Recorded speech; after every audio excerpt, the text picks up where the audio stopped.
What's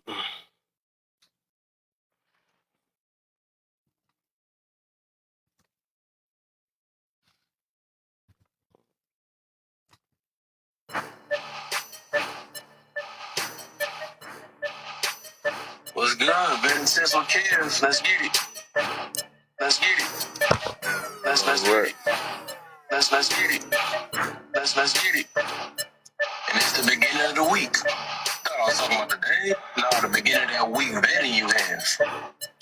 We tired of y'all getting tricked out here. Listen up. He bring that combo, keep it bustin'. You can't believe his discussion. He don't do fussin' and cussin'. Drop you, that's the repercussion. Listen Over up. tussin', they say sleep. They not woke so they can't see the hypocrisy and the philosophy that they speak. Do you have an agenda? Are you really real or just a pretender? Are you trying to deliver the message or return it back to sender? Check yourself before you wreck yourself. Don't check me, clear, collect, correct yourself. Your reflection of perception. Do you analyze suggestions? Are you objective to criticism or pushback with objections on this platform and a form of shoot that drama? It's all triple point. You think it true, think they So what? it's normal. Is it choices? Is it karma? Does a lot feel good and charm? But you gotta pick a side. You know it. You know you're gonna start. Hey. Sometimes you gotta do what you gotta do to get people to hold them accountable. Heck yeah. Yeah, feel me? Oh my goodness, my brother. How was your Thanksgiving so far? What you Good. been I up done to? had me 2 plates. I'm chilling for real. I know. I got put a bunch of I put topics my stored boys up to for the work day. today. Yeah, no, I ate. I was full. Actually, I put my sons that one made the mac and cheese, one made all the pies. I did all the sides. The husband did the turkey. So it was like a family affair today. That's for sure.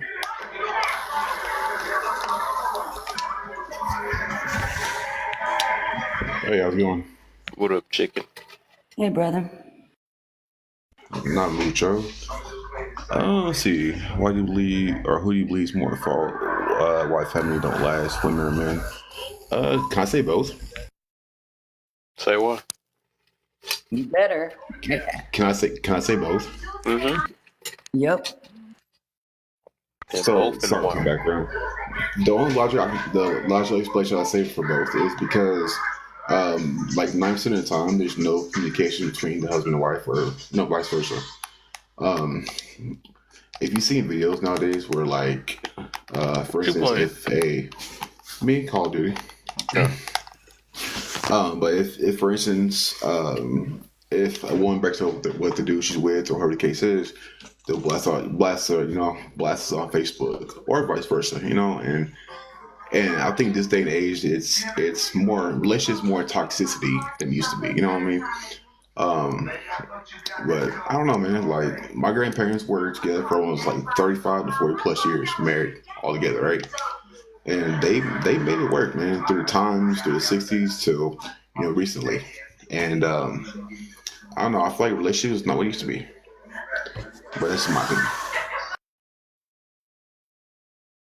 Okay. What you got, Kyle? Hey, how's it going, man? Thanks for having me up. For sure, man. What you got for the first prompt? What's that? Say what you got for the first prompt. So can I say, in my opinion, the thing that breaks up the most families is our government. I don't see that on there.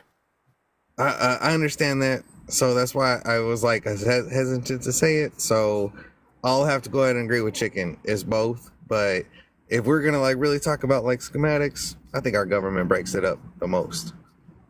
And how so? Well, who runs the government? No, I want to see. Y'all want to see what he? I just want to see. So, what part of the government and why and how is that interfering with people? So, yeah, just detail. So, like, there's been a lot of talks and debates and studies all across national television and all this about how separating the man, or the father and the mother, separating them actually hurts the family, but our government promotes it by saying, hey, if the father's not in the home or if the mother's not in the home, like we're gonna give you guys more money, you know, to help you out. And so like we have those programs in place. Manipulation. I'm sorry, what? Would you call that manipulation or something? I think it is, man. Like I think our government is a little bit, you know, like overreaching. You know, I think it's a little bit big for their britches. I don't know how to put it, but they, you know, they just, I think they got good intentions, but I just think they overstepped their bounds quite a bit. So that make men be like, they depend on the government just as much and say that I choose this over the family. I mean, no. So for instance, like if you look into, I think it's, I don't remember if it's CIA or FBI, but it was just released back in 2017 or 2018. Sorry about all the noise here. I live on a main road here on Oahu, Honolulu area, so it's noisy here. I apologize. Anyways, if you look at the documents that were just released, that were classified documents, like this isn't conspiracy. You can go look it up. Our government had these plans in effect to, like, kind of dumb down our population and separate us and make it to where it's harder for us to thrive and love each other. And you know, like we're always being like put against each other for whatever it is, religion, race, money, status. I don't know what it is, but it's always something. Like we're always being put against each other. I don't ever hear like the news and our government like preaching, oh, you should love your neighbor, you know, like go out and like give a turkey away, or you know, like I don't ever hear this being preached. Like I always hear all this like this negativity. So yeah, I stand firm with our government is one of the biggest dividers of families and just our nation in period. They don't want people to get together. Whole panel just stacked up, so I looked away. I'm glad you reset, Kev, because that's what you needed. You needed a reset. Yeah. Actually. Okay, so you said so you feel like it's both. Chicken said both. Okay, I feel it. Mr. P, now we need it. Now that's when we need it. Happy Thanksgiving, everybody. Happy Thanksgiving. Appreciate Happy you. Thanksgiving.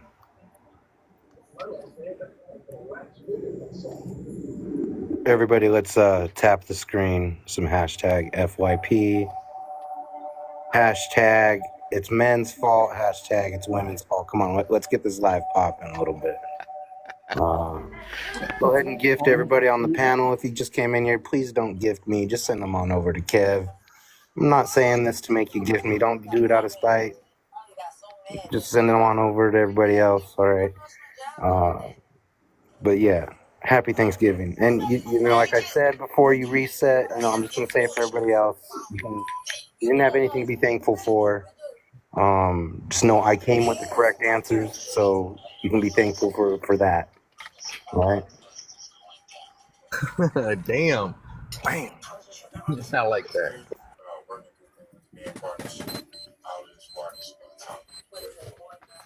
Hey, what's going on, Kev? How you doing, man? What a motivation. How you feeling, my brother? Hey, Kev. Hey, What's up, I want Chris? to come in and show some love, bro. Hey, Had a motivation. long day, but I'm coming and show some love. What's good? How you doing today? I'm chilling.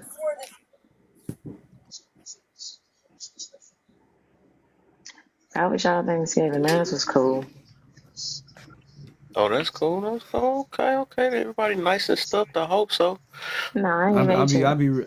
real. I was chilling, man. Like I said, I told y'all before I have my cleaning business. So, right now, like I said, I haven't scaled it up to have employees yet. So, you know, it's the holidays, so it's crazy.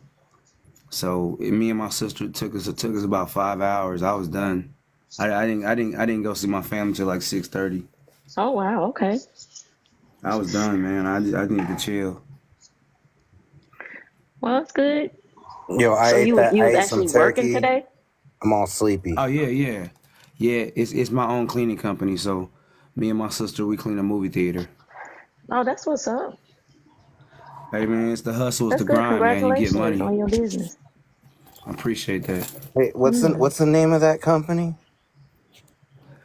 My cleaning company, Big Wheels Cleaning Services.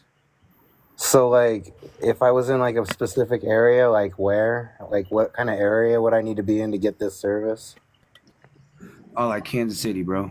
Oh, so if I needed to get what service in what city, what is it? I mean, the thing with me, bro, like I do mainly like office buildings, you know what I'm saying? But the thing right Commercial. now is yeah, commercial. Do commercial, bro. I don't do personal. I would never do homes. So I would only do commercial.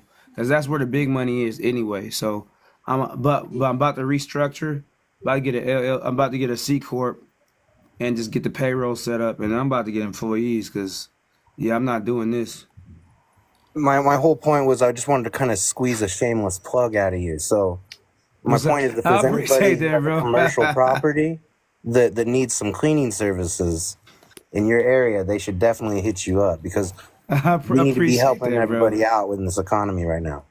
Thanks, man. I appreciate that, Mr. Print, man. Thanks, bro. I tried to be slick Yeah, with Let's it. man. get my this guy. topic going. I got you. Hey, so you want me to answer that, Kev? I'm trying to see the order who came in first. I know everybody didn't get to talk yet. Okay. Who came in? I don't know. All right, you can go. You can start it off. And then we're gonna get Charisma in, then Queen, then Bro, Kate, then Lerner. And Mr. P. I'm gonna say it's down the middle. I think it depends on people's mindsets, bro. I think a lot of it depends on if you're dealing with a woman that has like an independent mindset. I don't need a man. I know all women do not think like that. I know it's a certain percentage, just like it's a certain percentage of men that think a certain way.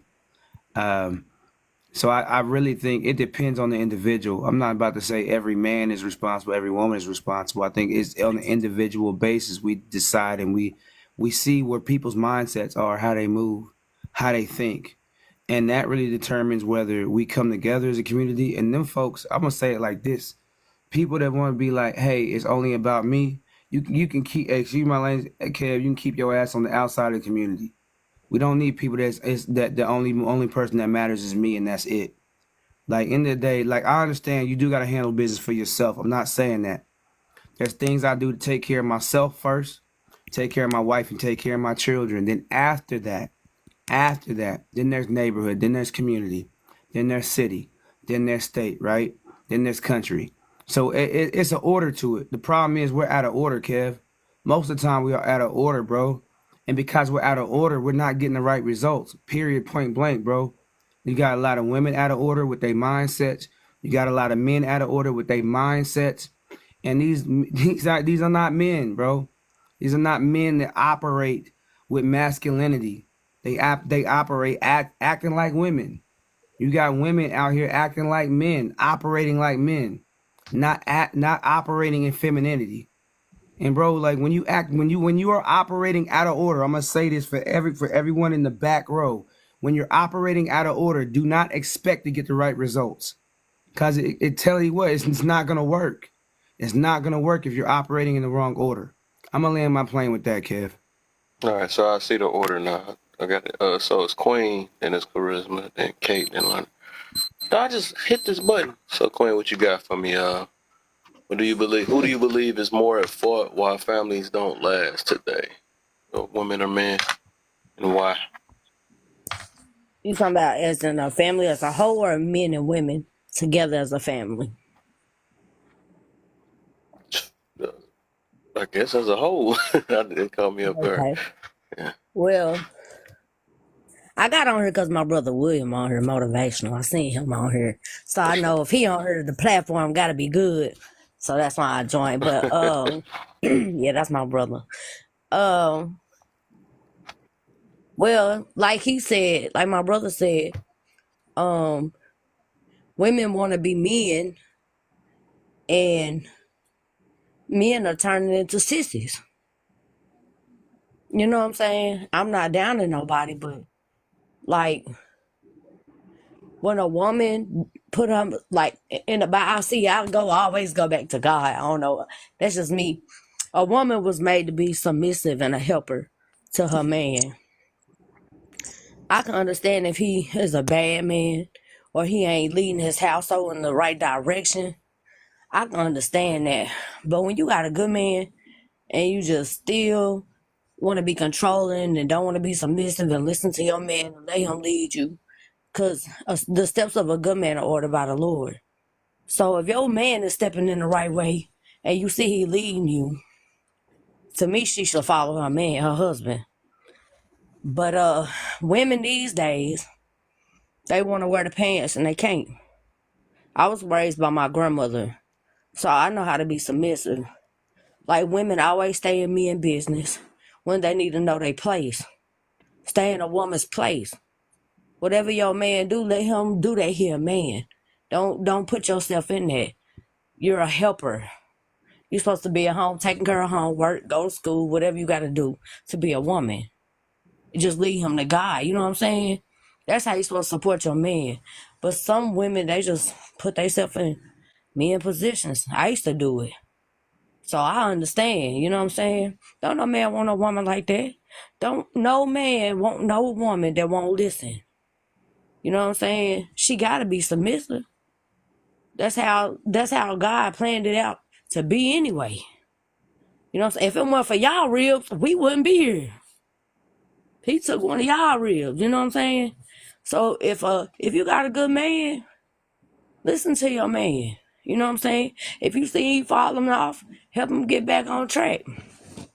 But women just don't want to do that. And some men, you know, they turn in to the other side. They getting on them drugs, making them go the other way, or they in the closet, or they just natural born male whores, you know what I'm saying? So women don't want no men. Some women don't want no men like that. So that's what I think. Like, in order to be a family and for a family to stay together, first of all, you got to put God first in your relationship, because if you don't, it's never going to work. And if you're unevenly yoked, it's never going to work. So if that man or that woman ain't putting God first in their relationship, it's never going to work. And then you run out here and you make plans. All God doing is laughing at you because you don't put him in your plans. He the one plans every day. So that's why everything ain't working for nobody. Like, when you get in a relationship, that stuff don't work. It's because you ain't go to God. Y'all ain't putting God in y'all relationship. He's love. He the one made love. You know what I'm saying? So that's all I got to say about that. All right. Riz, what you got for me?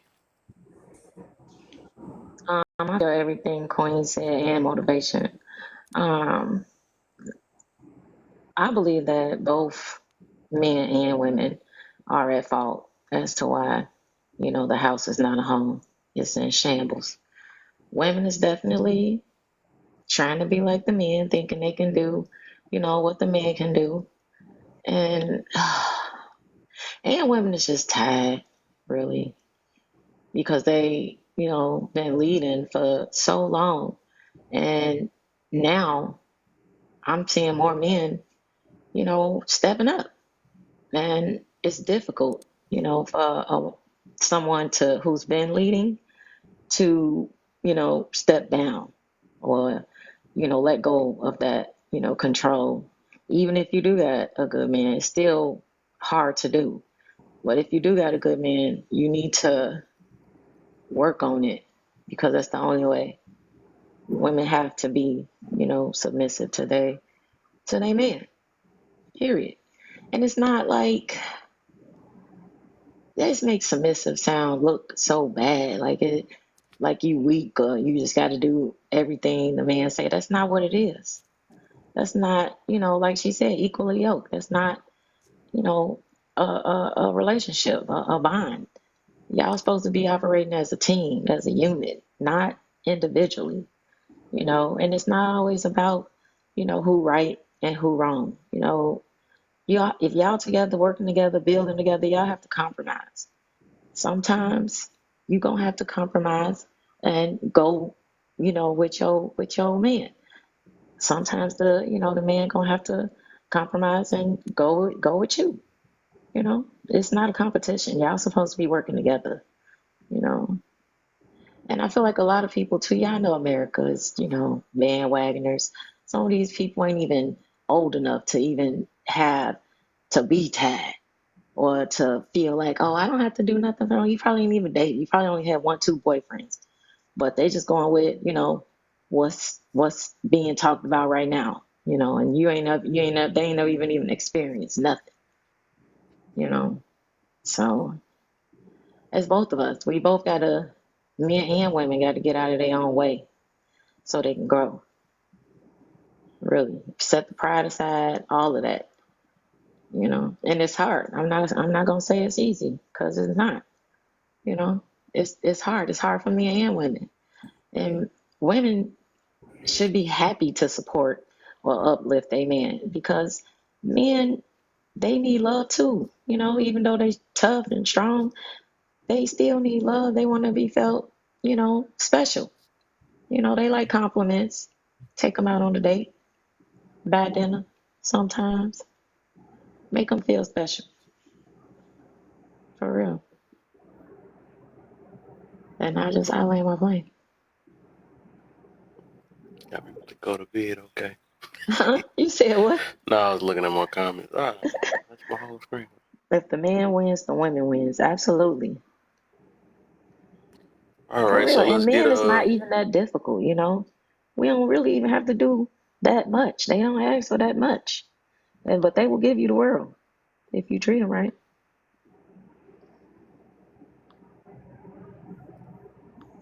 Okay, I'm landing my plane again. Sorry. all right.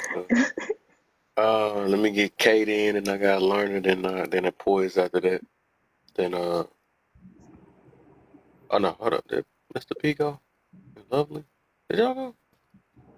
Yeah, so Kate, I think Kate is next and then Lerner, and then you can go back down to Poise. I'm just trying to stay in here and help Mod because I already answered the Okay. first question. So I didn't answer shit, and I'm gonna go last because I got the correct answer for you. So Oh, All right, let's go get Katie.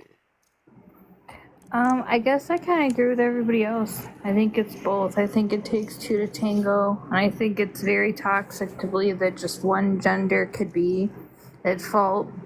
I think a lot of people believe that, and that's why we face a lot of the struggles that we do. But it's very interesting. I actually really like hearing you guys talk. I actually kind of enjoy it more than talking myself. You guys actually are very educated people. Very interesting the way you guys talk and answer questions. Most lives aren't this chill and honest. It's very nice. Okay. Yeah, I'm not gonna make it that easy though. So since everybody that say it's both, right? So since you said both, what about a man and what about a woman make them more at fault? Can I That's can for start Kate. off, kid. That's for Kate. Oh, my Here's just bad. for Okay, Kate. my bad, bro. You had answered it. I thought did you answer it? Oh, we can do that too when you get back. But yeah, for the then we can go back open panel. Then everybody that didn't answer that can go to that. Yeah, because I ain't trying to let y'all get the easy route out. I can't just say it's both and then no reason behind it. I just believe that, because every individual person, can make their own mistakes, right? But we all know nobody's gonna be perfect in a relationship. So it's, hard to base off whose fault it is, because everybody's gonna do something in the relationship, and you know what I mean? It's just about, kind of like they said, how you communicate. Because if it was perfect, then there'd be no fault. But since nobody's perfect, somebody's always gonna be faulting.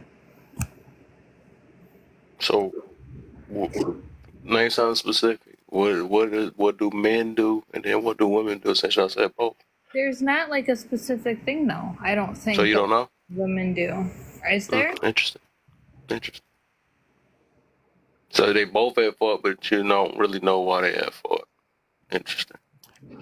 I mean, Kev, I can speak on that, bro. I know you the cheat code. I can't let you go right now. I Not got yet, you. man. I can speak on. All right, so Kate. Okay, we're gonna rock with that. We rock with that then. Now we got Lerner next. You next. Then Poise after that. Open panel after that. We can start off with motivation after. Well, after Mr. Print. Thank you, host. Who do you believe is more at fault? Why family don't last, women or men, and why? Women is standards, raising children, meaning a marriage, um, morals, the whole 9 yards. We fail to take accountability. Sometimes our emotions are not in check, and that's just my opinion because I'm old. I'm old on here. You know, I'm 2 years for 60, so you know what I'm saying. I had saw the change from family together helping raise children by it's non-existent. Let's just keep it real. It's non-existent. Mans are not cherished anymore. They are broken. They are trauma. They have gave up because mostly because of women. Women sometimes ain't no good. You know, I'm not saying all of them, but I'm just saying some of them. And they make all the rest of us bad. You know what I'm saying? And the children we raising, and you know they picking up the stuff from that generation and bringing it on to their generation, then to the next one. You know, nobody wanted to break the cycle, so we always gonna have broken families, broken marriages. It's the whole 9 yard. We got to fix it from the top. Then once we fix this stuff from the top, we be able to put everything else in perspective. And I land my plane. Okay, first person. Congrats to the first person that actually didn't say both. All right, Boyce, what you got for me?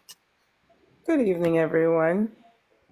What's up? Okay, who do you believe is more at fault? Why family don't last? Women, men, and why? Okay, I would say the man, and the reason why I would say the man is that God commanded the man to be the leader of the family. And if you are the leader, then you're more responsible for everything that comes through the gate, everything that goes on in the home. I believe God gives the man the vision of the family, and it's his job to cultivate his wife and his children to walk into their role, the role that God has ordained for them. When I look at a family unit, I see it just the way I see a business.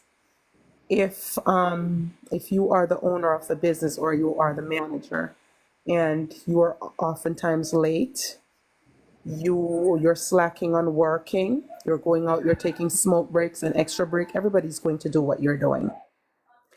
If you can lead, not as a boss, but as a leader, that means you're setting example, and what you say you're doing, then it's easier for people to want to follow you. So I feel like if a man is walking in the image of God that he was created, he understands himself, he knows his purpose, he's able to lead his family. Because if it's not working out right, he'll go back to God and he'll say, this is the family that you've given me. This is what you've mandated me to do. I have prayed for them. I have led them. I have brought them in your presence. It's not working. Like they are not falling in line, and God is faithful. He will do what he needs to do if the man is holding his place. I land my plane on that. So I got a question since you said the leading thing, right? Was your reason? Because I'm questioning everybody's reasonings. Especially didn't explain. So you said leading, right? Yeah. So what part of leading, like why can't the man, why is he either bad at leading or why isn't he able to lead? Well, I feel like he is the leader, and that's why the onus is So on you got to him. have a follower, right? So why can't he find a follower to lead? Why can't he find a follower? The woman that he chooses is supposed to be his helpmate. He's supposed to give her a vision. She's supposed to accept the vision if she wants to be his wife, if she wants to be in his life, and help him to fulfill that vision that God has given him. That's where I feel like submission comes in.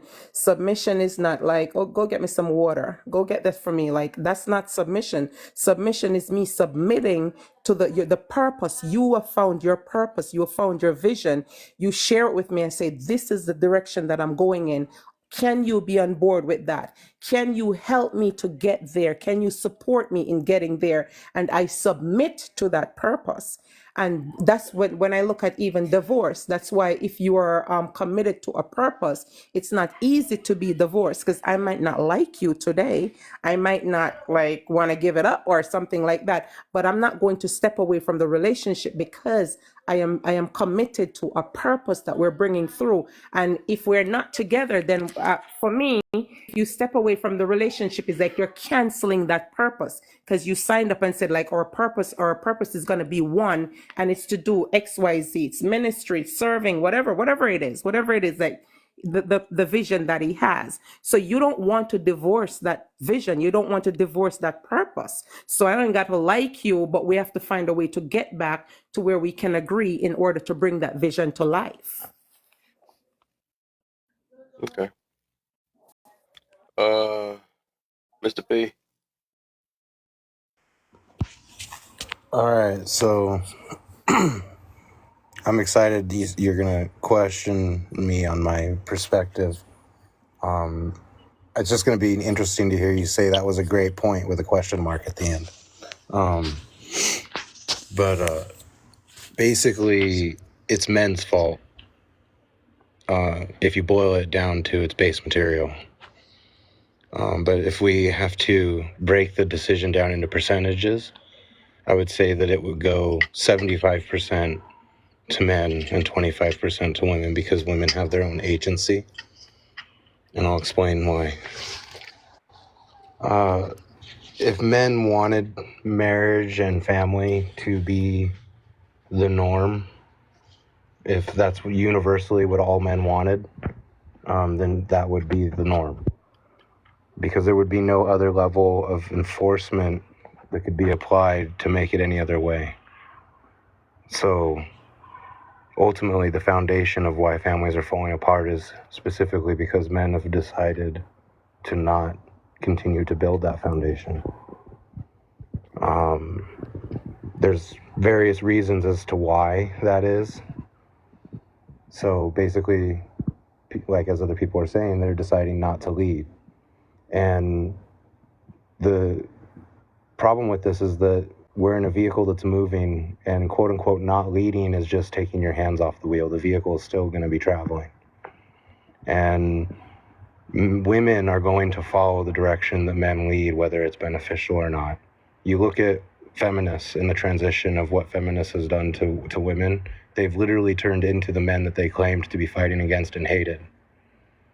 That's literally what the modern feminist has turned into. They did that because men condoned it, and that behavior was what they wanted to do, because it's in our nature to just go out and whore ourselves out and spread our seed. That's in our nature. Marriage and families was an institution that was actually created to protect women from being abandoned with children without a father. And it was designed to protect fathers in the sense of guaranteeing paternity, of that they're siring their actual child. So there was a dual effect of what the marriage was doing. And, you know, by men saying, yeah, we're not going to give in to this idea of building the family and stuff, that's our nature. And women are following that. So the 25-25 for the other portion of the decision, where it comes to men and women, I say it's that because men are providing the space for women to have their own agency to make a decision when it comes to maintaining the family or not. So that requires men to supply the environment and allow the decision. So I would say that it boils down to 75% responsibility to men and 25% to women. And ultimately, when you boil it down even further, it's the direction that men are going is the direction that it's going to be led, regardless of whether it's positive or negative. Hey, Mr. Print and Kev, before we do this commercial break, I want to add on to what Mr. Print is saying. But one thing that I put in the comments is, remember who was it that was up here that said it was the government's fault, or and then we talk about men or women, but nobody has gone back down to self. Nobody has gone back down, whether you're a man or a woman, it's really back down to self. That's literally what I just brought up.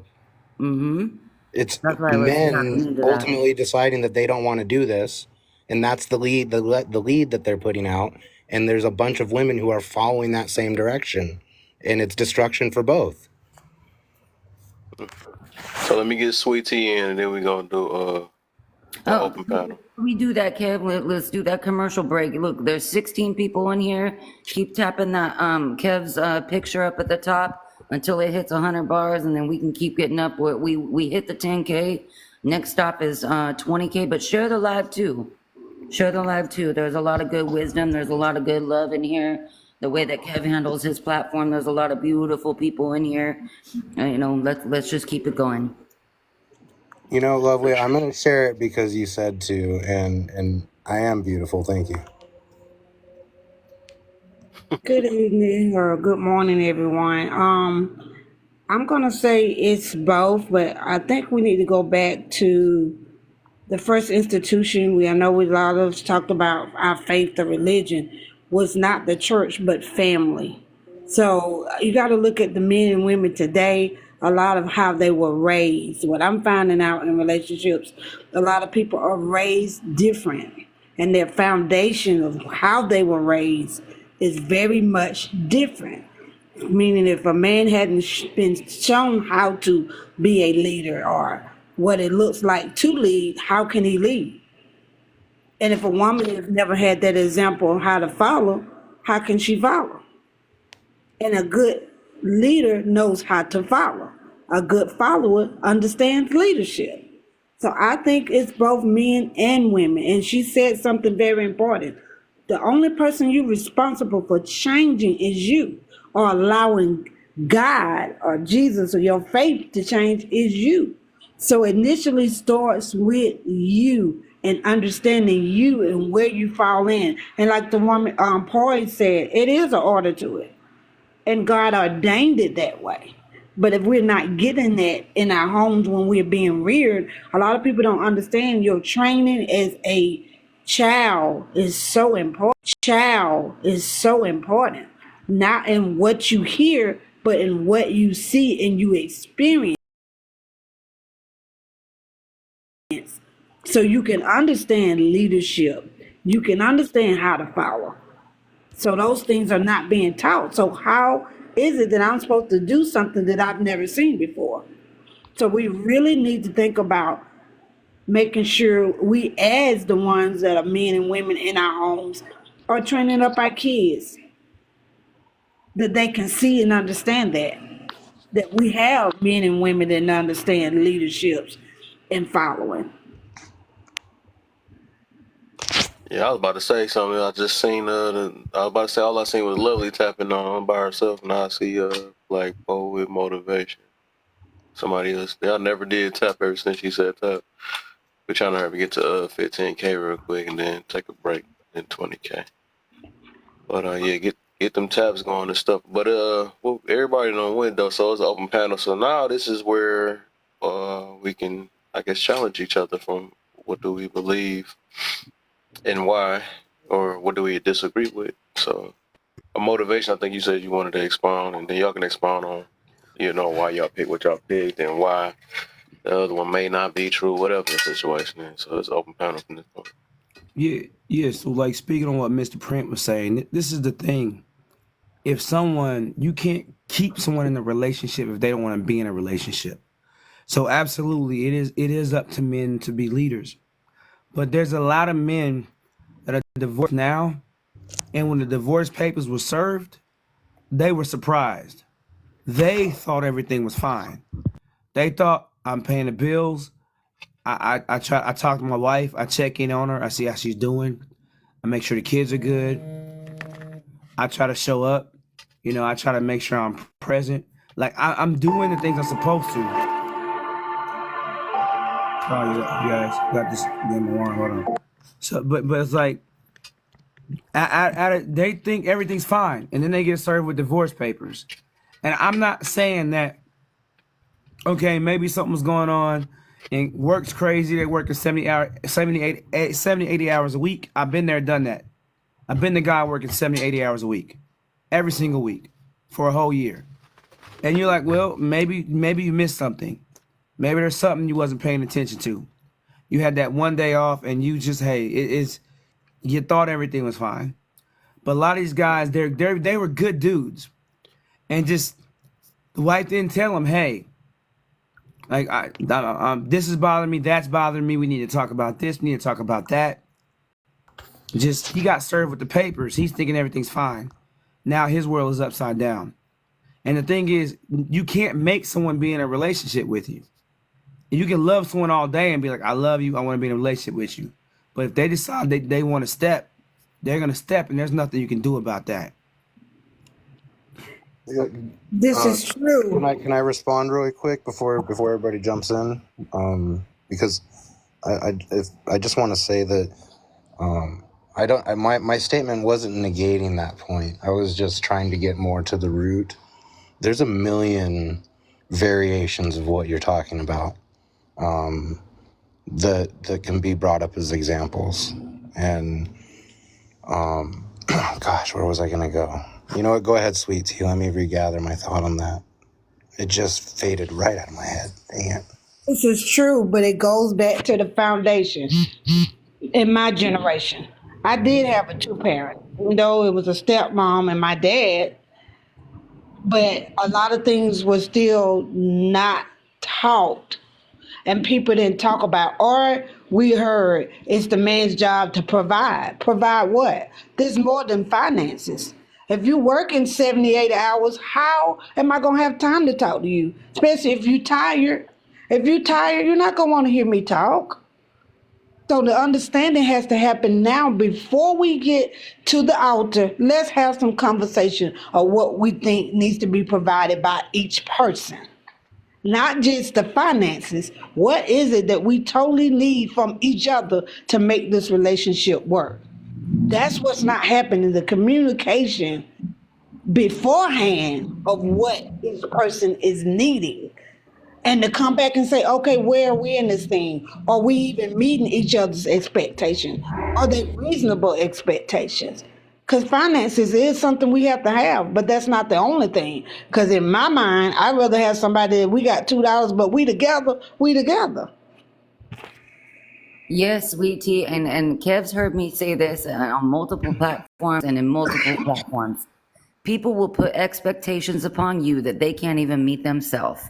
And if you aren't talking about your expectations or your needs or your wants, if you aren't giving them to yourself, how do you know what it's going to be like when somebody gives them to you? Were you done, Lovely? I'm sorry. Were you done? Go ahead, brother. Motivation. I know what you're talking about you can't force someone to be with you, and I agree. I think that falls under false imprisonment or kidnapping or something of that nature. But back to it being majority men's fault is that when men, being the ruling patriarchy system, that we had, when marriage became an institution that was popular, it wasn't something that you could just walk out of based on your happiness. To get an annulment, you had to be able to present actual evidence showing that your spouse was harming you, wasn't upholding their vows, was violating their promises to you, was abusive in any kind of way. It was a process you had to go through. It wasn't, as we understand it today, as no-fault divorce. And if men wanted to get rid of no-fault divorce, and we wanted to strengthen the institution of marriage so that it has actual consequences and ramifications and obligations that don't change according to your feelings in the moment, then it would be that way. Men have decided to allow it to be shape-shifted and transformed into a tax write-off and an accessory, and it doesn't hold the same societal strength. It doesn't hold the same, ramifications, and it's based on this Disney idea of falling in love and having this eternal happiness. I've been married 15 years. Okay, like I can tell you right now that if my marriage was dependent on love being ever present and abundant, my marriage would have not lasted. There's things beyond that, and what the purpose of it exists for is the rearing and raising of children into citizens that can properly function in society. That's why you need both parents. That's why you need a stable house. That's why you need rearing. That's why you need provision. That's the whole freaking point. It's not about making you happy or making me happy or feeling loved. Those are byproducts of us successfully navigating this union together. And it's that failure, that understanding that is the void in people's minds today. Mister, I support you 100%. You hear people talking about, but I'm not happy. I don't feel this. I don't feel that. Like, who said you have to be happy? I mean, your peace and your happiness is something that you have on the inside of you. There's this saying where I hear men all the time saying, I want a woman to be my peace. If you don't have peace, I can't be your peace. Right. What I think what most men are trying to say, I want a woman to maintain the peace. So it's something that you already have and she's maintaining, but you can't come in with chaos and expect me to bow down in order to make you happy. So you can snap at me, you can do anything, and I should just keep like, oh baby, like that's ridiculous. Then I'm not growing, because both of us need to grow in the relationship, and both of us our emotions, like you need your time when like you're emoting, and that's okay. I can listen, I can take it. Like you're coming from work, you're stressed out about something, vent. You should do that. Like you know what I'm saying? But I feel like people feel like you should just always be happy. And if you're not always in love and all up in each other, then it's phasing out, and you can find somebody else that will give you that high, and then again it runs out, and you need somebody else to give you that high, and people just jumping from partner to partner because they're addicted to that high. Yeah, I mean, in all seriousness, if I told my wife I'm unhappy, she'd laugh at me and just be like, okay, sleep it off. But before I even get to marriage, I think most females, and I'm only going by what I see. I've been married for 21 years, still married, raised 6 boys, all sets of twins. And marriages, first of all, come ups and downs. A lot of females or women, some prefer women, they don't want to do what marriage requires. They don't want to do it. Because I hear this in this generation, especially on TikTok. You know what I'm saying? When they tells me 21 years ain't nothing, well, fine, it's okay. But it's a lot of things in my marriage I didn't want to do. Come on, you think I'm going to run after all those boys? No, shoot, heck no. And another thing that's going on with this generation is that if a man ain't got 2 pennies to put together, he ain't worth nothing. He ain't value nothing. I met my husband at McDonald's. You hear me? McDonald's. I had more money than he do. And we've been married for 21 years. To this generation, that's called building a man up. And they ain't finna build no man up. I don't understand this generation. Men at this generation don't have no value. The females look at it, if you ain't doing for them, or you ain't putting no money in their pocket, heck with y'all. I don't understand it. I don't understand why it's like this. And maybe I'm just old and just venting, but I just see what's outside my door. I mean, no, real I talk. agree. Society has changed where men get treated like wallets. But this is the other side of that coin. Some men have created that problem. You got some men that lead with their wallets, that are always trying to buy a woman's affection. And what they do, they create a society and a dysfunctional standard that many women think is the standard and what it's supposed to be like. Because some men, like I said, lead with their wallets. Oh, I have money. Let me buy you a car. Let me buy you a purse. Let me pay your rent. What's wrong with you, sir? Where's your self-respect? I'm going to tell you, you don't have any self-respect. You don't even have masculinity. Because if you was a real man, if you had masculinity, if you had self-respect, you would not be trying to pay for some woman's rent or buy her a car or buy her expensive purses so she would be affectionate towards you. Your masculinity itself how you carry yourself, how you walk, you talk, the business you have built up, the education you have, just how you hold yourself and carry yourself in society. That's the reason why she wants to be with you. And she would be you and you would be none of those other things would even be necessary. But because you don't have those qualities, you have to pay for her affection.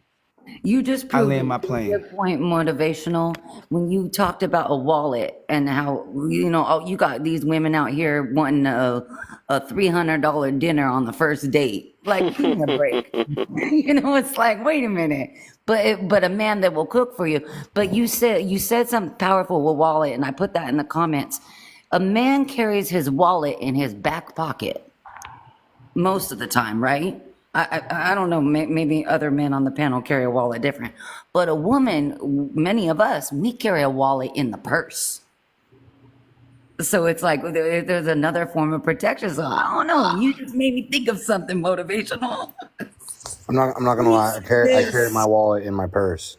Let me say this, motivational. You onto something, but here again, a lot of this has been. It just wasn't said. Because in my growing up, I can remember, unfortunately, learning about things in the street rather than in homes where men did provide. But a woman was like, as long as they provide, I don't care what they do. So that's been in existence. But it's at an all-time high of what the expectations is for this younger generation, period. So that's been around. It just was unspoken. But the difference is, Sweet Tea, when you say provide, yes, this was my woman, this was my lady, this was my wife. This wasn't a woman I met 2 weeks ago and now I'm expected to pay her rent. There's Yes. a difference in society. The shift is not the same as it once was. If I was paying a woman's rent, that was my wife and we're living together. That's not a woman I met 6 months ago and cause she's pretty, I'm paying her rent. Being pretty is a dime a dozen. But again, And I get that. I get what you're saying. Men lack the self-respect. And it always comes back to men. If men raise their standards and stop doing certain things, then women would not have access to their resources because men would have enough self-respect not to give that access. I'm going to land my plane. I'm going to totally agree with you. I was just saying the exposure it's really been there, meaning because I get what you said as the wife, but a lot of times they had other girlfriends all over time where they were paying their bills and doing things for them. So this is Hey, not new. That was hey, my point in saying Yeah, to Well, I back up want to say Sweet Tea something. motivational, the river, man, it flows in the direction of the least resistance, my guy. And that's why. That's why there's men that lead with their wallet, because that's the path of the least resistance. To be a good person, man, that means you got to develop character, and that's usually someone who's embraced suffering at some point. Both of those things require strength, and strength is what's needed when you're going in the path with more resistance, not least. Yeah, that's like me and my fiance. We both got our life together. That's how we met. We was getting our life back on track, and we both didn't have no job or nothing. And so now we building together from the ground up. So that's why I think doing that, it does make your foundation stronger. Cause y'all both struggling together. One ain't higher than the other one. So you kind of got a point on that, Mr. Print. But and So here lately, my fiance, he has cerebral palsy. So he has one leg longer than the other one, so he walks different. And everybody's like, why you with him? What made you be with him? And like they I guess because I'm pretty or whatever, they think that my standard's supposed to be high. I'm like, I don't care. A man is a man. And he love God, why not? You know what I'm saying? No matter what's wrong with him. If he love God, I'm going to love him regardless, no matter if he in a wheelchair. And that's what's wrong with women too. They want these pretty boys out here. Now, if I go in the house and get ready, and it take you 3 hours to get ready, I'm already ready, something ain't right. I don't want no pretty boy. I'm blessed with what God gave me. You know what I'm saying? My fiance, he ain't got much, but what he do have, You know what I'm saying? I'm blessed to have him. I didn't have no food. He gave me food stamps. Even when he didn't have nothing, he split food stamps with me to make sure I ate. You know, that's a beautiful thing. It's the small things that count. A man ain't got to have money. You know what I'm saying? I don't want no rich man. Cause all he gonna do is throw me out like the Diary of a Mad Black Woman. You know what I'm saying? I don't want to go through none of that. I'd rather have somebody that I can start off with that I ain't really got nothing like I ain't got. Cause it won't be no judgment. We both know how I feel the struggle, and we both went through the struggle together. So I love that you brought that up, Stoic, because there was a live that we were on the other day, and we were talking about the characteristics. I want to say, I know OC popped up in here. I think it was on his live, but talking about, is it about the characteristics or the looks of the person? And even if you look right. back at it, if somebody is blind and they find a partner, they don't know what that person looks like. They just know how that person makes them feel, those characteristics that come in. I would Yeah, argue that's that like blind Jesus. person sees them We more don't clearly know than Jesus. anyone. We don't know what he looked like or nothing, but we still love him. That's real love. You know Hey, what I'm saying? I'm gonna say it like this. Like the characteristics, you know, hey, I don't need all that. God, thank you for blessing me with a good man. It's all Th- right. th- Yeah, This is I'm the just thing. blessed. Like it's okay to have standards. Like I said, like if you're a person that goes to the gym, if you're a person that works out, if you're a person that loves God, if you're a person that, you know, maybe you eat a certain way, maybe you have a healthier diet, you try to be more fit. But like I said, you love God. The main thing, you have a relationship with God. But you Yep. go to the gym 3-4 times a week, you eat the right foods. It's good to have standards. Like no one's saying it's not a bad thing to have standards. Have standards. So maybe you get together with a fellow Christian, but maybe they're more active. So it means they're more active, they're more outgoing, they're more fit. They eat healthier foods. Okay, you align more with each other, and the type of and how you live your life, your type of lifestyle as far as being more healthier. And I would say that's the better route to go. Because if you're more one of the more healthier fit people, and you get with someone that all they do is eat junk food and chips and sit on the couch and watch TV, and that's completely opposite of how you move, that can create a lot of issues, a lot of bad issues, because now you're going to try to convince them to be more healthier, and that's not them. That's not who they want to be. Like Yeah. they have decided who they want to be and how they want to be, and those different habits in their life, and you can't do anything about that.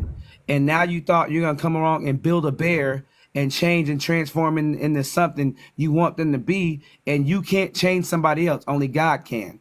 It's that Yep. simple. Is that So is that is that a makes Let segue me into the next question?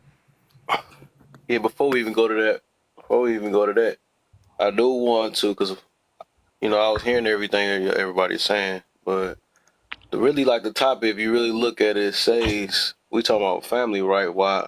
Because a lot of this,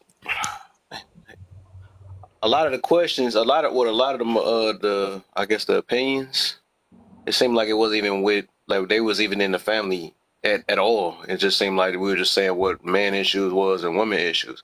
We wasn't saying like why the family isn't lasting. So I mean, and like when I come with that question, is basically like why, basically once they in the family, that's what it basically what I'm getting to.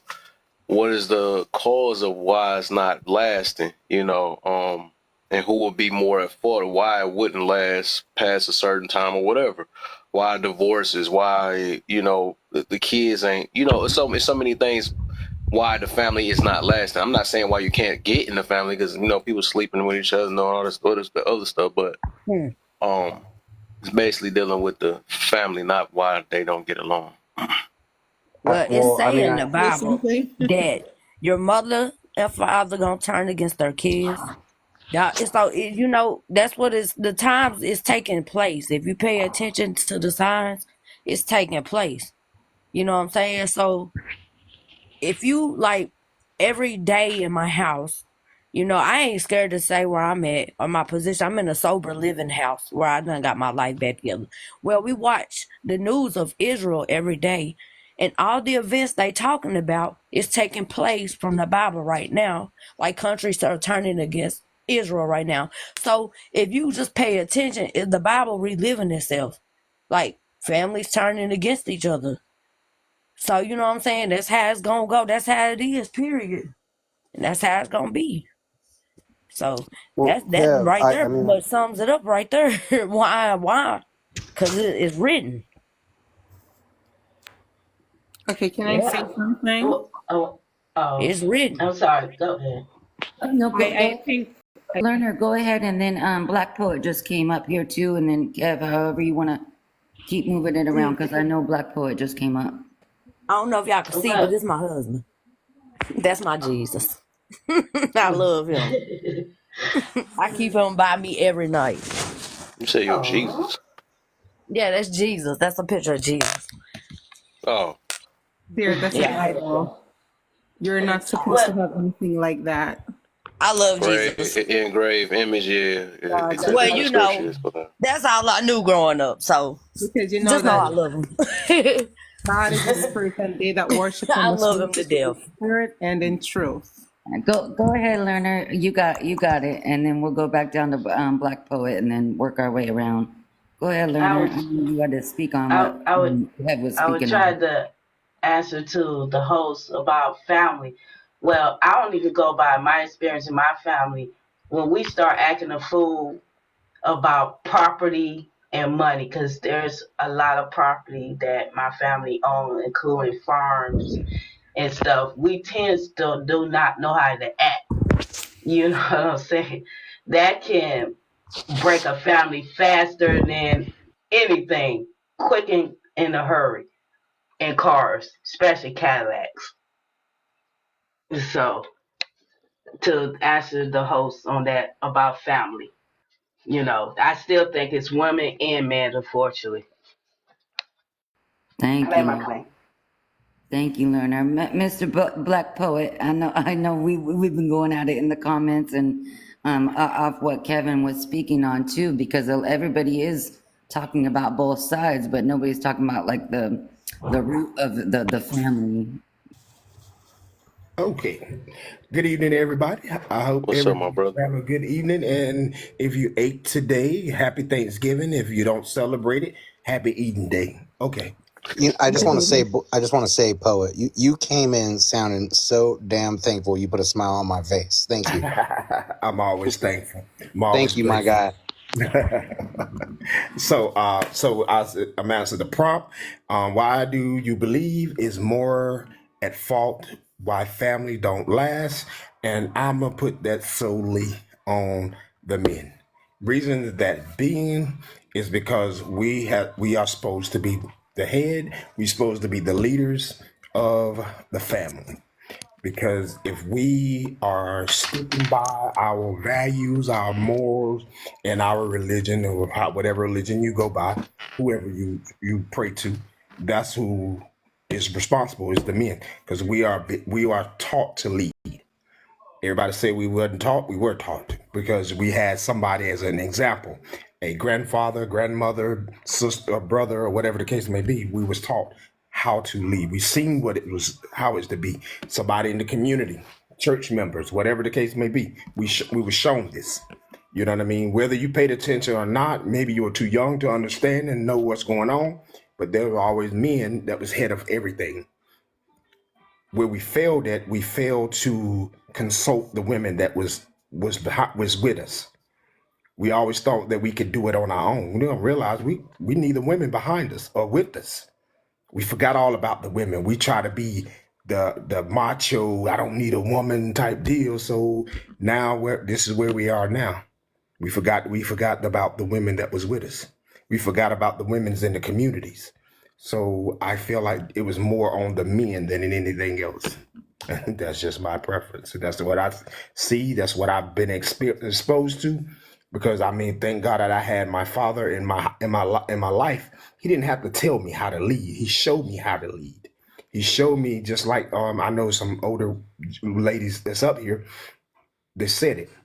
I had my dad to show me. He didn't have to tell me. He showed me by his actions. make sure we had a roof over our head, make sure we had lights on, make sure we had food in our stomachs. My mom showed me how a woman's supposed to carry their home. My sisters them made sure the house was clean, washed the clothes, did so much. So I had those examples of I know how to be a man. I knew what women's supposed to do. But do that say that it was a role? No, because my dad did the same thing. He wash clothes, he washed dishes, he cooked. But he showed that our parents showed us this. If we really paid attention to it, or we step back and say, where were my parents? What did my parents do? Or what my mom did, what my dad did. So we were showed by that example. Everybody say, oh, I never was showed it. You were showed it. Just pay attention to all the signs. Grandmother, grandfather, if you had your grandmother, or how so on. But we were shown how to do it. I believe it's the fathers. That's just my opinion. My opinion on it. Hey, lovely. I think Kev's gone right now. I'm going to hit these next 2 questions real quick, and then I'm going to drop down. And then maybe you can bring Warlock up. I got to get out here for the night.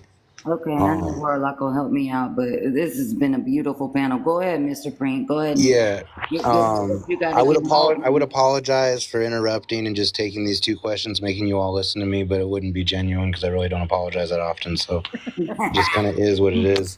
All right, my brother, go ahead, answer the 2 questions, and then I'll bring Warlock up, and then we'll just make it an open panel after Warlock talks. How do you avoid irresponsible people? I don't, to be honest. I just don't base my life off of the decisions of other people. So irresponsible people tend to not like to be around me because I just have this like burning desire to point out a behavior that you're trying to tell me that you tell me you're trying to change. And if you tell me it really matters to you and this is something that is important and I see you going back on that, I hold you responsible for it. I bring it up because I care enough about you to be the asshole that you need in your life to point out what you're unwilling to look at, that you're intentionally closing your eyes to. So irresponsible people, after so much interaction with me, they just decide that I'm too much. I do too much. So I'm too much extra when it comes to remembering what people tell me are important to them and then actually expecting them to treat it like it's important. So they tend to not really come around me. I don't have to avoid them. I just keep doing what I need to do and they can't hang, so they take off. What makes you good and others bad? Why? What do you lead by example? I don't think that I'm good, to be totally honest. My own experience of living in my head and how I've been able to negotiate myself into certain positions in life, I would say that in my nature, I'm not a good person. That I can be very dispassionate, very cold, and very selfish. But it's recognition of those things and constant vigilance in making sure that I don't live my life in that way because I don't want to ever hurt the people around me. I guess it's me. I'm striving to be good, and I know that if I drop one day of effort on it, that I could easily be bad. And ultimately, that's not what I want in my life. And the people around me don't deserve it, and I don't deserve to be a slave to those ideals in my mind. What do I do to lead by example? I'm very open with my own faults, and my own flaws and my own mistakes. I always joke around about having the correct answer, but that's just a joke. I'm always willing to accept when I'm wrong and learn from any scenario. I've tried to give that to my children, is that it doesn't. You're not smart if you get upset and you can't take criticism. I think that's not a smart idea. It's much more smart to analyze what's being said to you, to take what's beneficial and discard the rest, and then move forward accordingly. And you sometimes that requires taking emotion out of it and saying that regardless of how I feel, I know that that this and this is what's better for me, and I have to see it through. And I show my own struggles and my own shortcomings on that journey, and I don't shy away from them. That's how I lead by example. I say, if you think you've screwed up, look at my rap sheet. Let's laugh at my falling, and let's take the focus off of you hating on yourself for a minute. We can all kind of recover. So by giving grace and trying to be graceful. Thank you, Mr. Print, as always, as always. And I know we haven't even gotten, and I'm glad that you read the other. Kev, I know you're just getting back here, but Mr. Print was reading the other two questions because he had to go, and I think Warlock was waiting. I think we were gonna switch them out, but we were getting ready to go probably into the next question, the how do you avoid irresponsible people? And if anybody had any kickback on anything I said or anything, now's the time while I'm here, because I don't want to have to kick someone out and come back if someone's like later on like, Mr. Prince said blah blah blah, and they want to trash me. Mr. Prince said. So No, I must have ate good I off that last one, huh? Let me see. I have to go because I got to go feed the chickens and the cows and all those stuff, and that'll be in a few hours. But I do want to answer the last question if I can before I go, because I got to get some sleep. You know, I'm about to leave, so I'm gonna allow it. I say mod rules right now. Go for it, learner. It's all you. Okay. Well, the last question I want to ask: what makes you good and others bad? Why? What do you lead by example? Well, by me being the martial art, I have to lead by example because I have 6 grown sons. You know, I always tell them to take care of their wives, to lead by example. For me, is that don't break your wife's heart. Take care of your family. Because if your marriage failed, it's because of you.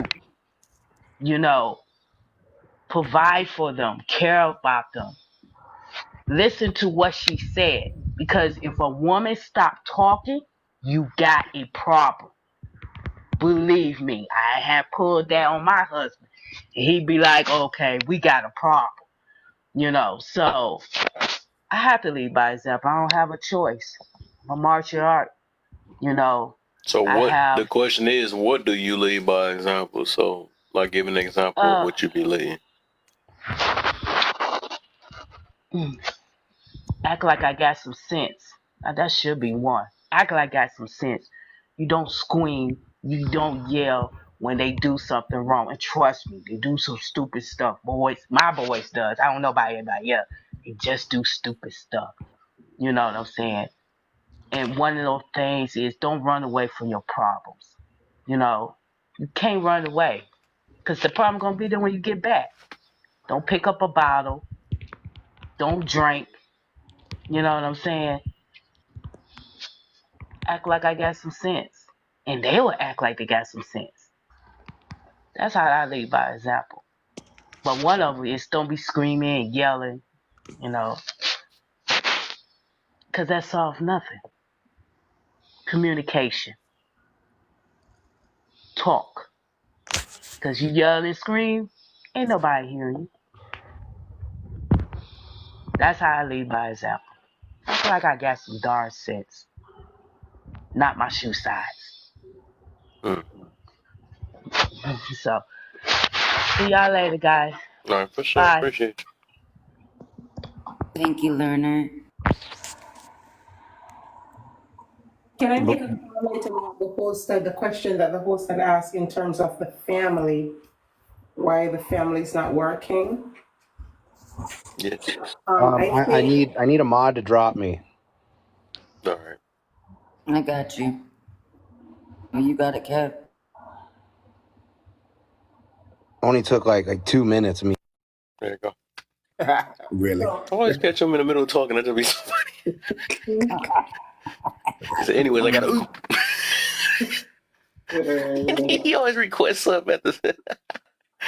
So you know, earlier on, I hear a lot of men saying that they prefer a traditional woman, and earlier on, probably like a few generations ago, family structure was so easy. It's like the mom stayed at home, took care of the children, and the dad would go out and work and stuff like that. And then life had changed where now everybody's working and life looks different. And I think for a lot of men, they started not feeling needed because one of the most important thing that they did for their family was to provide for them, and they felt really needed, like their family needed them for that.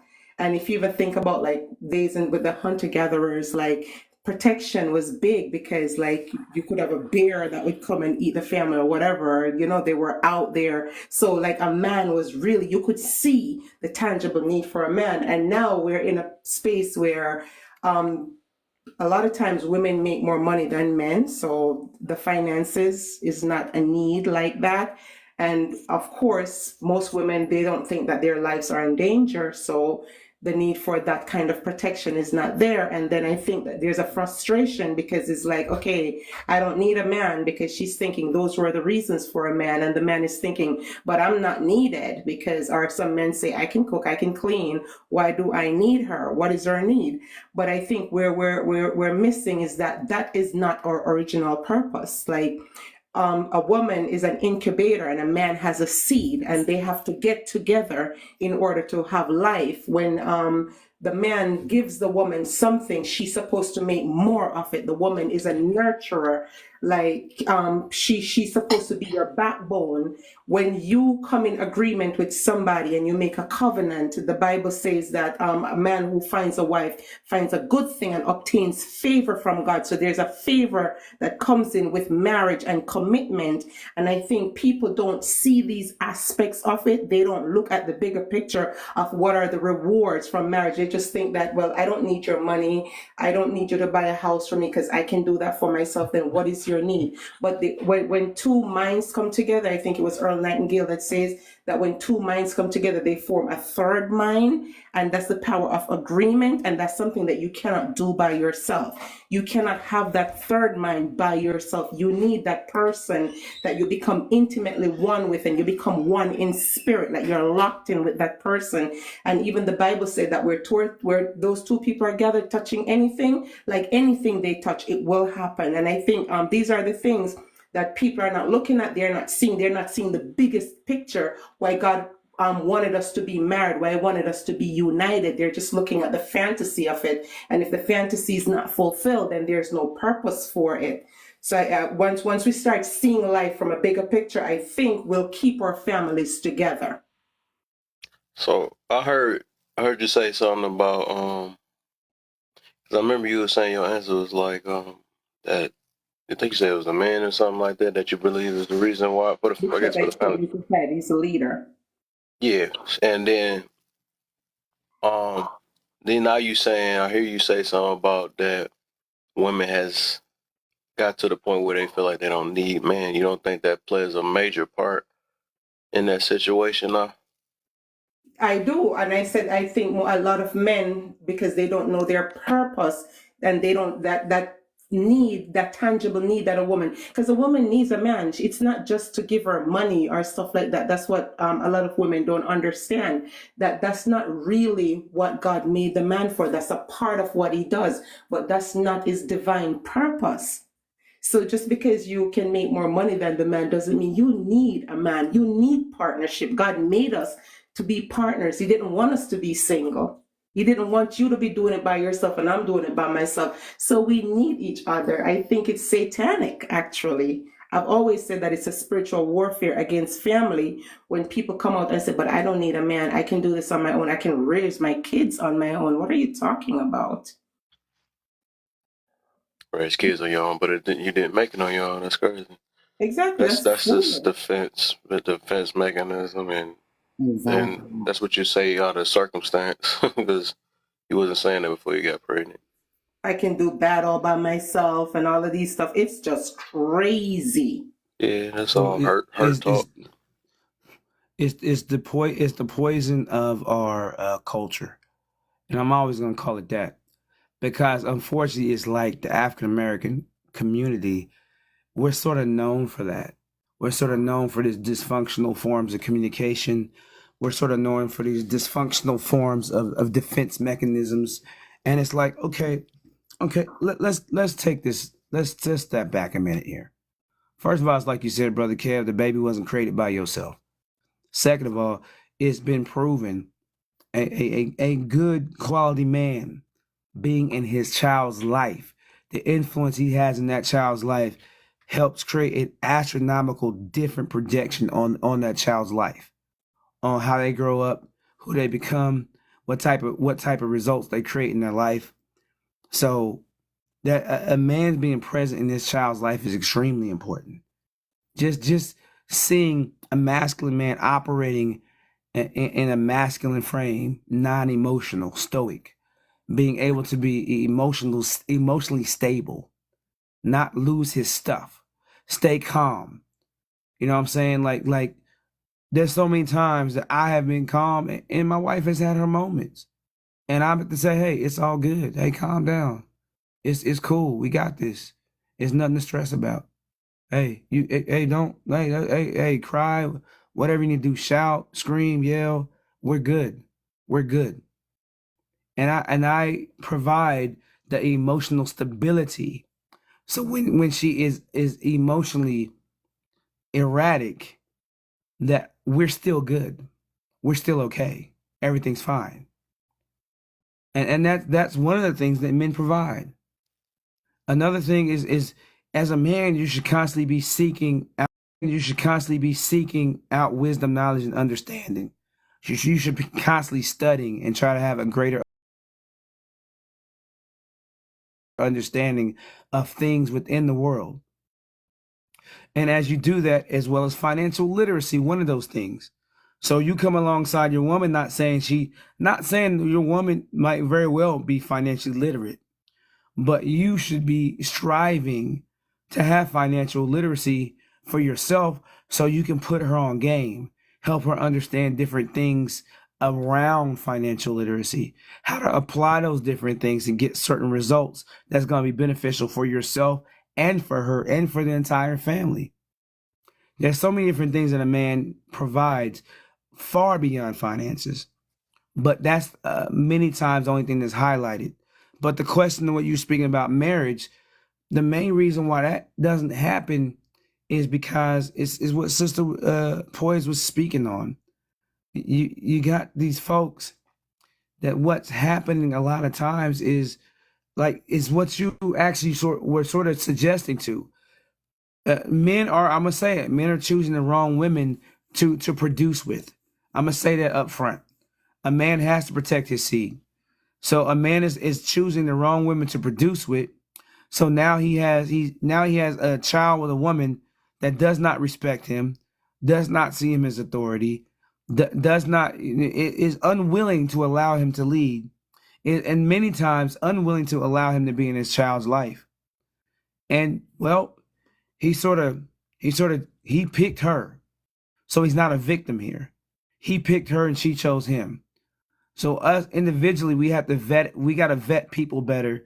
And again, hey, marry before you carry. So gentlemen, if you want a great quality woman, then vet her out properly. And before you put a child inside of her, make her your wife first.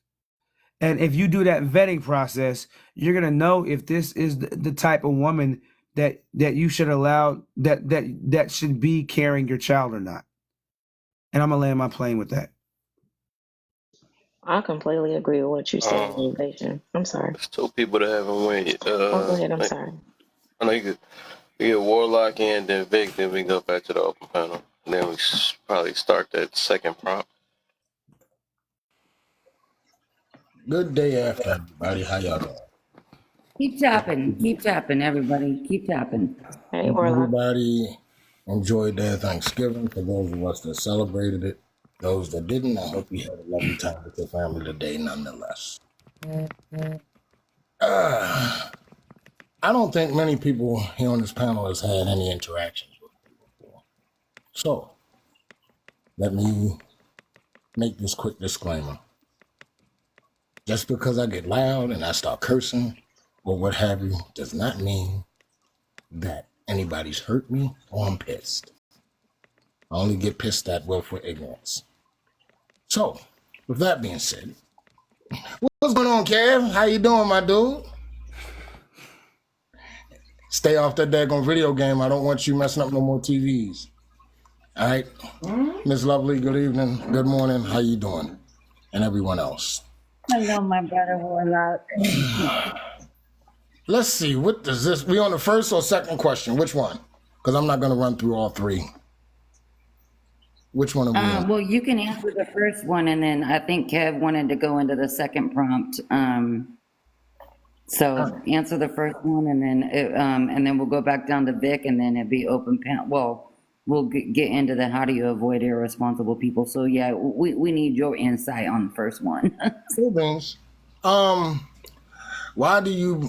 I mean, who do you believe is more at fault? Why families do not last, men or women, and why? Well, I'm not a statistic guy, but just going by the statistics that people throw out, it will be women's fault. Because they're the ones that divorce most of the time. The reasons why, not relevant. It's just the fact that it happens. If you want to get into why, then we can. But the simple fact that it happens, those statistics speak for themselves. Outside of statistics, I still say it would be the woman. Because when you start talking about family, most times we're talking about children that are involved. And when children are involved, you can say it takes two to tango or whatever, this, that, and the other. And I will tell you that your kitty cat comes standard issue on every freaking model. And you are the last defense to your kitty cat.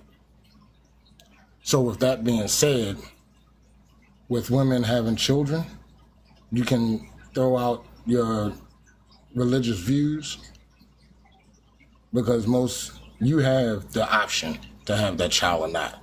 We have no say-so in it whatsoever. So when it comes to that, I would say women on both parts. Now, I'm not saying that to alleviate any of the responsibility that the man has after he lays down, because we know, regardless of if you lay down, there's always that possibility. But ladies, it is definitely up to you to make sure that man is worthy of it. Worthy of it. And I don't think that most women nowadays do that with men that are worthy of it. Because there's a lot of men out there that shouldn't be getting none, period. And most of those guys are the ones that get the most. So with that one, I'll leave that at that. If anybody has any pushback or what have you, I'll be glad to hear it and entertain it before I hit number 2. Go ahead. Let's let Vic speak. Oh man, Warlock, I love when you come in here. Yeah, the Vic, I do want to see who won't disagree with what he said. Okay. He said something different, actually. Yeah, I was just gonna say that you said something totally different than what we've seen on this platform all night, and I love it, Warlock. Vic, what you got? I ain't gonna lie, he the closest one to what. That's why I try to highlight the family part. He the closest one that actually got what I was getting to. I was getting basically about marriages. You know, that's what I was kind of getting to, and then just you know what I'm saying. But yeah, he got. I could have went deeper, but I'm not. I know. But I want everybody to express how they felt on that, or what they got out of it, though. But you got the closest to what I was trying to get to about it, like why families. That's why I said families don't last. You know what I'm saying? I'm not saying because of family. You know, I don't know, people why they can't get in the family or something like that. I said why they don't last. Right. Vic, what you got on that? Because I see where Warlock and Kev is going. I like that. All right, so how y'all doing? For one, happy Thanksgiving. Did you eat? I ate a little. Hey, how you doing, Charisma? To answer the first question, I would say that no fault marriages, yeah, women are to blame for that. That's why family don't last. Now, no fault divorces. However, we do got to take some of that blame too, because we be picking these women. We do got to vet each other out properly. It ain't just women who got to vet the men out properly. We got to do that too. A lot of us be going for the, be going for the trivial stuff, in women and stuff, instead of actually their mind and stuff. Do they think? What do they want in a man other than money? You get what I'm saying? However, I do agree with Warlock on that no fault divorces and everything, giving women the ability to divorce a man without any reason at all and stuff like that. That's been at an all-time high and stuff like that. So it's like you get in, you reap the benefits, and then you're out. That's all it is. It's more selfishness within both parties than it is anything.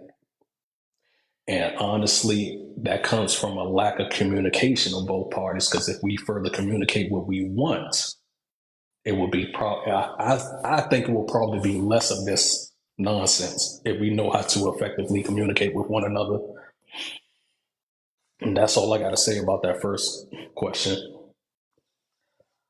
As far as avoiding irresponsible people, once you realize that people are more complacent with being hurt, you just have to leave them where they're at. Honestly, they just have to fend for themselves at that point, because they're not going to listen to anybody but themselves when they're in that state of mind.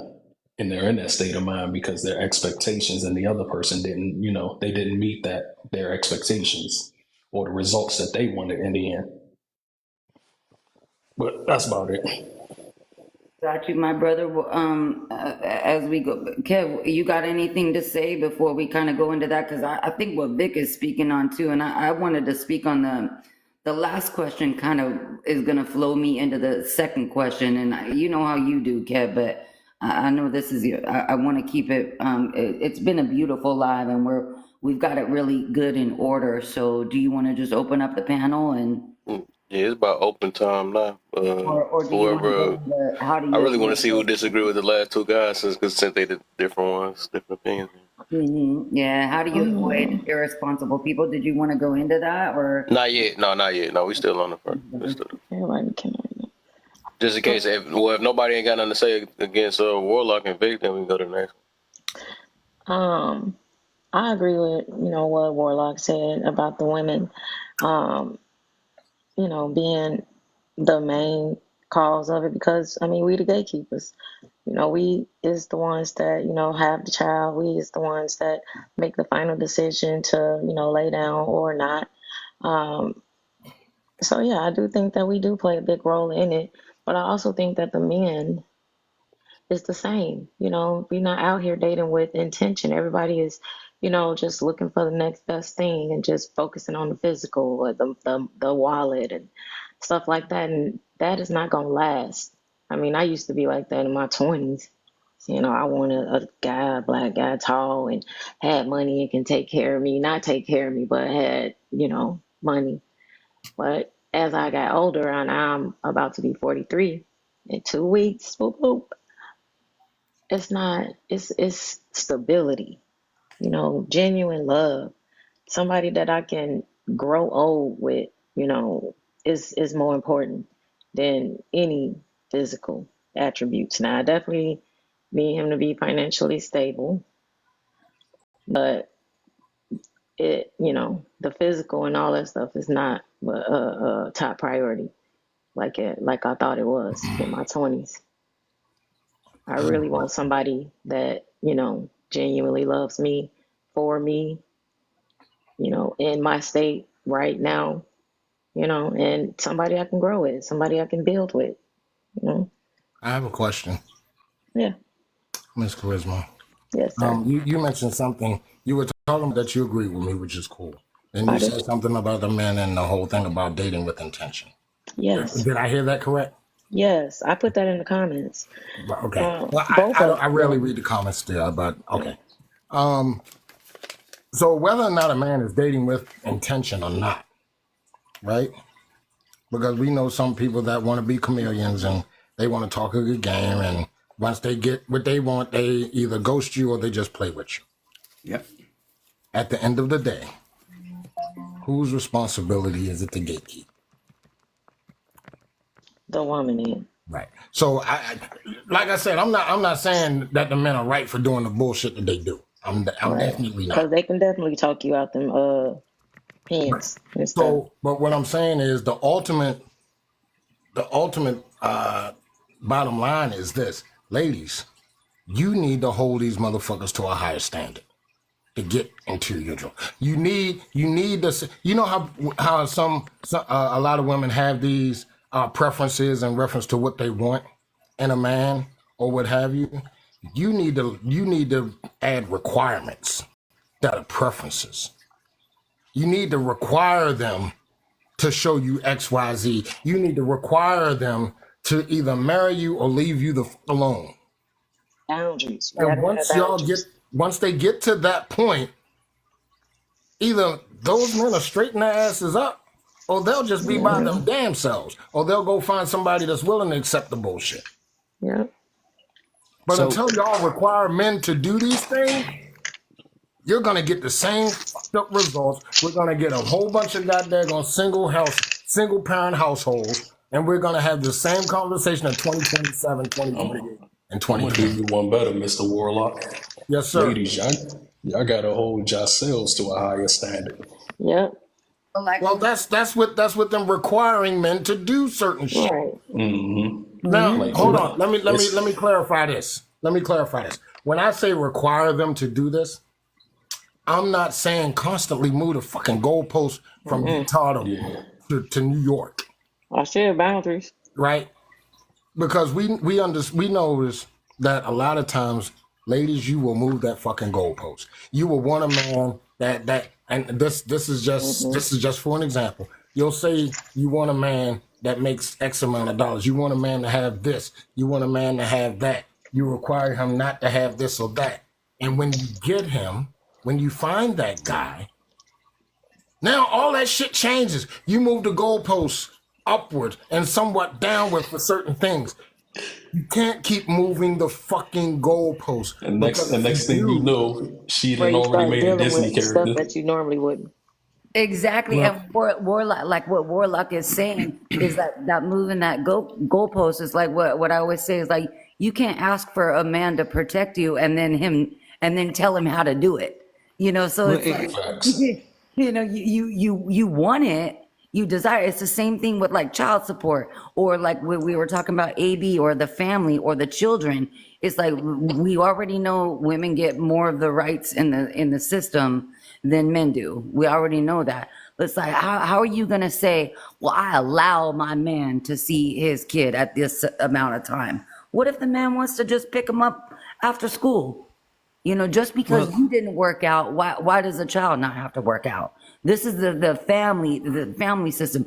Just because you divorced, or you separated, or it does not mean that you lose that relationship with that child, or it shouldn't be taken away. Well, and here's the other side. The other side is this. We talk about how women have certain standards, but for the man they truly desire, the man that checks off certain boxes, maybe he has the right height, the right skin tone, he has the right drip, he drives the right car, just has that certain appearance. All of a sudden, all the rules, all the standards she had, they go out the window. And they will allow certain things to happen with that man that other men that don't meet those credentials, those appearance credentials, his presentation credentials, they uphold those standards for those men. And that's just, men know that. You're like, there's guys that will never take that woman on a date, but will be sleeping with her. But then there's guys that she will require to take her on 5 dates. And men know that that's in society, that's how things operate a lot of times. I know exactly what you're talking about. Here's the thing, right? And here's the problem that I see, and this is just my personal thing because it's worked for me. A lot of us go for what we want and not what we need because most of us don't even have a freaking clue on what we need first and foremost. All right. At the same token, this is what I usually tell the fellas: don't get fooled by a big booty, a smile, and a soft fucking voice. All right. When you look for your woman, I understand you may have preferences that she's not 6 foot because your ass is only 5'10". I get that. I get that you may want a woman that is not morbidly obese. I get that. Fine. However, what I'm telling you is this: find a woman that fills in the spaces that you are deficient. Oh, I like it the way you worded that. There's no need, because when you start talking about these power couples, they usually do the same shit.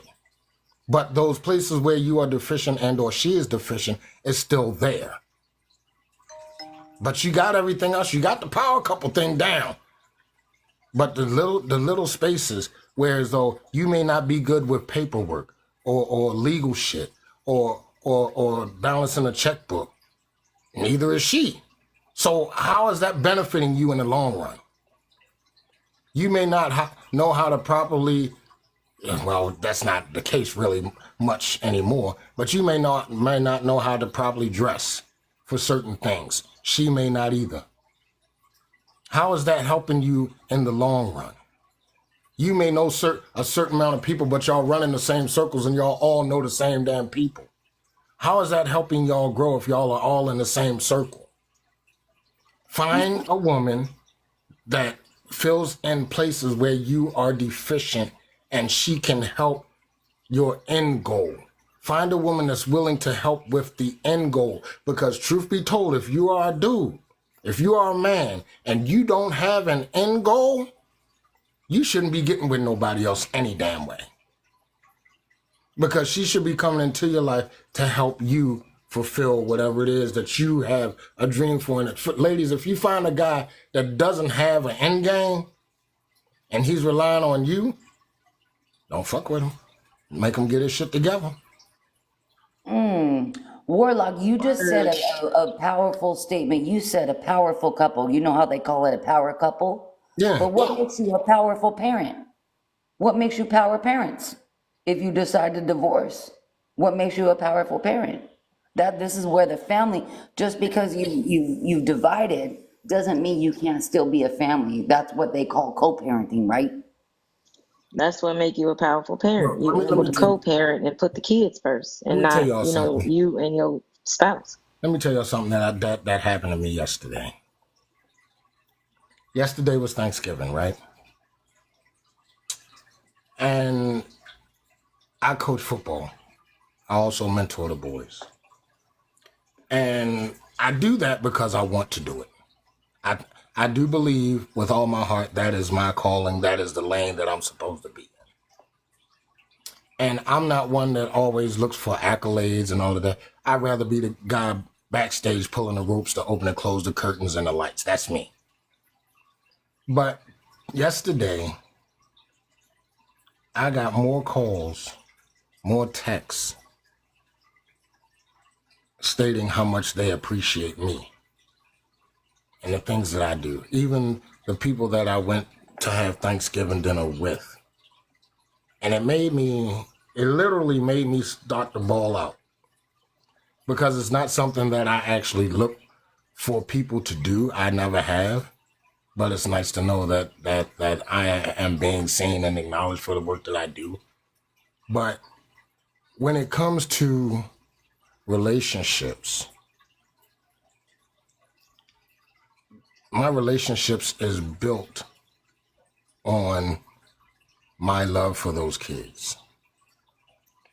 My relationship with the parents is built on the love that they have for their kids. Whether their father is around or not, I had one father call me and actually thank me for being the person that I am, because him and the baby mother don't get along with. Them motherfuckers can't even say hi to each other without cussing each other out. But this is what we mean. This is what I take as far as family is concerned, because family is not only blood, right? The boys that I coach, the teams that I coach, the ones that I look after while I'm up there on the field, that's family. And when they can get together and they can talk amongst each other about certain problems that they have, and they can help each other resolve their brother's issues, or they can go with their brother, a 7-year-old can take one of our 13, 14-year-olds and go talk to their parents, and they can resolve issues. That's fucking family. So when we talk about family, let's not only speak about blood. That part. Let's speak about the people that have come together from different areas, different walks of life, that have come together and made that freaking bond that they probably don't even have with their own family. You Those know, are the motherfuckers that make things roll. Warlock, I used this analogy earlier because I used to be a coach's wife. Football, basketball, I even coached basketball myself, grew up an athlete, and we used football as an analogy for Thanksgiving. And we were talking about relationships, that going back and forth, that offense, that defense. But you need to be that offensive line. Guess what they're doing? They're protecting the quarterback. The defensive line, guess what they're doing?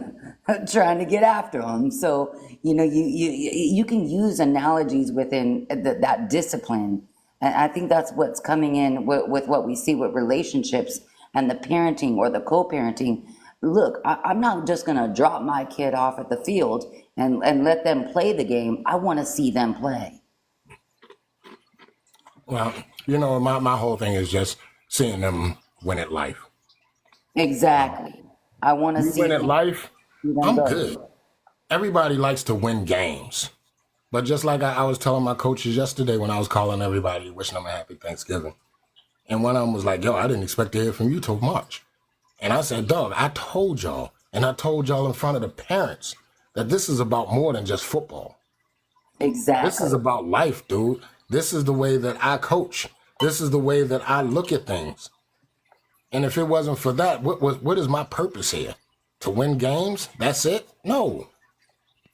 My goal is to try to mentor these boys, mold their minds at a young age and bring them up so they'll have some kind of standards and morals to work to have throughout the rest of their fucking life. That's just me. We got to be there when people fail too. When our children fail, you know, What? sometimes they take risks, and sometimes we got to be there when they You're lose. muffled, lovely. Yeah, you're muffled, loving. Oh, is that better? Yes. Yeah. Sometimes we got to be there when our kids fail, when they lose, because we don't want them to not take risks. Lovely. Failure is a part of life, and kids learning that failure. You learn how to win through failing first, and many times that's not discussed. We see, you know, the Disney movies, and we see all this other stuff, and it's like, oh, everything just sort of works out like up front, and there's no, you know, you don't run into any issues or problems where, but failure is a part of growth. At what brother Vic typed in there. Failure is a part of growth. And It is. in failing initially, you learn how to be successful. But it also teaches them grit and resilience. And resilience is important for being successful in life in general. And I will say this, most individuals in society are not really successful because a lot of people don't have resilience. They get hit and they stay down. They get hit and they stay down. There's something that I've always said on my live. I say, listen, the thing about life is you will get knocked to the mat. That does not matter. It doesn't matter that you get knocked to the mat. Your only job is to get up off the mat, to get focused back on your goals, to get back on the battlefield, to start putting in work and get back to it. So, I mean, it's failure is going to happen, but eventually you learn how to win, and you learn the systems you create that help you to win consistently and to constantly win on a regular basis and get better results. With that, I land my plane. And the Bible talks a lot about endurance. You know, like you have to go through trials and tribulations and endurance. That your endurance is actually what also tests your faith.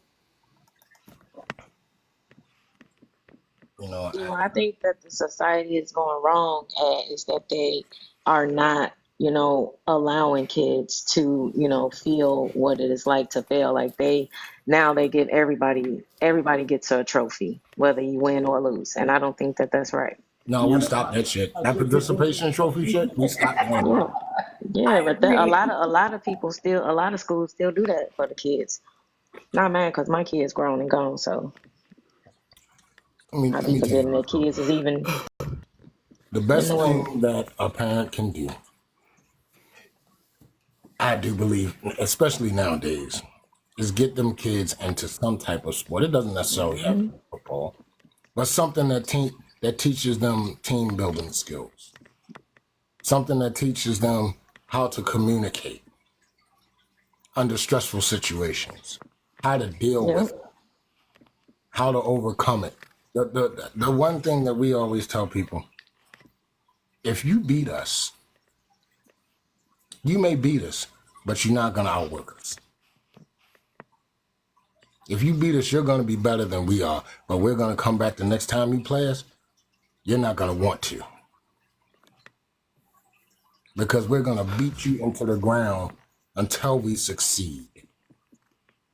We're going to leave everything on that freaking football field when we leave because we give our 100% best every game.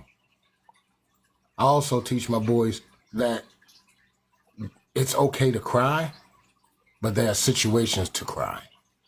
You don't cry because you made a mistake, because when you cry, when you make that mistake, you're not going to be able to think clearly and you're not going to be able to correct that issue. If you break an arm or a finger or something, yeah, bawl your ass out because I know it hurts. But there is situations that you can cry. Not everything, not every little mistake you get to cry about. You get to make the mistake, because we all do. Come here over on the sideline, figure out what you did wrong. We're going to get you back in the game, my guy. Because even though you made a mistake, I'm not going to punish you and sit you down all game because you made a mistake. We all do. Even I do. And I think that's the one thing that my boys love about me and the coaching staff that I'm on, is that if we make a mistake, we own it. We own our mistakes. And we teach our boys to do the same. And I think that's a lot. That's something that a lot of men nowadays, they act like they can't be freaking wrong. Well, They act like they can't make mistakes. No, we all do, my guy. as you say it, Warlock, you know what that reminds me of? With you being a coach and being like a mentor, you know, you're kind of like the unc or the dad of that team. It's just like with women who they're, oh, that's the coach's wife, or that's the team mom. And that's what it brought me down to that last question that Kev had brought up that I wanted to bring up earlier. It's like, what is an example? So do you take the good and bad from what you dealt with when you were growing up, and what makes you be the example? What were you, because example has to do with a sample or like a pattern of things. So how do you become the example when you have basically like a discernment? Like you had to put in some work for yourself in order to be an example for these kids, Warlock. Look, let me tell you this.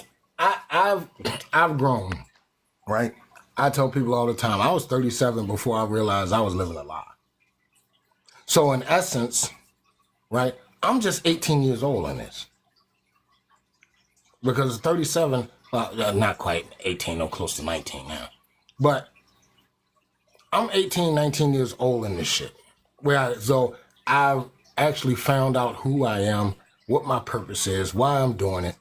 And I'm learning just with the kids. I tell people all the time, those kids, in the past 10 years that I've been coaching, the kids that I've coached, that I've mentored, that I've watched, that I've helped out, they've taught me more than most of these fucking adults in the past 10 years. So to mentor them, you go to my kids right now, any of my kids that I've coached with, they know all about my damn life. They know my triumphs. They know my fuck ups. They know where I want to go. They know where I want to take them. They know all of that, because I don't want them to look at me as the end all be all, the God of things, because I fuck up too. I have fucked up. I've done these things, dude. And this is where it most likely is going to lead you. So I'm not trying to send you down that path. And I think that's another thing that we as men a lot of time have a problem with, admitting to our own fuck ups in the past, even though we are better for them. But we can help you try to avoid some of these things, because the consequences back then are nothing like they are now. You can't, whereas though you could go out and say something crazy to a dude and you'll fist fight him. And 8 times out of 10, when you fist fight a guy, they wind up being one of your best friends. Nowadays, you go out and say something stupid, you're liable not to go to fuck home. Can't fight Everything is not a confrontation that you should not walk away from, because one day you're not going to be able to walk away from it. And that's the way that I tell them. I'm sorry, go ahead, Lovely. No, go ahead. I know Motivation wanted to speak on that, and then Well, and sort of what you have been speaking on, Brother Warlock, emotional intelligence, right? Self-control, character, different things about our character. Being able to look at ourselves in the mirror and say, hey, you know what? I've made some serious mistakes, but I've also learned from those mistakes. Because it's not making the mistakes that is the issue. It's not learning from the mistakes in which you make and repeating those mistakes. That's the problem. Mm-hmm. And a lot of times when you're talking about parents, unfortunately, a lot of parents, they don't have the right mindset. So you got parents that if you have a way of thinking that is not getting you the best results, a lot of times they're passing that on to their kids. So it's like, just because they're older does not necessarily make them wiser. And that's the issue. A lot of parents are like, well, I'm older, so I'm wiser. No. Just because you're a number older does not make you wiser. There's a lot of old fools in the world. There's a lot of 40-somethings that you don't have 2 nickels to rub together in your head worth common sense. And these are the kids, and this is their parents. And this is what the kids are dealing with. I have a question for how many people over here have children? Everybody? I have kids. I have kids. Step Okay. kids. And I've been around a long time, but yeah, I got kids. Here's something that I ran across. This was a while ago. Oh, I have 2 My daughter kids. had a Facebook page, right? And one day I was on her page and she wrote something. And you know how you use symbols for expletives when you want to write out a word, right? And I didn't do it in her comments. I called her up and I said, baby girl, you need to take that down. She said, what are you talking about? I told her what post it was. I said, because young ladies don't talk like that. She came back to me and said, well, you and mommy do it. At that moment, for those that have kids, I just need this answer. What would you have said to your child at that moment? What I've had to say, the thing is, we want our kids to do as we say, but not as we do. And a lot of times that's unspoken, meaning a lot of times we do things not realizing they see all, they hear all when we think they don't. What would you have said to your child when they said that to you? I would say, well, let's discuss this. What do you mean? I would have found out exactly what she meant. And if there was an action that I did, okay, how can we change that? Thank you for bringing it to our attention. Well, if they're both wrong actions, we still need to go about correcting. As you have told me about what you see, then we both need to correct our actions. I still need you to take that down. And because you brought this to my attention, I'm your father or man enough to say, hey, that's something I work on because I want to be a leading example to who I am in front of you. Okay. Anybody else? Well, you said that your daughter posted something on Facebook Mm-hmm. and then said that you and mommy do it. Well, it was some curse words, but she was using the emblems.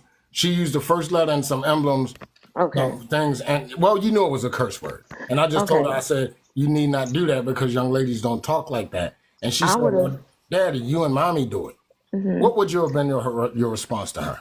I would have told her, okay, yes, we do that, but we don't post it to the entire world to see. This is what we do between us in our household. We don't post it for the entire world to see. Okay, cool. Anybody else?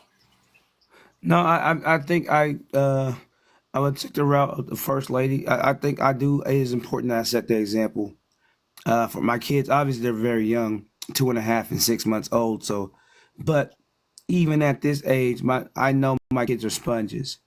So I try to watch my language very carefully.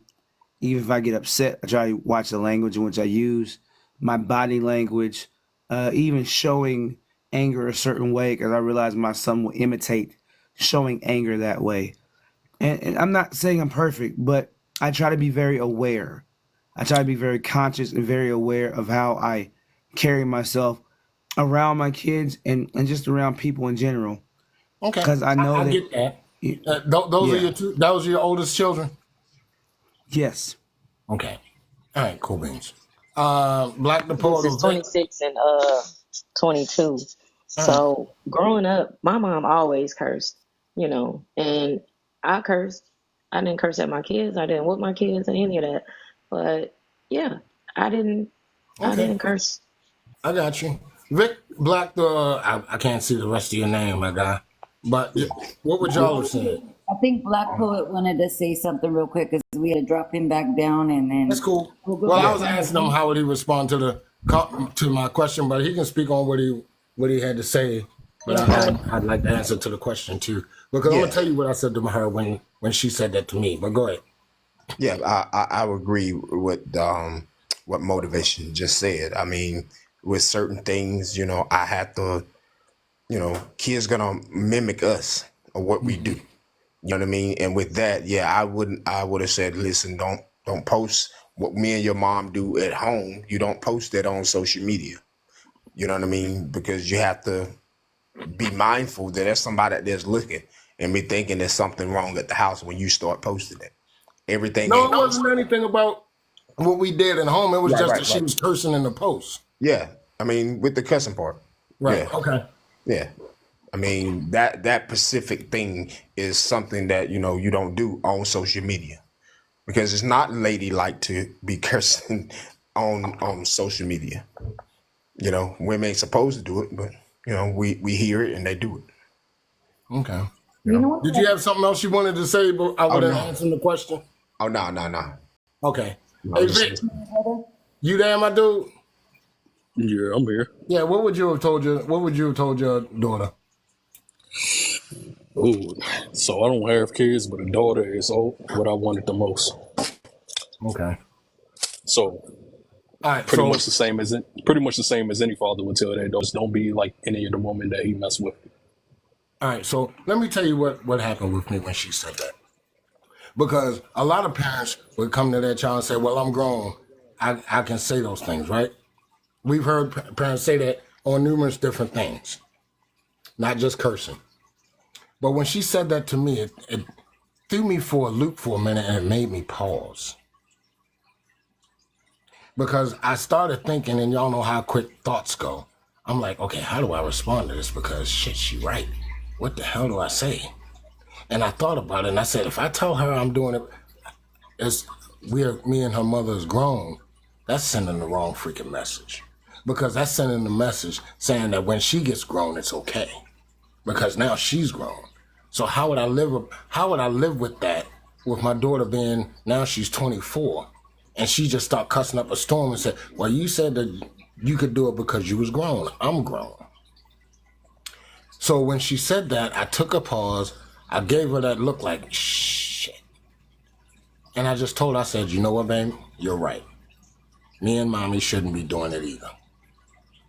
So we'll work on that, but you need not do that anymore. To this day, she's 24. This happened when she was like 10 or 11. To this day, I know she curses. I know I would be an idiot to think that she doesn't. But on social media, when I'm around, when my friends are around, she will not dare do it. You know what that reminds me of? And I just had this conversation. You're muffled again, babe.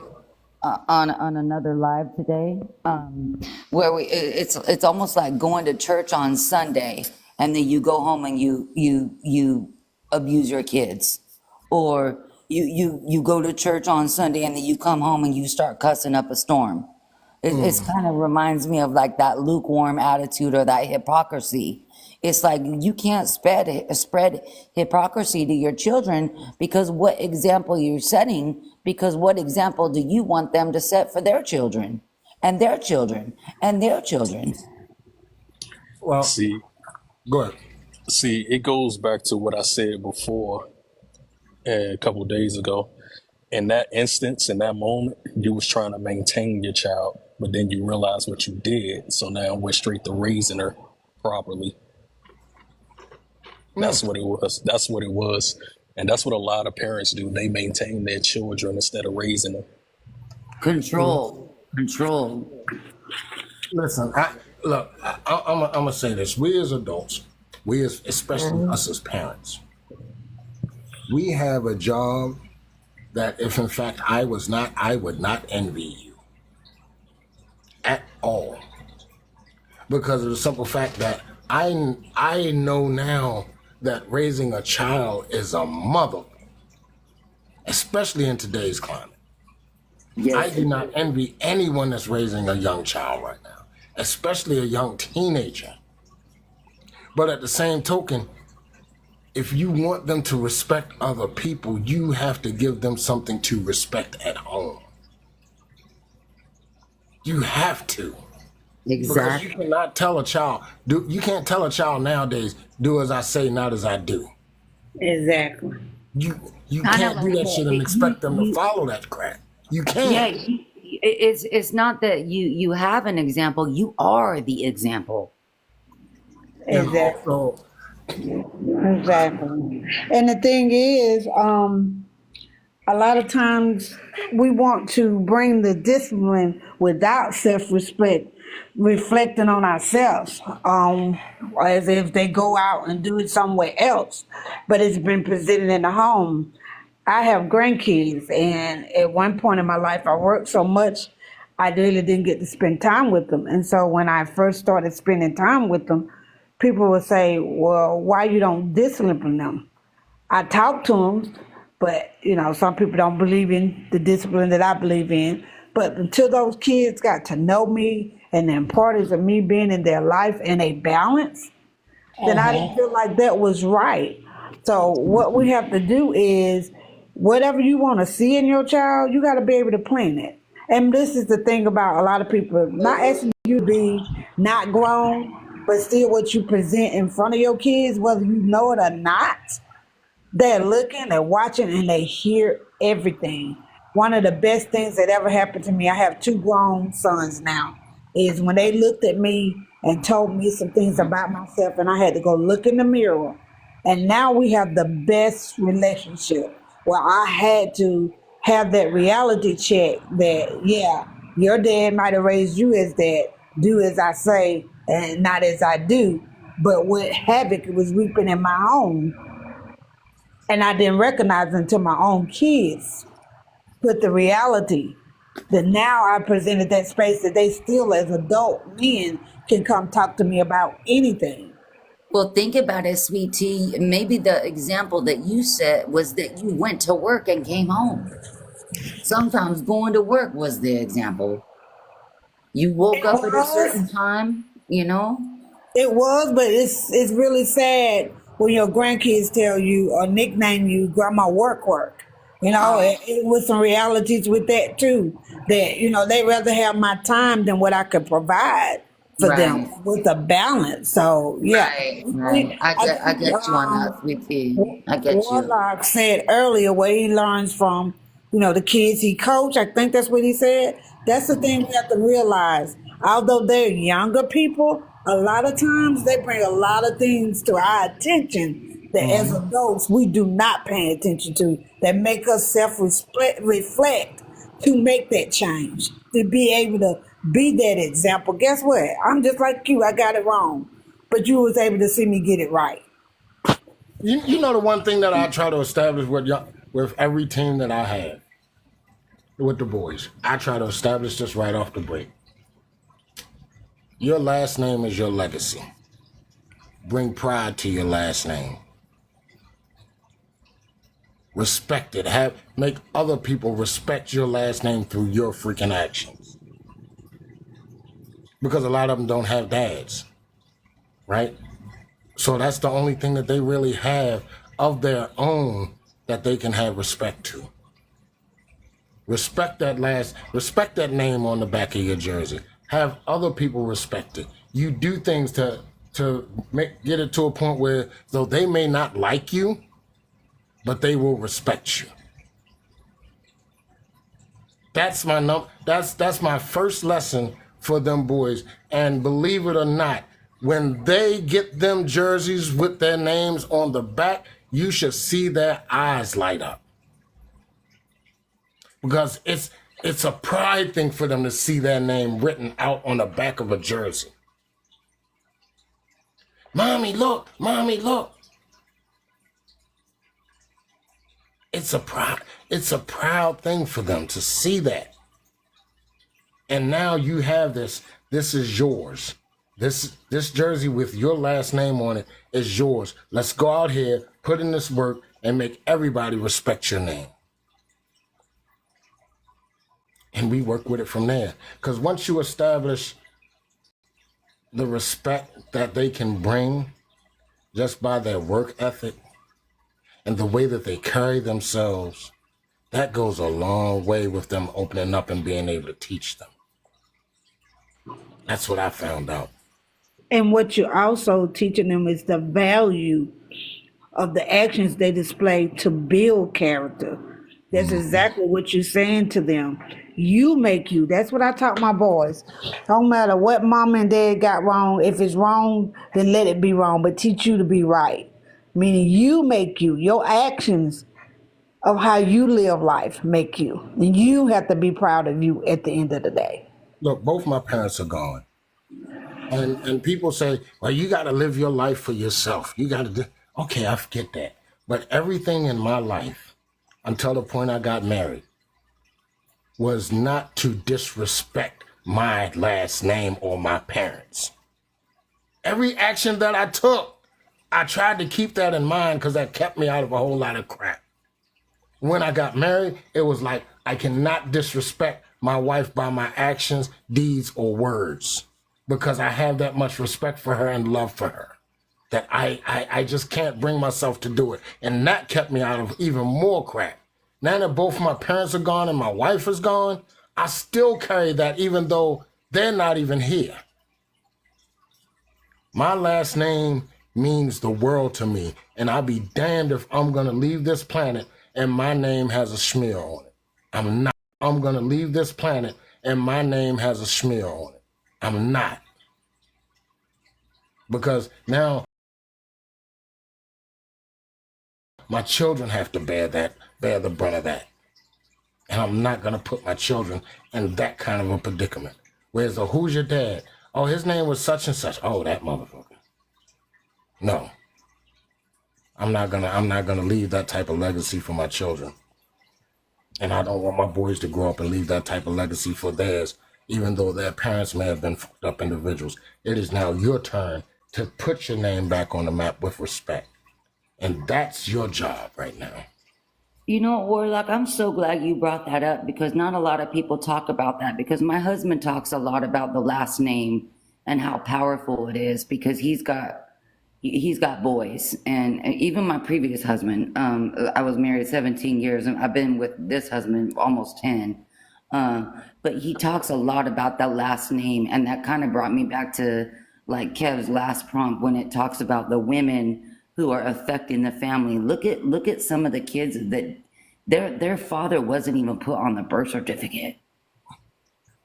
You know, and I think what you're bringing up is so powerful because I don't know, it's just Warlock, why you always do that? You and Kev, I swear, you guys always get me going. Look, I try not to talk about too much shit on here on TikTok because I find that a lot of people on this app live a facade. I know. I try to keep things in real life terms. That's just me. Mm-hmm. I don't know, and I live what I speak on. But I'm glad that you cherish that name.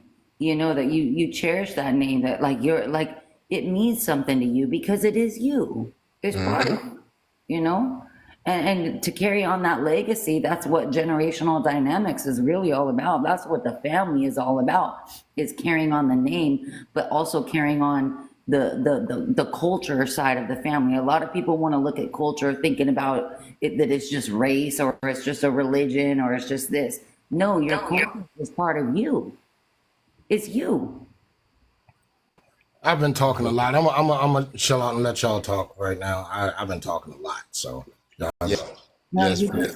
go ahead, my brother. But I know me too. I'm trying to like hop it around. Go ahead, Black Poet, and then Dr. Charisma and Sweet Tea. Yeah, I was just agreeing with Kev what been quiet. Vic Kev said. gaming.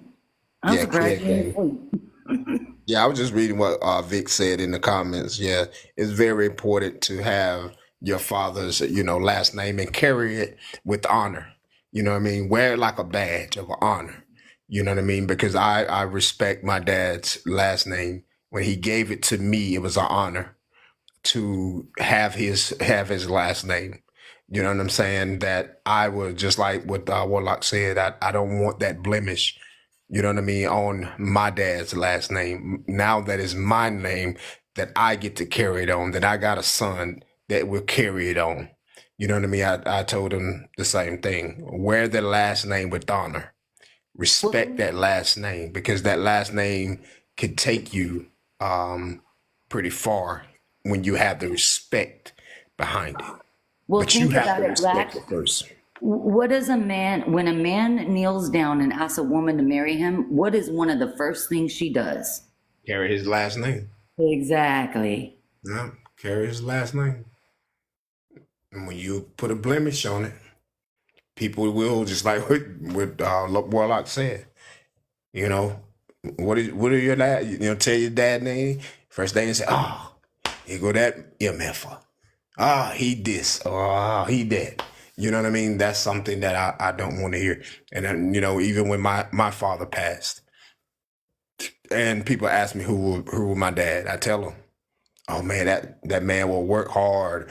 That man did this, he did that. He made sure he looked out for the community. You know what I mean? My dad had probably about 5 acres of nothing but garden. He made sure we eat first, but he made sure he looked out for the community. So that's one thing that I know that my dad in our hometown, everybody know who my dad was.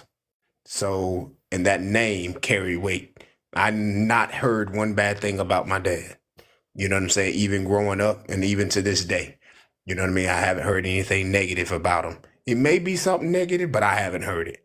You know what I mean? All I heard is good, positive things. Even back before I was born, you know what I mean? I still heard those good things about my dad. So, we have to wear that name with on that last name.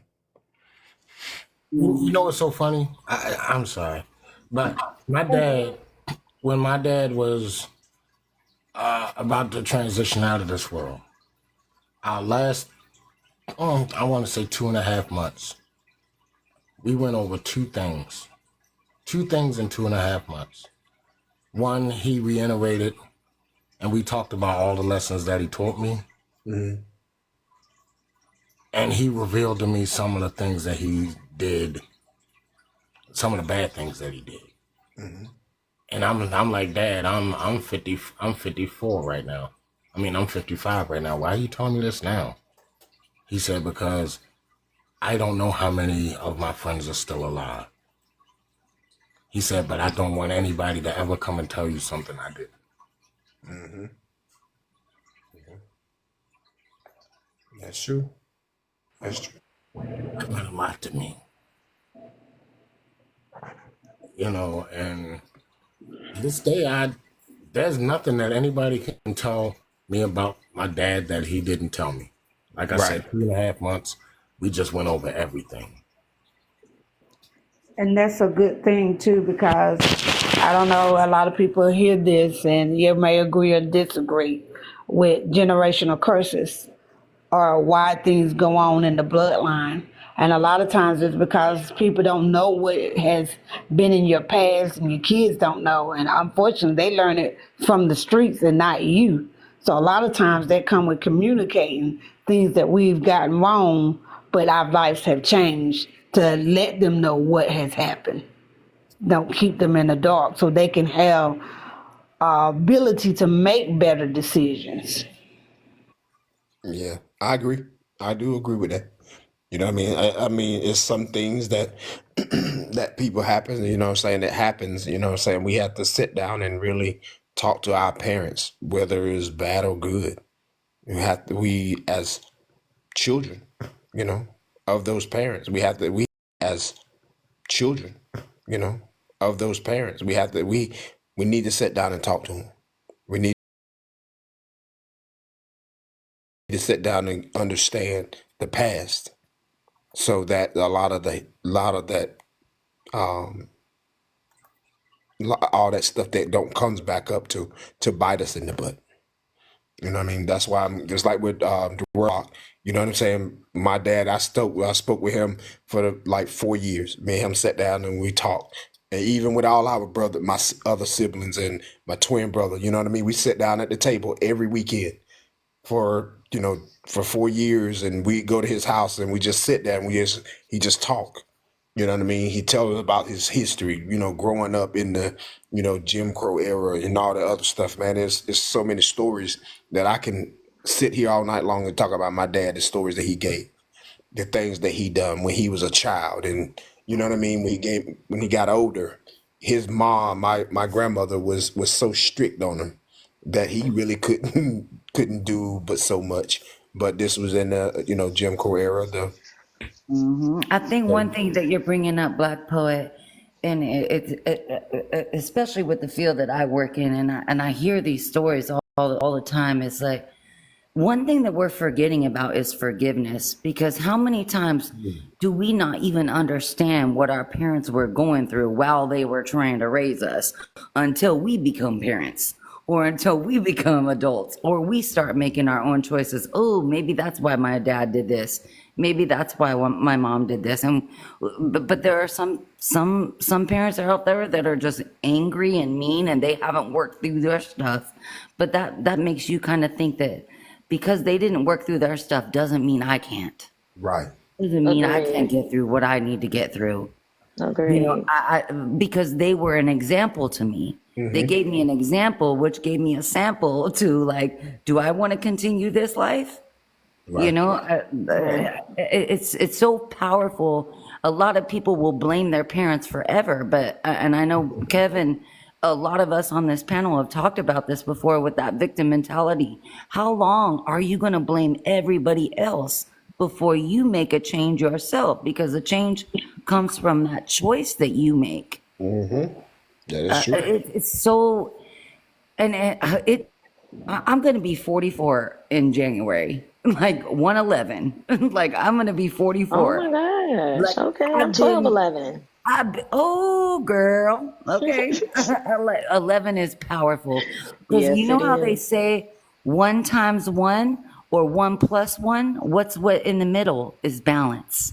It's Right. something that kind of equalizes that. It's like, I don't know. It started getting to the point where I was like, man, life is a little bit more simpler than I've always made it. Sometimes I Yeah. create my own chaos, and I've done it before. Yeah, we I've, all I've We put all myself do. in some dumbass situations where I'm like, what was I thinking? And I hurt people. But I've also helped people. There was a balance. It just came in. I'm sorry, I'm ranting. No, you Go ahead. fine. I wanted to just comment on what Black Poet said Four about too. Let me find no four, Vic. I you ain't never said finding four, Vic. you said you and your grandfather used to sit down and talk me about and my his dad. past. Me You and and my your dad. dad. Yeah. Okay. All my siblings actually. Yeah. That's great. I mean, I'm trying to do that because my grandmother, my mom's mom, is still here. And I got her a book that basically said, Grandma, I want to know your life story. And so I got that for her, got that for my mom, and I got that for my dad. And so I'm just waiting on them to fill it out. And the best way of doing that, I mean, just a little suggestion also. Yeah, it's good to have that book, but what will really get them going is set it in front of that video camera. Put it on your phone, record it. You know what I mean? Yes. And just let That's them, a good idea. and just start asking questions. You know what I mean? Because that's what I did, and I wish I had the idea then when I was talking to my dad. You know what I mean? Because when my dad gave me so much information that I wish I could have retained it all, what he Yeah. gave me. You know what I'm saying? And my grandmother before she passed, you know what I mean? Because she passed away before my dad. The information that I got for them, it was so vital. So I could use some of that today. Black, You know what I I mean? wish you were in the live that I was in earlier. We were talking about how the importance of big mamas, Yeah. like the Yes. importance of them back in the day. We were in a whole live talking about that. And as you're talking about charisma, That was like my sit, live. I just did it. oh, it was your, well, no, oh yeah, it was. I Well, just switched your it live, from but, there. but we went back to that. So I actually have the diaries from my grandmother that goes back into the history of the Wagoners going through America. So we still need our history that has had to happen. Like what Kev, we all talk about. Like, look, what do we do with what we already know? With I mean, everything that has I been mean, presented to Idea us. is a really good idea. I'm going yeah, to implement that. And I yeah. mean, because I feel like I am the main person in the family that, try to keep everybody together. I literally stop by my family member's house. Even if I'm in the area, I don't call, I just stop. hmm Yeah. So That's me. Oh, you the must be videos, proud. I think, would be great. Yeah, because you think about it, that video you can pass on. It never wears out. That book, True. it will fade after a while. It will get misplaced. So now you're thinking about, well, wait a minute, where's what? You think about that video, you can always save it, store it, and it's always gonna pop right back up like it's brand Yes. new. You ain't never got to worry about it being misplaced, other than somebody that accidentally deleted it. But you think My God. you send it to your files and you send a cloud. So at Oh, any yeah. time, you know what I'm Well, I saying? don't know about this cloud. Now they I changing mean, everything. I think I'm well, gonna have to have something on my person. well, you think about it. You could take it off your phone and put it on a Yeah, DVD. on the flash. Yeah. Yeah, so you will always have it. So I mean, that was something that I wish that I would have thought of back then, but cell phone wasn't as are they are now. You know what I mean? And just sitting down talking to my dad and my mom, and then got a chance to talk to both of my grandparents, my grandmother. You know what I mean? So those are things that I kind of instilled, and the things that I think about with randomly. I be thinking about random things. I'm like, Me I too. remember my dad told me this, or I remember my mom said this right here. You know what I mean? And Lovely said something very, very key, very important, is that if we have a disagreement or we have a misunderstanding as a child growing up, we do got to go back to our parents, express to our parents how our childhood was, because they probably knew, but they didn't pay it no mind because that's how they was raised. And we got to show forgiveness. We got to give our parents grace, because think about it. Eventually, if you don't give your parents grace, how you think you want your kids to give you grace? So we have to give And our they did. grandparents grace. I mean, Yeah, our because I parents. didn't feel like I was a good parent, because I was a young parent. You So did I your didn't feel best. like I was a good. Yes, I did. So don't say you wasn't. And You they're was a, good. you was I a mean, good I said parent. I felt like I wasn't. I Yeah. know I'm good now. You was. You know We what? we make mistakes. Hey, nobody got a handbook on how to raise kids. I'm, Yeah, I I'm gonna had tell Somebody you got a parents this. handbook? though, Let me know about it. thankfully. I'm gonna I've tell you always, this right here, right? yeah, there's I've no, always, but the Bible is a start. I was too young. I had my first one when I was 16, 15. I wasn't in the Bible. let me say this about older folk, right? Um, Before my mom passed, she had basically fell off the cliff in reference to Alzheimer's, right? And my dad was basically putting himself to the side to take care of my mom, and it just got to the point where his health got too bad, and she went to a long-term care facility. And I used to go up there and visit her at least 5 days a week. And I used to be up there for like 9 or 10 hours a day because I'm retired, so that's why I don't. Anyway, but I was only up there with my mom for like maybe 4 or 5. Mhm. And people used to wonder why I was there for so dang long. But it was because the other older folk in there wasn't getting visitors. And they just wanted to talk.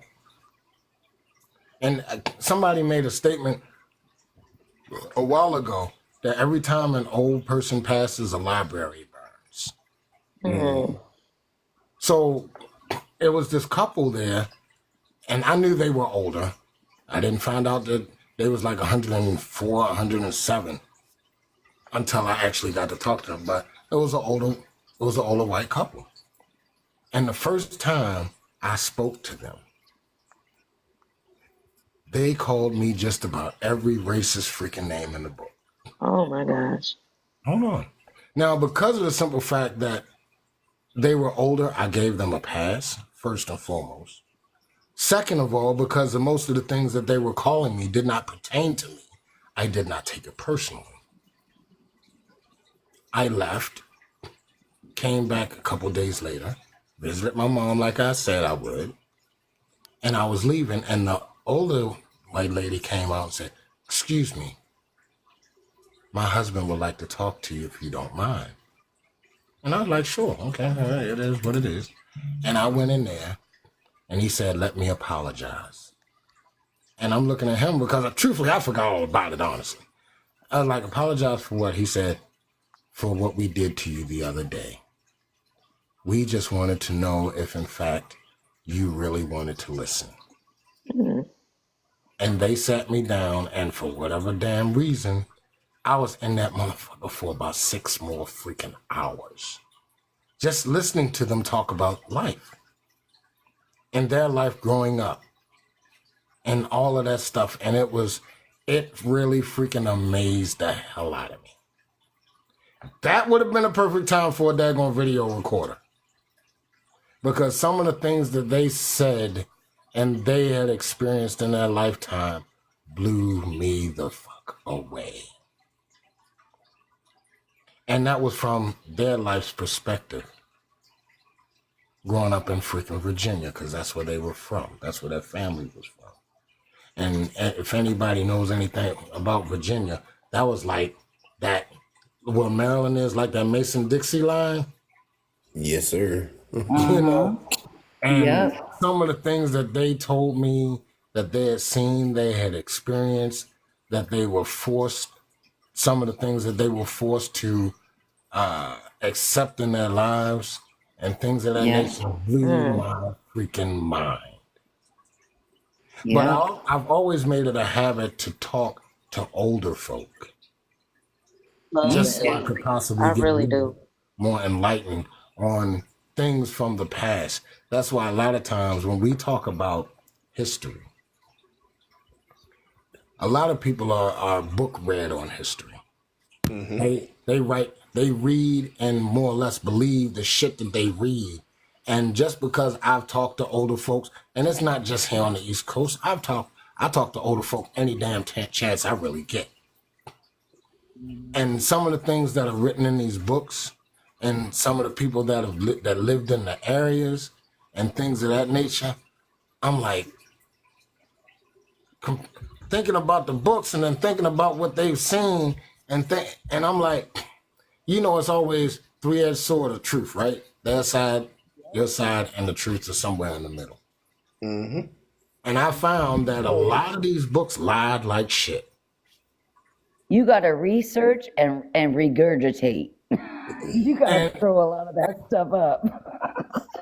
I'm like, this is why I speak the way that I speak sometimes, because when people start talking about history, well, this book and this author and this, that, and then you go and look at the author's only 40 some years old, and they're talking about shit that happened 90 years ago, and their Right. references are people that was maybe 60. And I'm like, Right. how the fuck can they speak on some shit that happened 90 years ago and they're only 60? This is secondhand information. I'd prefer to get it firsthand, Yep. because it's I just agree. like that game of telephone, right? Y'all remember the game of telephone? That shit goes Mm-mm. around, and by the time it gets back to the original person, it's a whole new fucking message. Oh But yeah. when you say firsthand, that's actually very powerful. What do you think the first hand is? It's you. The So first The hand. elders.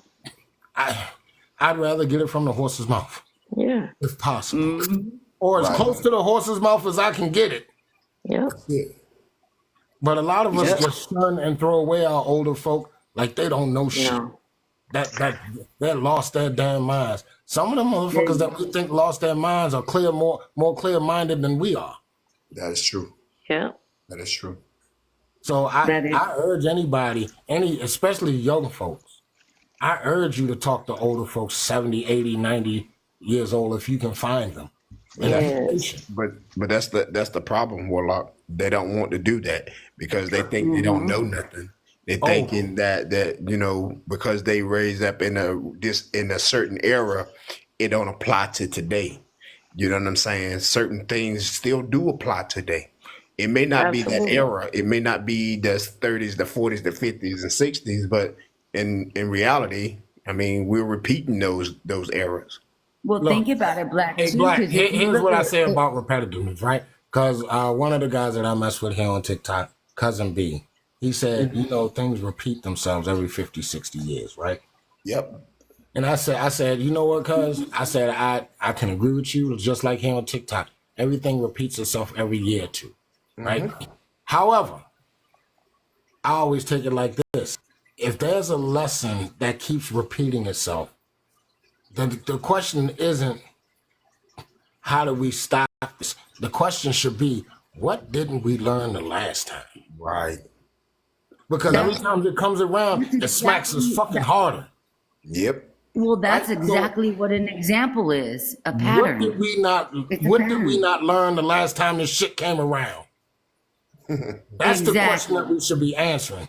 Not That's how true. do we fix this? No, what the fuck did we miss last time? Exactly. But that's not the Exactly. question we want to ask.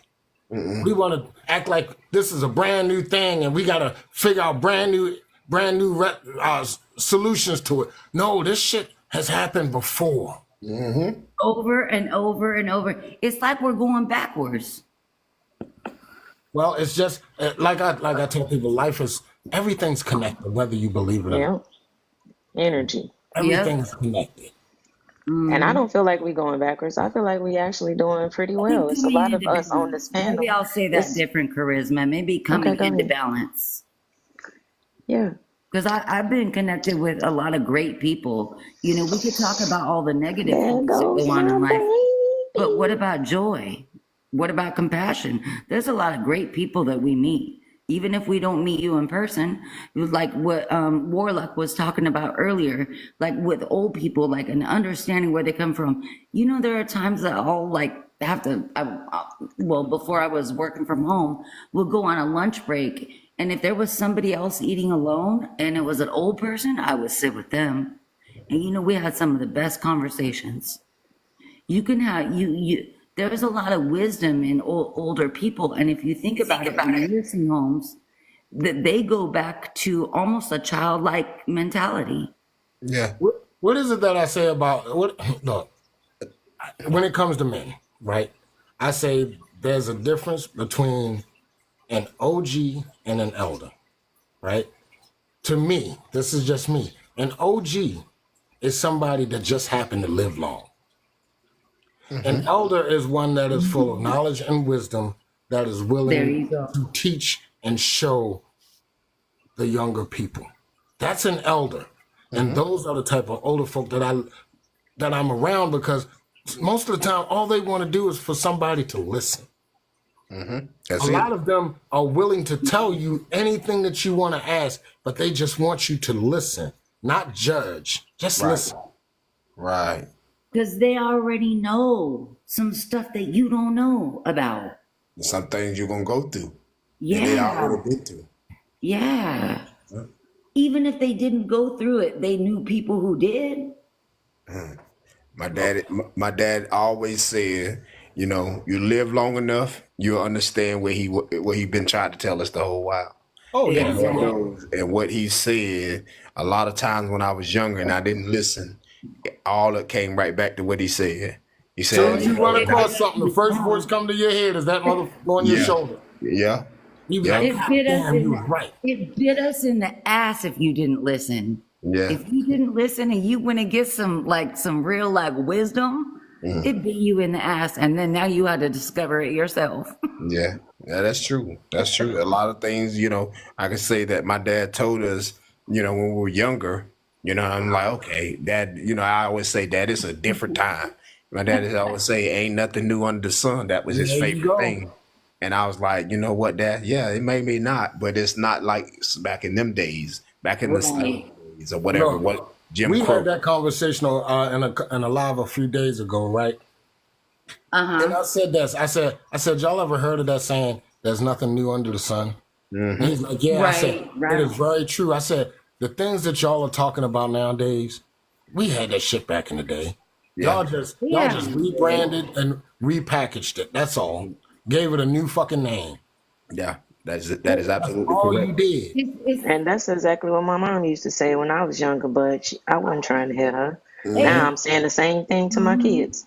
Yeah, It's the same thing with music. Look what they're doing. We don't even get anything original anymore. They're branded, like they're using the brands right.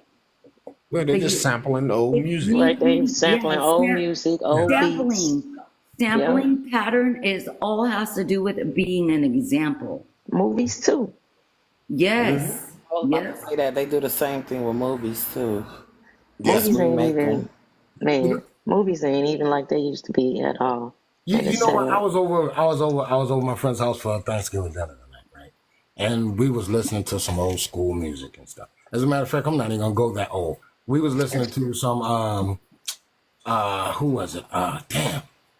It was SWV, right?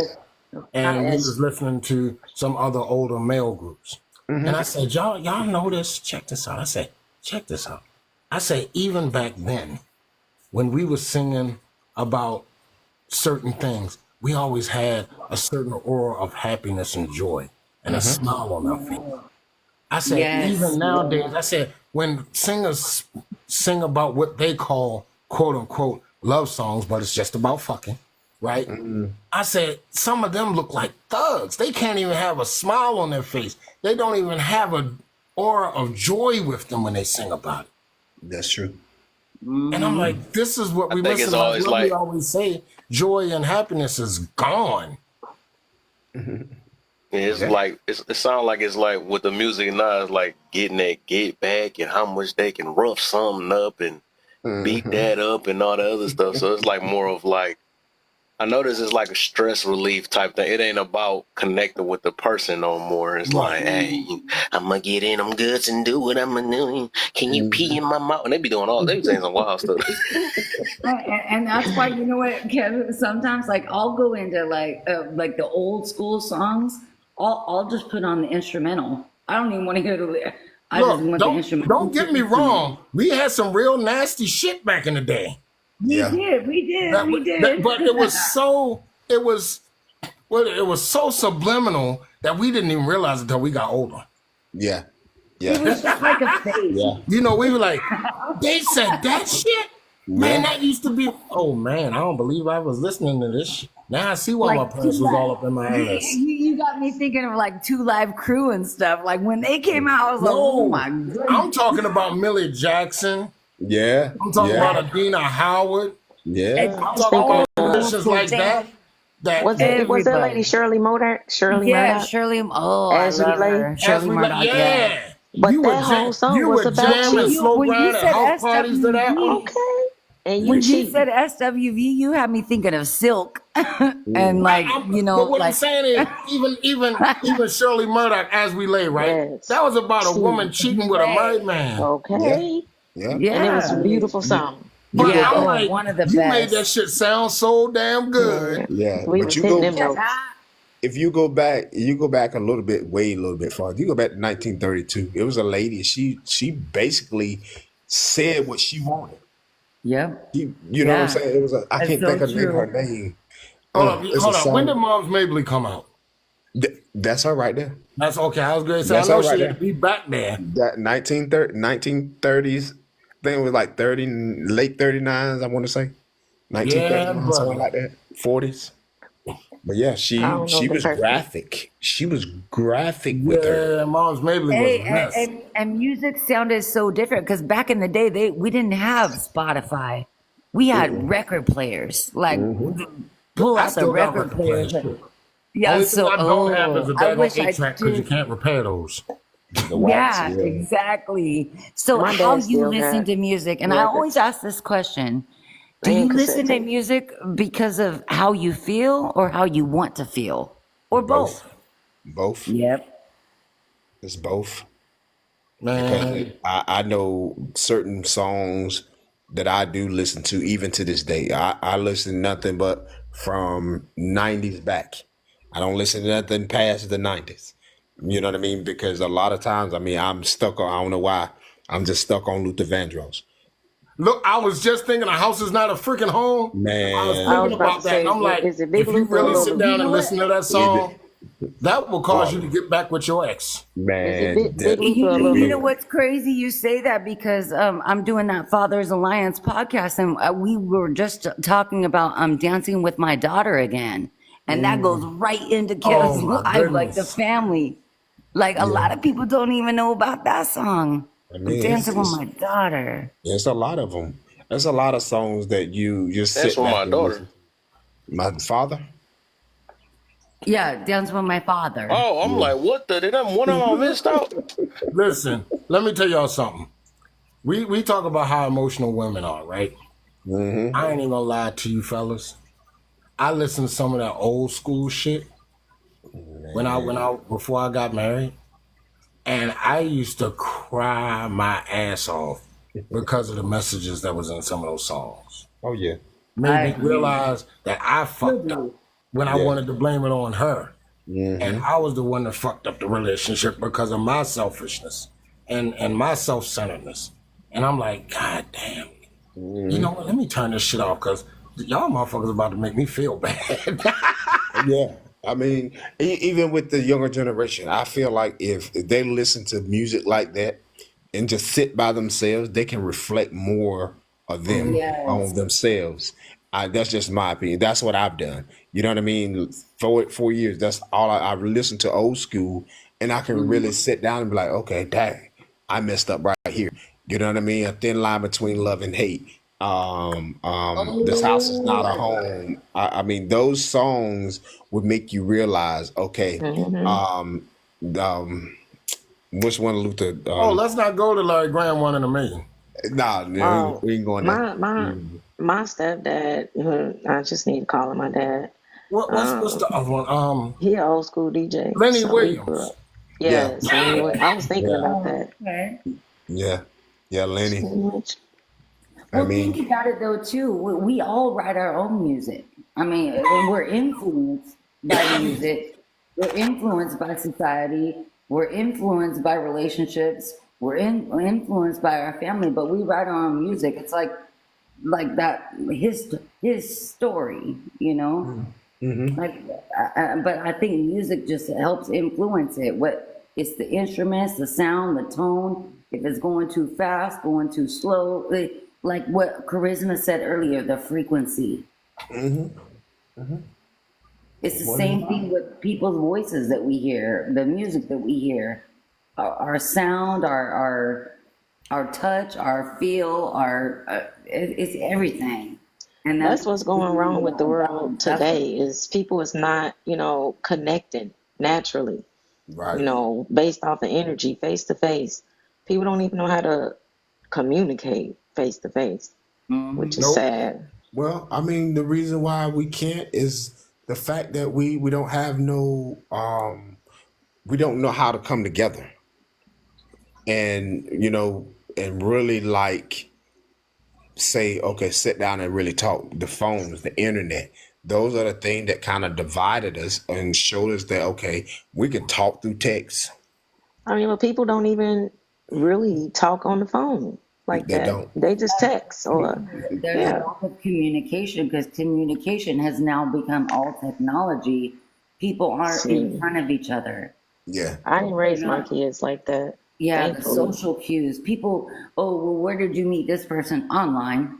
Online. Okay, and I mean that's cool, But but you got to come from behind the screen you know, Eventually. right. eventually. That's why everybody out here getting catfish. How you dating somebody 3 and 4 years and you ain't never seen him? That part. That's insane to me. Well, we You're got too not much gonna sit up technology here. now. Okay, you're not gonna sit up here and Back tell in me the day, it that was like everything you get it was on a maybe in camera high broke. school or at the gas station or at the Never. grocery store, Mm-mm. even the It's bar. Because I ain't gonna shut that down. Some people yeah. met in a club 20 years ago and they're still together. You just said a really powerful word, Black. You said the community. It's like, and think about community, combining, and like, oh man, like nobody's coming together. Because people crazy. I mean, you can't even step on somebody's shoe. You might get unalive. I ain't got time for that. I'm in I the mean, crib. Exactly. yeah. Well, people are It's just scared. Yeah. it's just the mature people have to be grown and be mature. You know what I mean? You can't Right. expect not to go into a crowded place and not get your shoes stepped on. I mean, come on. Let's be real about it. You know what I Yeah, but mean? It's just still, the you could still get immaturity. unalive though. Yeah, I On mean, accident. Right. that's Right. where maturity comes in at. A lot of people is not mature in those They areas. not. And that's why we Mhm. don't go nowhere no more. Me neither, Charisma. I I stay ain't at even gonna, home. I am not even gonna hold you. I don't go You know what? nowhere. And I work from home, so I I'm don't know. good. I don't know why this struck. Why I went to look for this, right? But I wrote a poem a while ago. Aw. I did it on one of my lives that because I was doing an open mic night, and I wrote this. Uh-huh. And I don't even know why I went to look for it. It was just through this conversation. But the poem is called Our Ancestors, right? And it reads like this. It's a conversation between a person and one of their ancestors.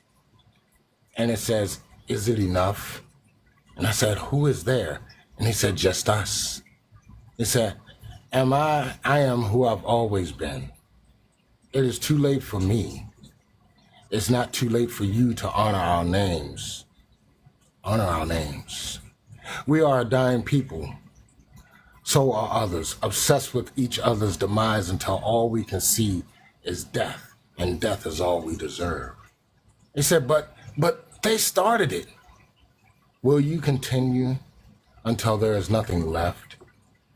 If both sides no longer exist, there is no one left to care which side deserves the blame. It no longer matters who started it. It only matters who is suffering. He said, no, I have an obligation to honor your names. And have you chosen to honor our names? What is there left is if all of creation around falls? There is nothing, no hope, no dreams, no future, no life, unless we turn from the cycle of hatred to something greater. But I don't understand. That is because you have let others distract you, blind you with hate and mistrust. You cannot see the battle for what it is. We are fighting to save one another. We must realize we are not alone. We rise and fall together. And some of us must be sacrificed if all are to be saved. You have the opportunity here and now to choose to become something greater, nobler, and more difficult than you have before. So I ask you, why now? Why not earlier? All this time, where have you been? He said, I've always been here. You are just now being quiet enough to hear and listen. Oh, I my. love That that. was deep. I wish I would have recorded that. Please, no. Kev keeps all his live No, don't ask streams Kev on. for shit, because he don't know how to get shit from people. No, But I no had, lie. when I said I cannot record it, I was on mute Got that No though. right. So lie. That that was was the sign. absolutely beautiful and actually insanely like righteous. Like that's the powerful word, and that brought me that goes into Psalm 22 when it says, because remember you talked about crying earlier before you read that poem, and you said there are some days that you just cry. My God, why hast thou forsaken me? Why art thou so far from helping me and from the words of my roaring? Oh my God, I cry in the daytime, but thou hearest not, and in the night season, and am not silent. But thou art holy. O thou that inhabitest the praises of Israel. Our fathers trusted in thee. They trusted and they did this to deliver them. And I can keep reading, but that was one of the most powerful poems. Please send it to me, please. Wow. Warlock, I don't know what you've been doing, but you have wrote that one, and you really did something something That different. was amazing. I did that. Actually, I did that in between people singing that night on my live, and I don't know where it came from, and I don't know. I'm glad that I was in front of my damn computer, because if I would have recited that as is, I would have never remembered it at all. It's called the Spirit, Warlock. It's called the Spirit. But I think that's one of my best ones ever. Good evening, good folks. What's up? What's up? What's up, Neo? How you be, my guy? I'm chilling, man. How you feeling, man? I'm awesome, Dad. I'm freaking awesome. It's good, man. When the stomach's full, bro. No, my stomach is overflowing, dude. I think I got food coming back up into my esophagus. I'm not even gonna lie to you. Wow. Yeah, it compliments to the chef. That's what I'm talking about. Oh, most definitely. How was your Thanksgiving? It was good, man. Enjoyed. Did a couple of, drop-ins. I did it that way.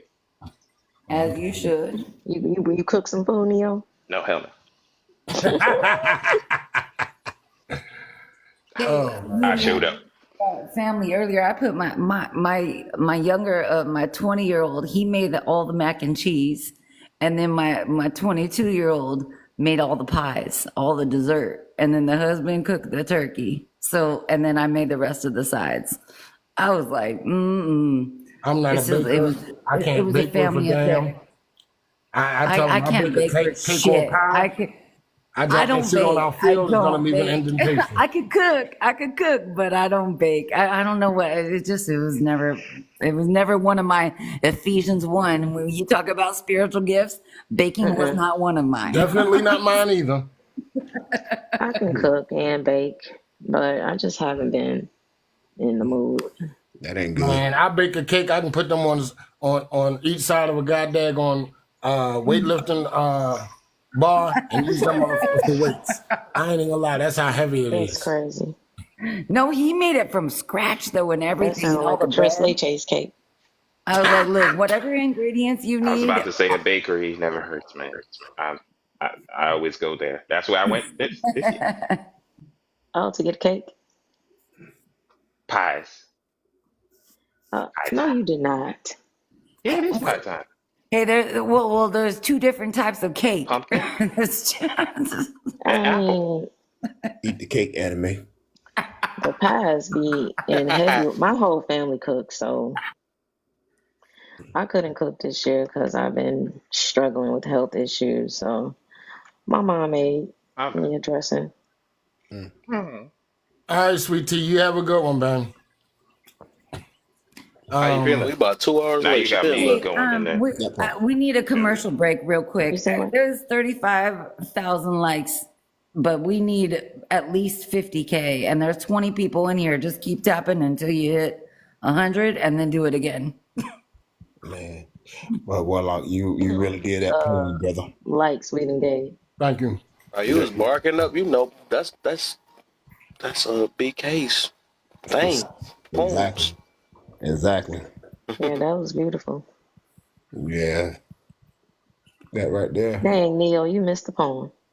Oh man, Kev, I need this live recording because I'm. Hey, she No, just don't. behind us. Kev, you get her this damn recording, you know Sure you ain't. on the house. No, I'm not about to promise nobody I'm giving them anything. Just go to my YouTube and find it yourself. 'Cause 3 people asked me for something I could not. I don't be thinking about that, man. It'd be too much. Man, I be doing too much. I be still posting videos. Man, but that poem title. Follow me on YouTube. You could have got it. You know what I'm saying? Yeah, that's what I couldn't remember which live it was. Right, me too. I straight forgot too. It was a rap. Yeah, I did a it was a off the top of the head poem, and it was just crazy. And I told Kev, clip that for me, Kev. All right, I do it. 2 weeks later, clip that, Kev. All right. As a matter of fact, go to my YouTube channel. I'm like, motherfucker, you know how many goddamn lives you done in 2 weeks? You expect me to remember that, which one it was? Man, we were talking about streaming the other day because we were talking about, because I'm doing the podcast that I'm trying to go into about, well, it's starting with the Fathers Alliance. And I was like, man, do you know how many things I have to think of all at once and then still try to be like, man, I feel you, Warlock. And you're coaching and you're working and you've got a family and you got to eat, you know, it's crazy what we have to do as people, as humans. Warlock out here walking in his purpose. Yeah, I think we all are. I'm sure it feel good. Everybody's I walking. feel like I am too. It's It just feel how you good. get there. I think that's what more people argue about. It's not like we talk about the problems, and I talked about this on the live earlier. We talk about the problems, we talk about the solutions. We know what we want it to look like. It's the process that people are arguing about. Well, this is how you do it. No, How do deep it can this we way. go tonight? Am I allowed to go deep? Let's go. Go ahead, my brother. Good. Do we need to put on some gear? Yeah. Neo. Go Get ahead, ready. my brother. Let's All go. right. So you guys keep using the word purpose, right? And I don't know when we say that word, I get it. I understand the feeling behind it, the belief behind it. But I never think, what does the purpose, if you had to paint a picture in your head for where your purpose is supposed to be directing you to or pushing you towards, do you know what that is?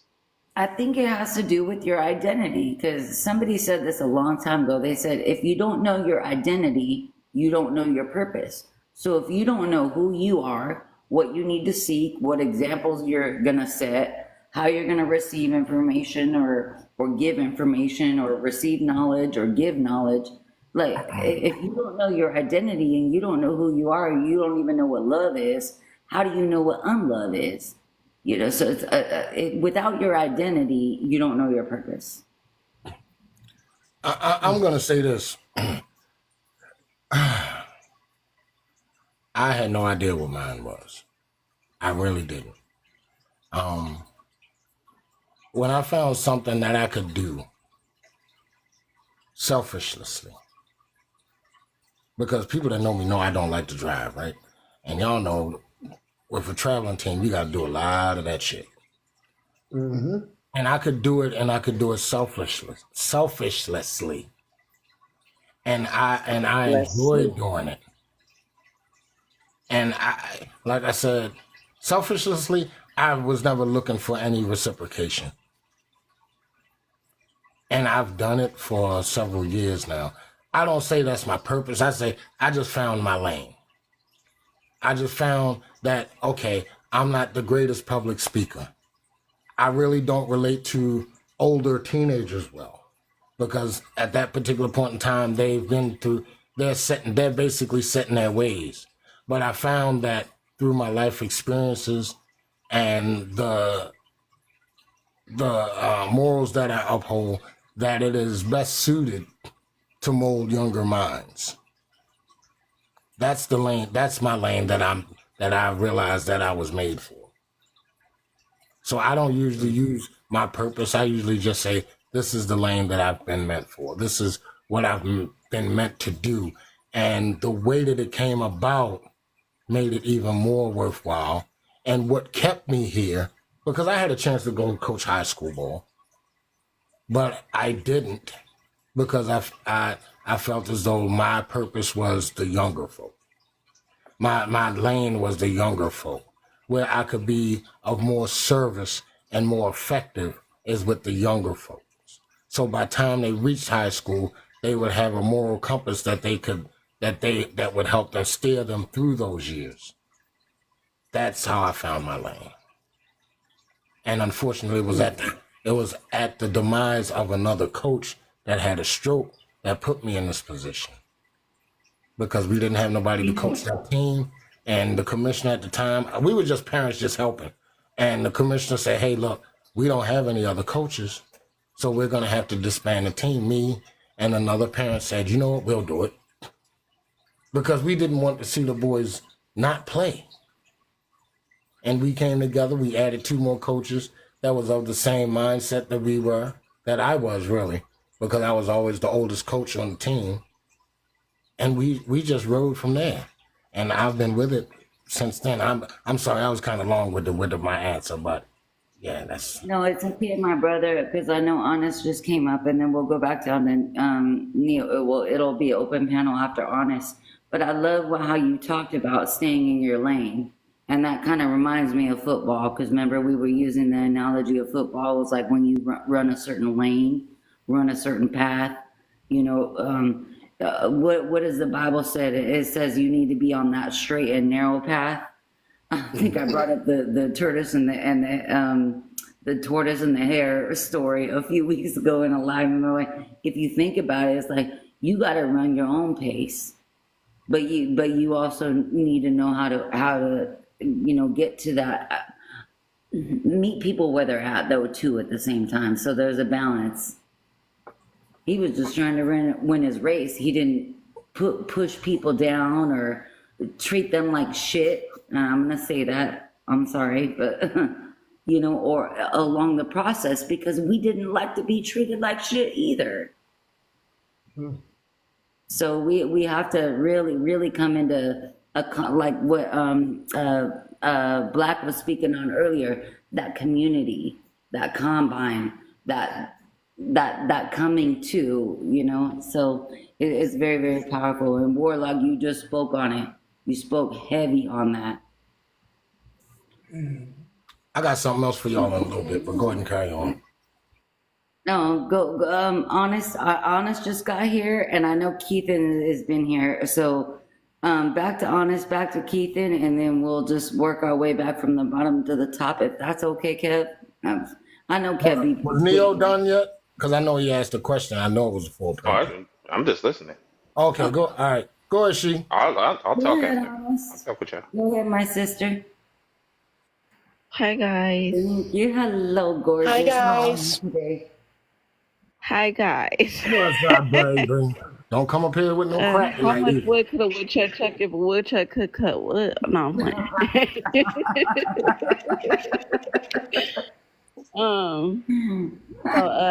Warlock, and she never brings drama. Sometimes she just like messing with me. That's all. Yeah, I like to mess with people. That's what I do around here. I gotta keep y'all entertained. No, Are you she not puts us in entertained? No, I'm playing. How's your day, baby? Why do you believe who do you believe is more at fault? Why family don't last, women or men? Shit. Nowadays, it's definitely the women. The women don't like they don't give a damn about family. I think men are more family minded only because a man looks to leave a legacy more than a woman. I think women they care for a kid only if the man is looking to marry and stay with her. Other than that,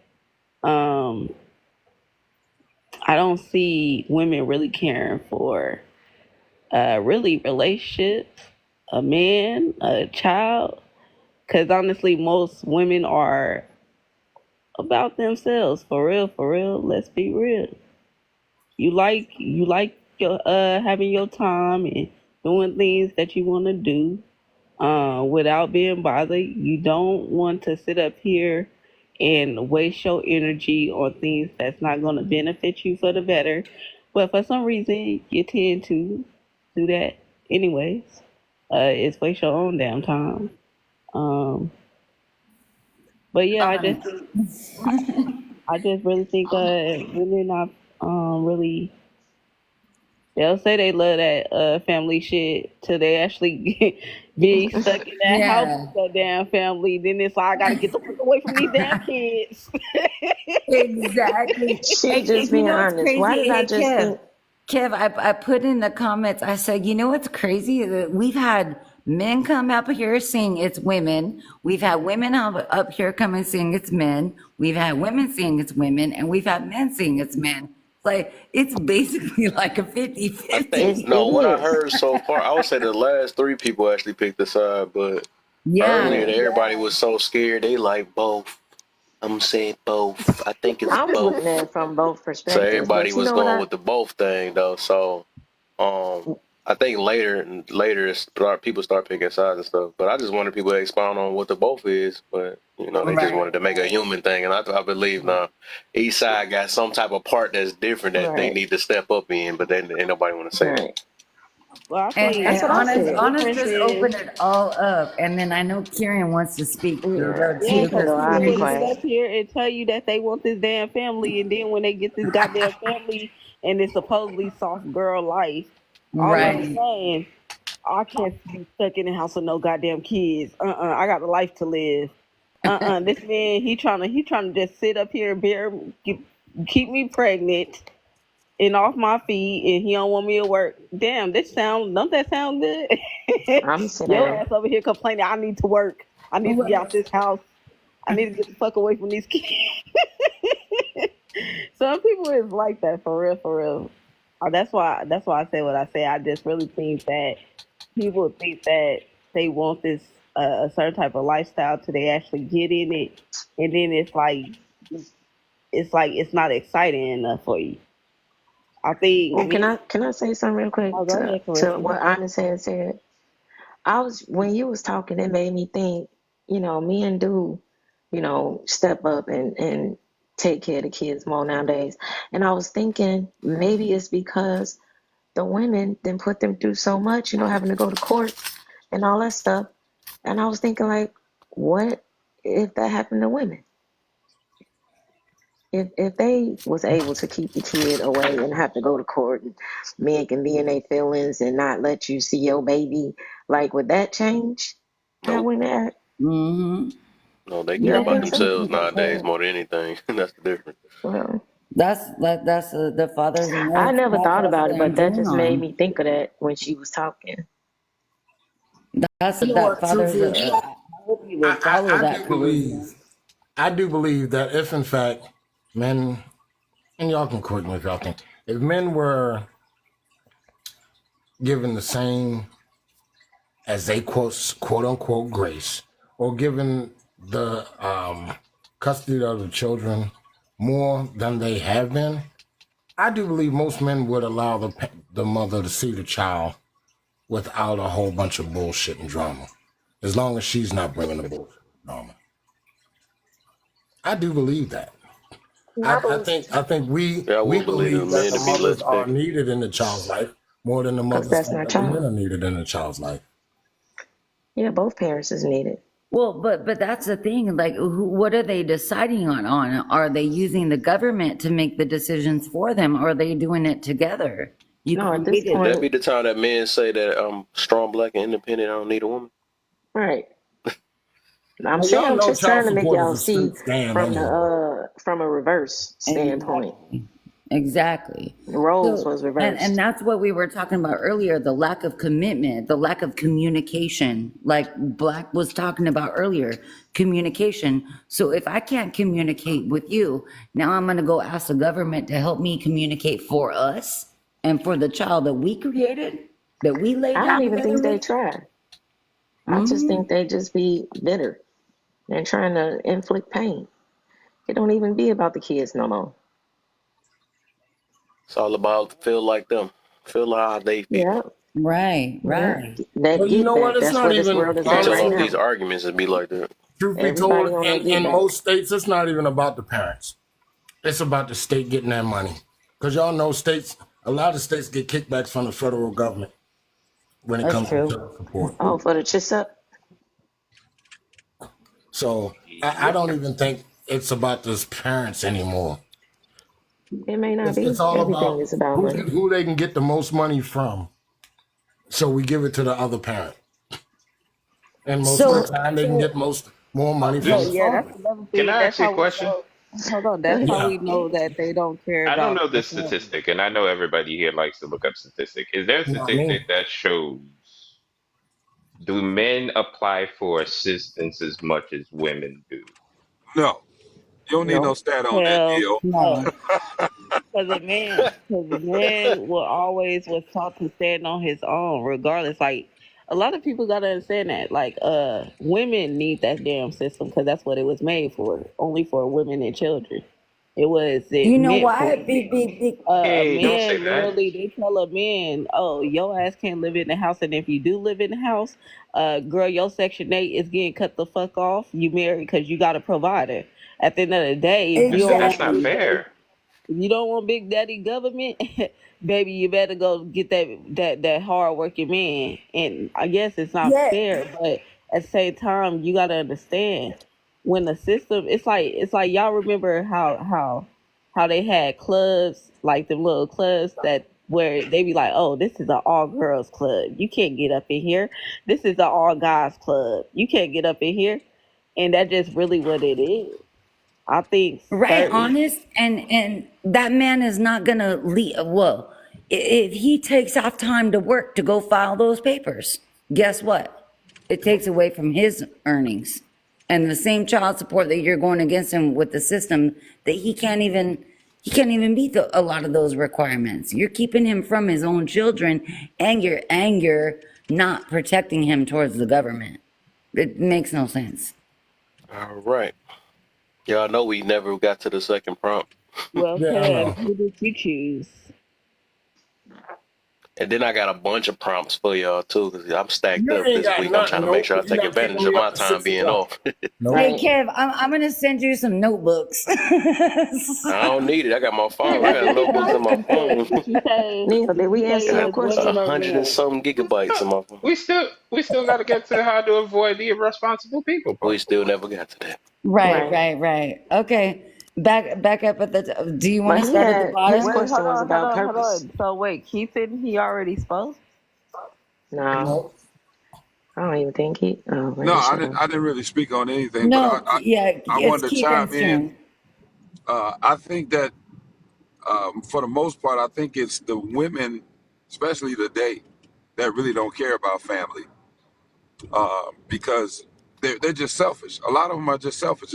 It's me, me, me, me, me. If it don't benefit them, if the kids don't benefit them, if it ain't about them, it definitely ain't about you.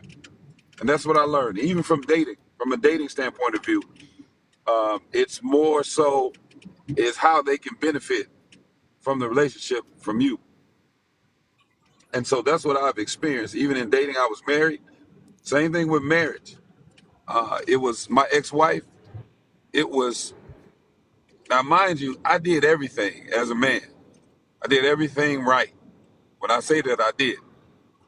I mean, I worked, I went to work.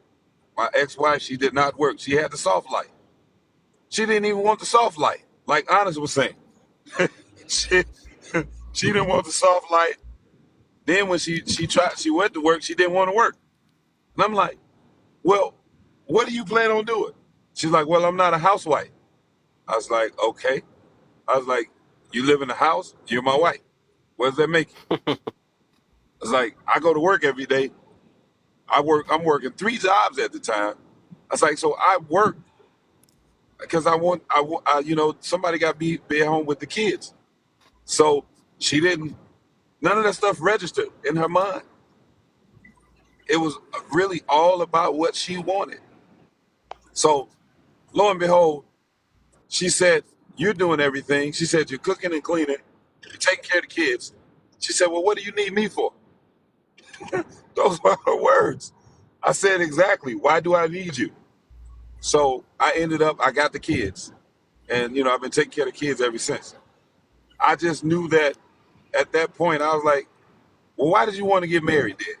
You wanted the excitement of being married? That's what you wanted? But she saw that when it came down, I'm going to tell you, these women today, when it come down to doing the work, A lot of them don't want the work. They want the excitement. They want everything that feels good and looks good. They want to be quote unquote happy. They like the excitement. They're like little kids. So when it comes to that, they don't want order, structure, and discipline. They don't want a real man. They don't want that because they can't get away with and do whatever they want to do, and then they're gonna call you. They're gonna call you controlling. So how do you want family when you don't want to fall under family structure?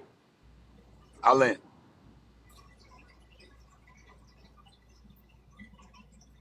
Thank you, my brother. Neil, Kev, do you want to start at the top and work your way back to the bottom, or how you want to do it? So she I said, know. Stop. so Oh my goodness. I think so Neil, did he go? Well, Oh yeah, I went already. I know, honest. Okay. How you guys? Should I Keith, just came so in? everybody already done went except for L. So L, and then I guess we try to do an open panel. I guess so. You gotta get your turn in there. You said what? You gotta get your turn in there. Yeah, you too, Kev. I did it early. You should I have been need here. them. I need to write down these answers. But we still I can do haven't my, I moved do into mine. the second prompt. So El Shaddai, go ahead, answer the first question, and we can get over to Should we rush through it fast? Cause I got about 100. I got like about 7 topics Hey, bagged and up. you know, speaking of that, let's go into the commercial break because you're gonna come up. You're gonna be at 7 times like I know people gonna be 17. asleep by that time. I ain't gonna do Everybody, that many. tap the screen, share the live. You know, give the gifters on the panel all the gifts that you want to give. Give Kev his love. Give Kev his heartbeat. You know, so we're here to you know, bring conversation, a lot of wisdom, a lot of good control here. So let's go back. Where do you want to start, Kev? Let's get L in. We can do that. All right.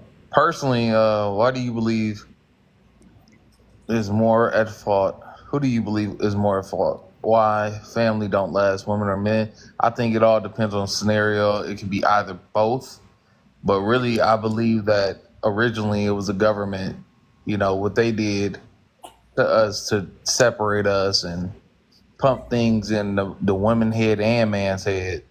You know what I'm saying? The things that were promoted culturally and accepted over time, like being a pimp or, you know, brick house, things like that, I believe, you know, definitely infiltrated the culture. They purposely, They statistically, forced you us know, to be a did things pimp. to separate us. So yeah, I Hey, think that's L, what. I got a question for you. When you said that, right? In reference to the government, in reference to certain things, right? To me, this is just to me, maybe some other people, maybe not. That's taking away choice, right? Even if the government perpetuated a whole lot of shit, it is your choice to feed into that or not. It is your choice on whether or not you want to struggle or you don't want to struggle in the short term for the long term. So when people say it was the government, I understand where they're coming from, but you're taking away choice and the responsibility of the individual. I look at it like this. If I had the power as a man to take you and your entire family and 2 generations, 3 generations to come, and put you in the heart of LA hoods, anywhere that's like downtown Detroit, just horrible areas, and force you, make it where you have no other options. And we're talking about 50s, 60s, 40s. We're talking about 30s. You couldn't just magically get out of those positions. So although we do have a choice, when that's what you're surrounded by, and then over time, that's what Black culture is. Black culture went from kings and queens and respect and elders straight down the rabbit hole to twerking, don't respect your elders, YNs, and it's just getting worse. So yeah, we got free will, but we also have to, you know, put into effect and understand how it started. Okay, so I'll give you that part. But how about the people that went through the same shit that are now excellent examples of how you come out of it. Does that not say anything about the choices that the people made throughout the generations to put them where they are?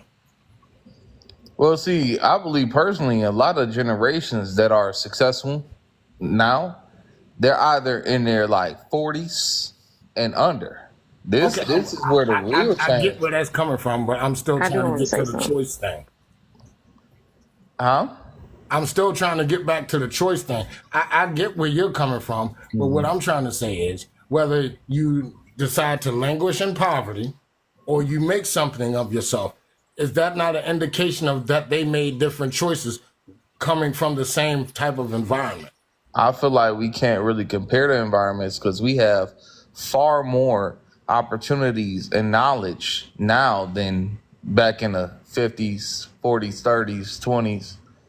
You know what I'm saying? We're actually able to be lawyers. We're actually able May to. I jump in right here? I do want This to interject Oh too. just want no, to I'm about to interject. get on that one. I'm trying to wait. That's what I'm wondering. Warlock and Just Let give me me say, 2 you gonna remember seconds. Neo? Hold on. Give Kev his I'm couple getting Oh, seconds go that 100 ahead, he sir. needs. seconds. Yeah, I've been go ahead, shutting my up too brother. long. I've been Go shutting up ahead. too long. So I want to ask you. You said about with the government doing these such horrible things. Um, so it wasn't no such thing as pimping and all that, and what was that you said? The women. What did you say that part? I guess the pimping stood up. Was it such thing? Do you think we was doing these things before the government? Yeah, of course, but I think it was more because of survival than anything else. Interesting. Survival.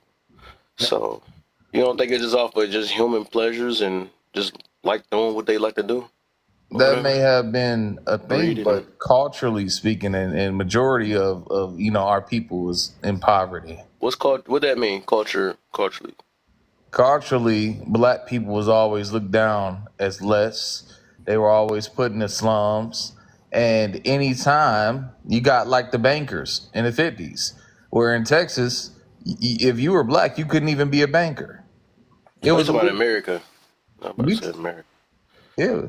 I was about to say we came from we was slaves in Africa before we even came over here though, but so we must was less with each other. But all right, I guess. Guess I'm done with that one. Go ahead, yo. All right. So what I was going to say before is that in the spirit of Thanksgiving, I hope everybody ate well. I did. I did. Man, all I can get is ice down right now. I can't even get no food. But go ahead, Neo. Yeah. I'm sorry about that, my friend. But just to say that in the spirit of Thanksgiving, you got to understand, and I appreciate everything you said, man. Everything you said was cool. Um, that those people had to go through something for you to be able to have what you have today. So, in the spirit of kind of somebody had to take the punches for you, what do you owe them?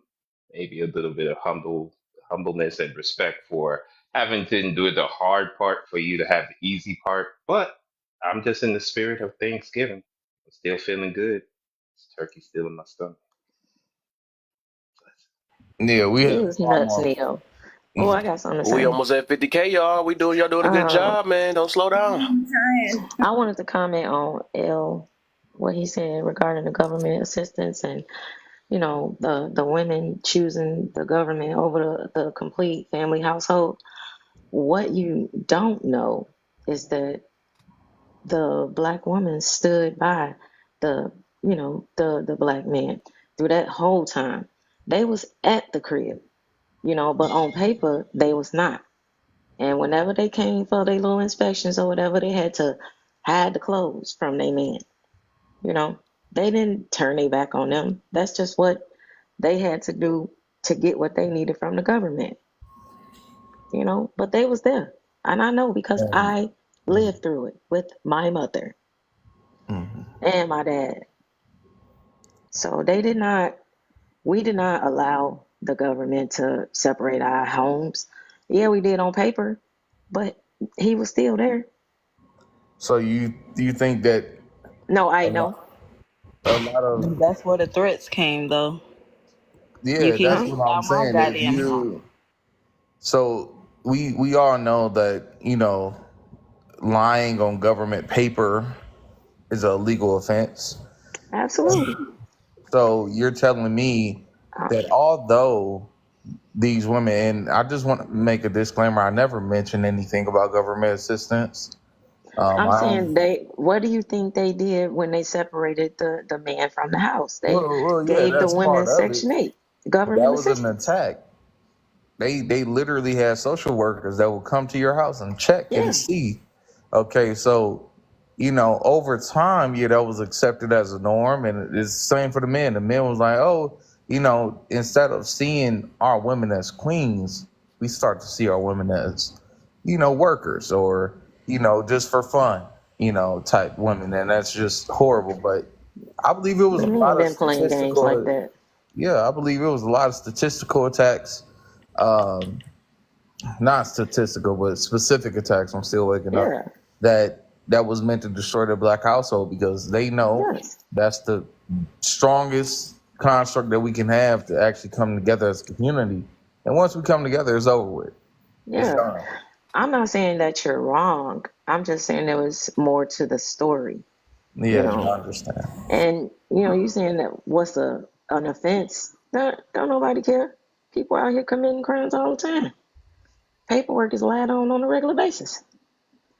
I just want you to see the other perspective, because our people is professional schemers and beamers to get Stop whatever we want. snitching. I ain't snitching. I'm just saying, just keeping it a I'm buck. just saying. Apologies.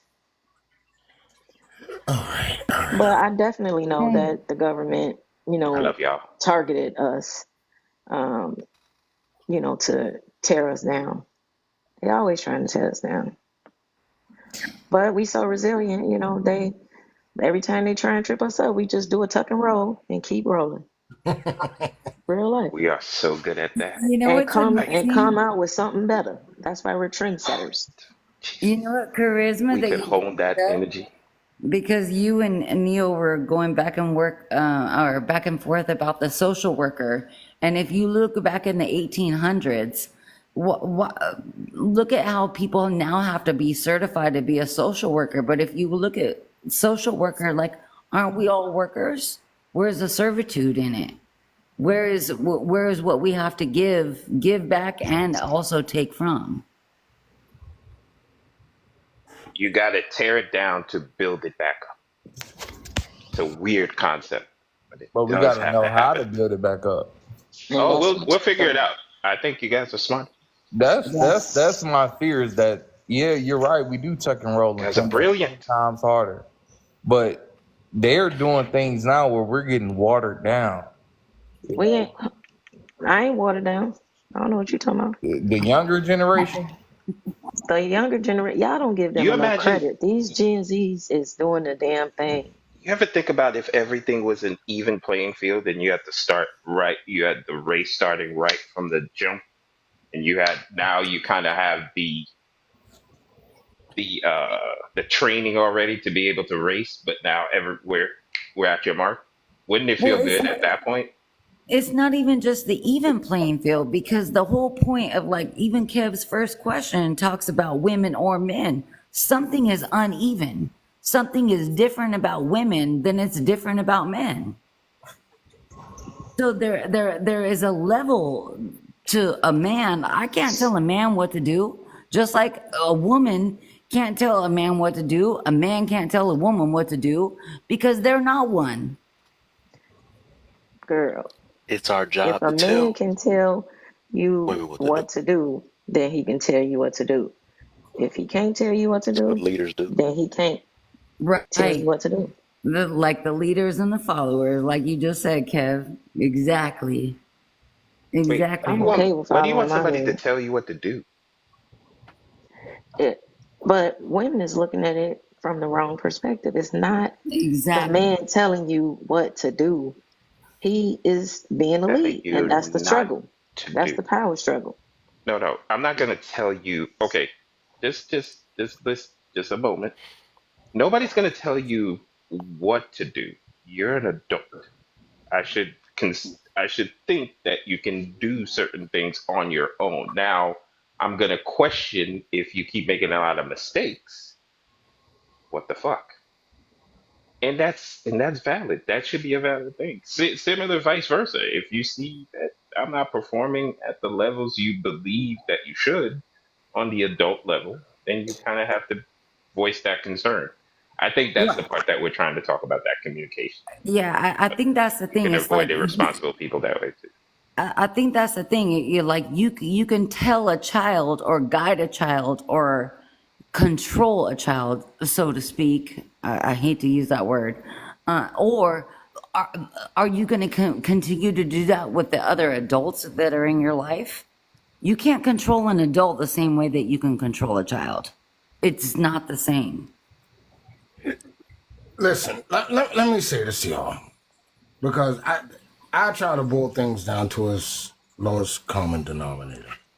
And I do believe that regardless of circumstance and or situation, it all boils down to choice.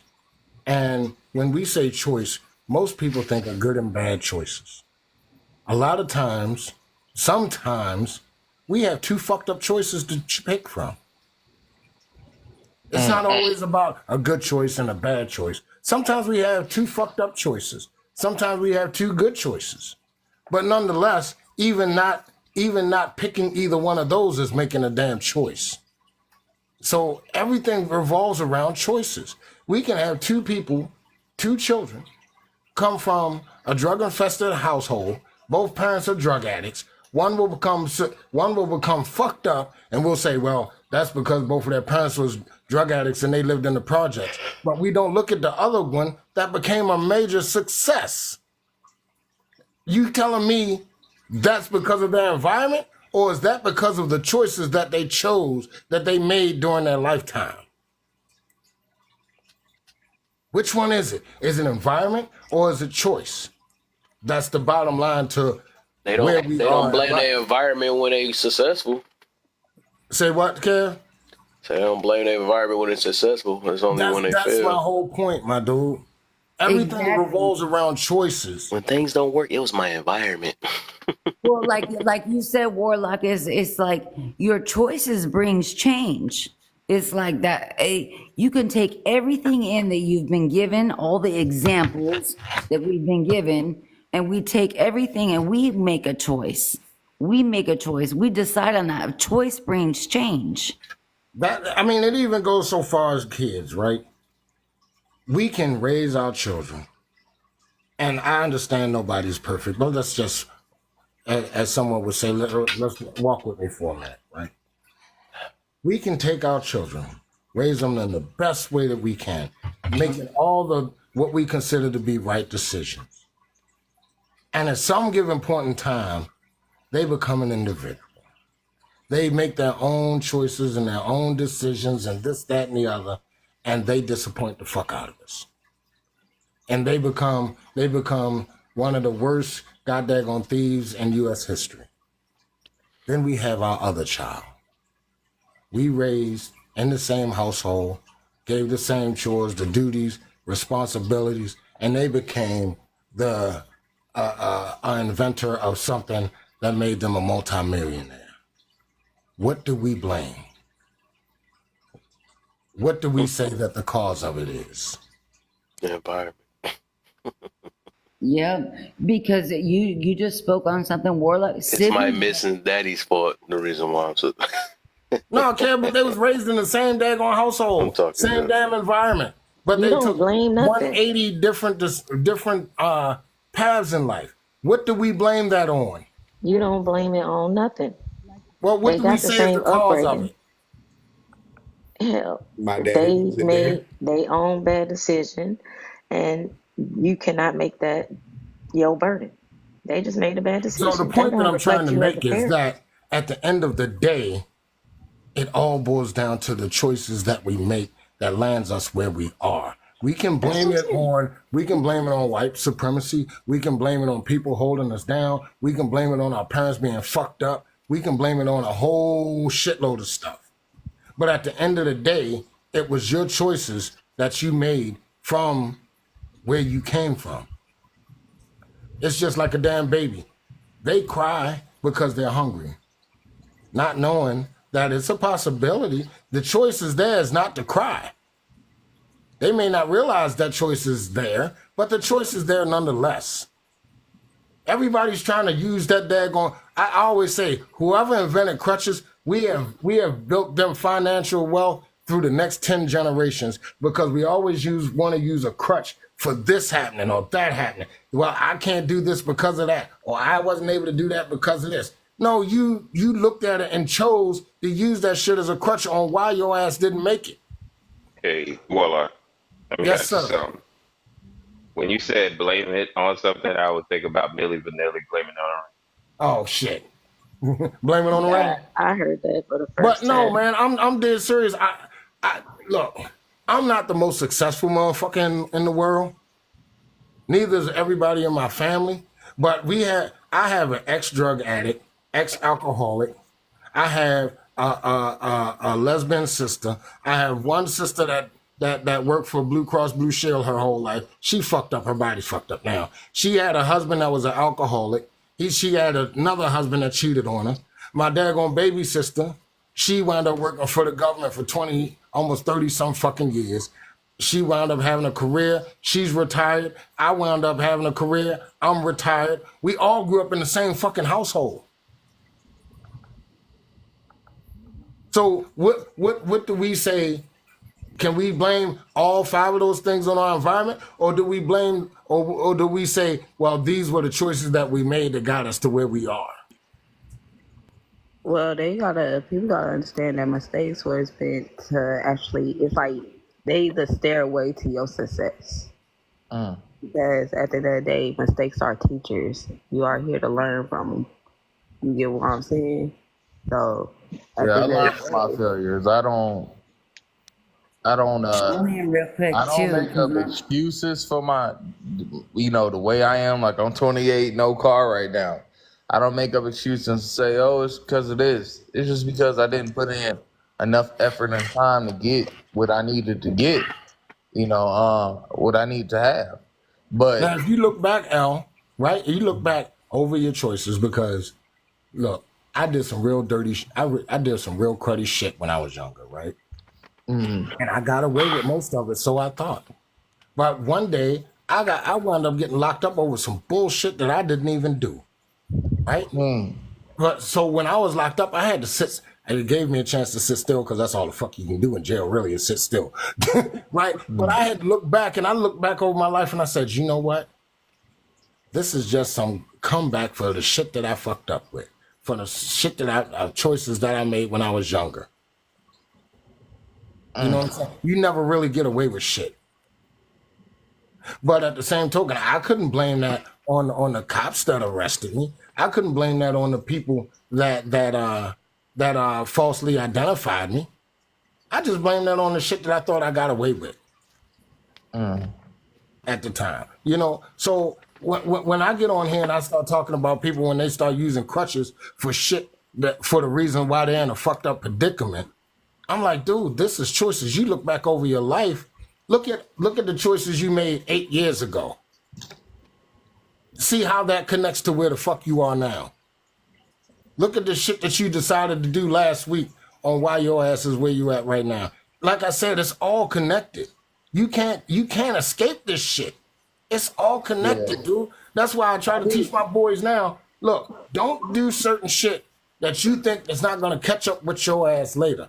This is why I teach them to try to treat everybody with respect and dignity while they're younger, man. I walk around, I don't look over my fucking shoulder. Right. You see some people walking down the street, as soon as they hear a crazy ass noise, they looking over their shoulder and ducking because they done did some crudball shit that they know is gonna come back and get them eventually. Well, choice equals change, right, Warlock? Choice equals change. Whether it be good, bad, or indifferent. Yes, sir. Yes, I sir. will say this. when it comes to things that is within my power, I take full accountability for it. Now, I'm in my 20s, so me as a young man, black man trying to figure my life out, trying to get my assets stacked up, get a career going for myself, build a portfolio, be that man. I know it's gonna take trial and error, but I also know when it comes to like things like the economy, world leaders, and things of that matter, I know that learning from my grandma and my grandpas and my mom and her mom, my aunties and uncles, they always tell me, I remember $100 used to get a full house of food for a month. So I'm looking at like, yeah, of course I got to get up and work. Of course, if I make the wrong decisions, that's my fault. But I don't believe that it should be getting this hard. You know what I'm saying? No way a football player should get $1 billion when a dude that done fought for the country is on the streets poor. Now you're talking about what's fair and what's not. The one No, thing I'm talking about reality. I think it should change. I think I don't have no control over that. So no matter how hard I work, if reality and the economy continue to get worse, by the time I hit 40, I'm looking at number one, them pushing. They keep on every 10 years pushing back the retiree rate. Okay, you got more people getting their retire accounts taken and declined. So you know what I'm saying? I'm looking at what am I working hard for? I'm looking at my future. Hey, El Shaddai, who runs the government? Well, that's talk Men that get me in trouble. and now women. Now a lot of women are in. So men and women both run the government. So does it always go back down to self? Like, what are we raising? Are we raising children to be the new politicians, the new doctors, the new? No, we're not. We're raising new influencers. Agreed. That's why I asked that question. They don't want us to be leaders. They want to keep their own, people as leaders. And it would make sense. I mean, if you were a leader, you would want your offspring to be leaders as well. You know what? There's a saying: if you know better, do better, right? So we can sit on these panels, and we can say what is and what's not according to what we believe. Correct? But at the same token, who the fuck is doing anything about it? If you know going left, right, left is going to lead you into a dark alley where your ass get robbed, why are you going to go left, right, left? And that's what most motherfuckers are doing. Because people think they can do it differently. That's what most people are doing. They know that left, right, left is going to lead you to a fucked up situation and a fucked up outcome. But they're taking that chance and say, well, that's not going to be, and go left, right, left. People like family be making fun of me, talking about you ain't got no car, you don't have this. And I'm sitting here, I'm like, why would I get a car note that's going to lock me in debt? Number one, I'd rather just get one off the, marketplace. Facebook Marketplace, $1,500, $2,500. I have no car note. All I got to do is put gas in it and have insurance. Like, I feel like we, at least a lot of people as a culture, from my personal point of view, they view status as reality, and they be like, oh yeah, I got a $700 car note, but at least at least I got this nice whip. And I'm like, bro, But I think that's what affects the family. Like with Kev's first question, man, I know we're trying to get to the second question, but that's really what affects a family is the materialism that comes with it. And see, here's the thing that most men will deny. That we do a whole lot of shit to impress the women. Yep. I know a lot of guys that if it wasn't for them having to impress the women because of what they say that they want or they're looking for, most motherfuckers will be happy as fuck living in a one bedroom, one den apartment or a 2-bedroom fucking house. Right. And driving a fucking beater just to get back and forth to work. Yep. But because the women go for motherfuckers because they're hypergamous and they want all of this, that, and the other, we wind up going out there doing stupid ass shit, buying stupid ass shit, and all of that just to impress them to get the best woman that we possibly can and still wind up with a fucking lemon. And that's one thing, me being 28, I realized, and I'm like, man, forget that. I'm just going to go at my own pace, do what I love, work hard for it. And that's it. The woman is there for That's me. what we call switching gears, brother. Yeah, Well, and she from gonna love from me a for me. woman's perspective, what I tell women too is like, look, do you not think that before that man met you, he knew how to make his own meals? He knew how to clean his own house. He knew how to do it all before you even came in the picture. So give that man some credit, you know? Give that man some ability. Like, stop pushing him down. Stop beating him down. You know, because you have to do it for yourself too. If you ain't doing it for yourself and you want a man to do it for you, you're gonna have some problems. And that's another thing It's I realized Thanksgiving. that we, like, at least from my experience and personal experience, I've seen our people, we fight against each other so much. But then when it comes to other cultures and, you know, nationalities, it seemed like we're able to accept the same flaws that we couldn't see in that brother or that sister, or accepting that brother and sister. We see it in someone else and be like, you know what, I'm willing to work with you. And that's one thing that, like, really blows my mind. I'm gonna segue this to the second question. How do you avoid irresponsible people? If you are dating, this goes for men and or fucking women, right? If you are dating someone and you know your ass is only making $22 an hour, and she wants to go out to this expensive ass fucking restaurant, do all these crazy ass fucking things, leave her the fuck alone. Thanks. Ladies, if you got a guy and he requires you to do some stupid ass shit, like come over to his house the first date, or he requires you that you have to dress up this, that, and the other, and he already knows that you are in somewhat of a financial bind, and he's requiring certain things of you, leave him the fuck alone. Yep, he don't really like you. Yeah, Look, it's really fucking simple. Irresponsible people will put you in predicaments that they know that is going to put you in a bad situation. Irresponsible people are going to look for shit that they don't even require themselves. I share a piece of wisdom, my bro.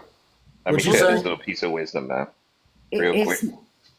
oh, Go ahead. I know Sean hasn't spoke yet, and I know Sean's been waiting. Damn, Sean. But go ahead, my brother Sean. I know you've been waiting for a minute, and you've already heard the first two questions. Go ahead, my brother. Oh, he's at work. Okay, go ahead, Neil. Go ahead, and then we'll work our way back up and go back up into the right side of the panel. Sean, you work too much, goddammit. Ain't no woman gonna want. No, let me stop fucking with Sean. Go ahead.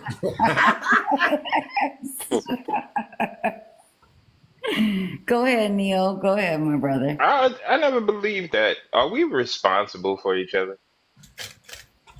Are we truly responsible for another person in that way?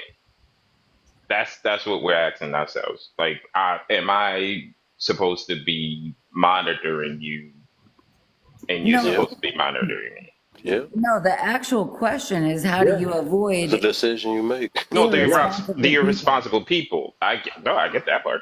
That's what I'm trying to say. Am I responsible for your actions? Is what I'm trying to say. Yeah, No, we you're together. not. If we're together, we are. Right. We are. It's just like You're with them having all kids. the time.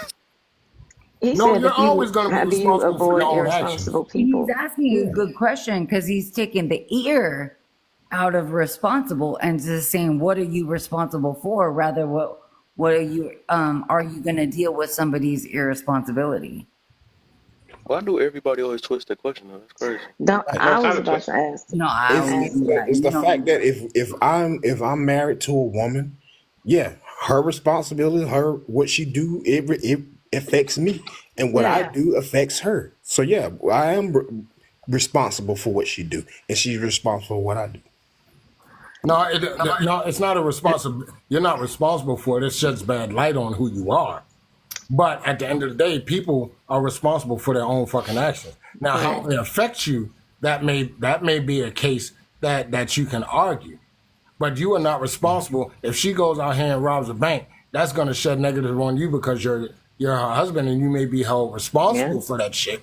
But ultimately, she's responsible for her own actions because she's an individual. Now, as a husband, you're going to have to hit the tour with her. Man, Because it OTR depends tour. on the scenario. So it depends. I would say if you're not married to the person, then no, you don't make somebody's bad decisions, your burden.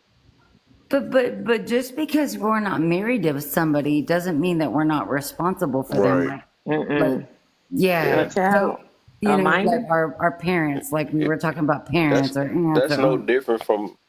Oh, my bad. Did you finish? My bad. no, go ahead, my brother. Go ahead. Oh no, I was saying it's no different from like if you tell somebody that you're gonna drop them off to a house or something like that, and once you make that agreement, you are responsible for them. If they don't make it to the house or something happened in the midst of it, best believe they family gonna be calling you for it because you was held responsible. Even society itself, or we could just say law itself, is gonna hold you responsible because they were like, well, you was the last one with them, a daughter or not, dating or not, they gonna say that you were responsible because that was what y'all that was the plan is to take them home. So they gonna think that you was either up to something or they gonna ask you what happened in the process. So I mean, you So don't have to if be married to a person. it happens different, is it going to be irresponsible? If something goes wrong, when does it become irresponsible? I'm going to drop it like this. I'm going to make it simple. You know how they was trying to say that they was going to hold the parents responsible for if their kids didn't come to school and all that shit, right? If you are a parent, you take your child to school, you drop them off in front of the school, you see them go in that fucking front door, and you pull off, and they leave the fuck back out. Who should be held responsible? Now you're not responsible no more. Because as soon as they get on that school grounds and they go in that damn door, they are now the school's responsibility, right? Thank you, Warlock. But they're going to still try to hold that parent responsible if that kid leaves that fucking school. How is that fucking possible when that individual chose to do the thing that they did? Right. I think that that's just a ploy for more control. They just need a reason to control our children and take our children away. Hold on. I don't usually read the comments, but I am Prosperity. You said we are responsible for our children in every way. With that scenario, how can you be responsible for someone that is no longer in your care? Right, that confused me. And then before that, she said that you're not responsible for an area you're supposed to be responsible for. Then you say that you're responsible for a person that's not in your vicinity. That's crazy. I don't know. Man. I guess that's just like some All different self-made stuff. I guess that would be like a self-opinion. No, I guess. I know you wasn't responding to me, but your statement was an absolute. That's why I asked that question. When you said in every way, that makes it absolute. So I think like what you were speaking on too, Warlock, and what Kevin was kind of coming in. So when we do give our responsibility over to somebody like the education system, look, I got to go to work while you go to school. So we're giving our care or our protection or everything over to that other entity. Let's just say that. I think El Shaddai spoke on that. That's where the government comes in. Because if they don't go to school, you get in trouble. Right. So when I was speaking of what I was speaking on, right? Because Prosperity said she wasn't responding to my scenario. However, Prosperity, and I'm not trying to jump in your shit. Well, actually I am, but I'm not. I'm not trying to be disrespectful. I'll say that much. When you made this comment, you're responsible for your child in every way. That included my scenario. Like I said, when you made the statement, man, you made it as an absolute statement. That's why I said that. We are not responsible for anyone but children. Okay, so what about self? Hold on. I'm trying to get to something here. You said we're not responsible for anyone but children, but I used Maybe the she child should in say, that I'm not scenario. responsible. Huh? Because that's like being in a war with somebody and then say you're not responsible for watching your soldiers back or stuff. It's too many scenarios that don't make sense though. I don't, that's not true at all. Once you make a deal with something, even like I said, even society itself is going to hold you responsible for something that you set up. Like you're gonna go to court for certain things. That's even like, say if we was to go biblical, like if God told you to watch out for this person or something like that, you're responsible no matter how you want to look at that.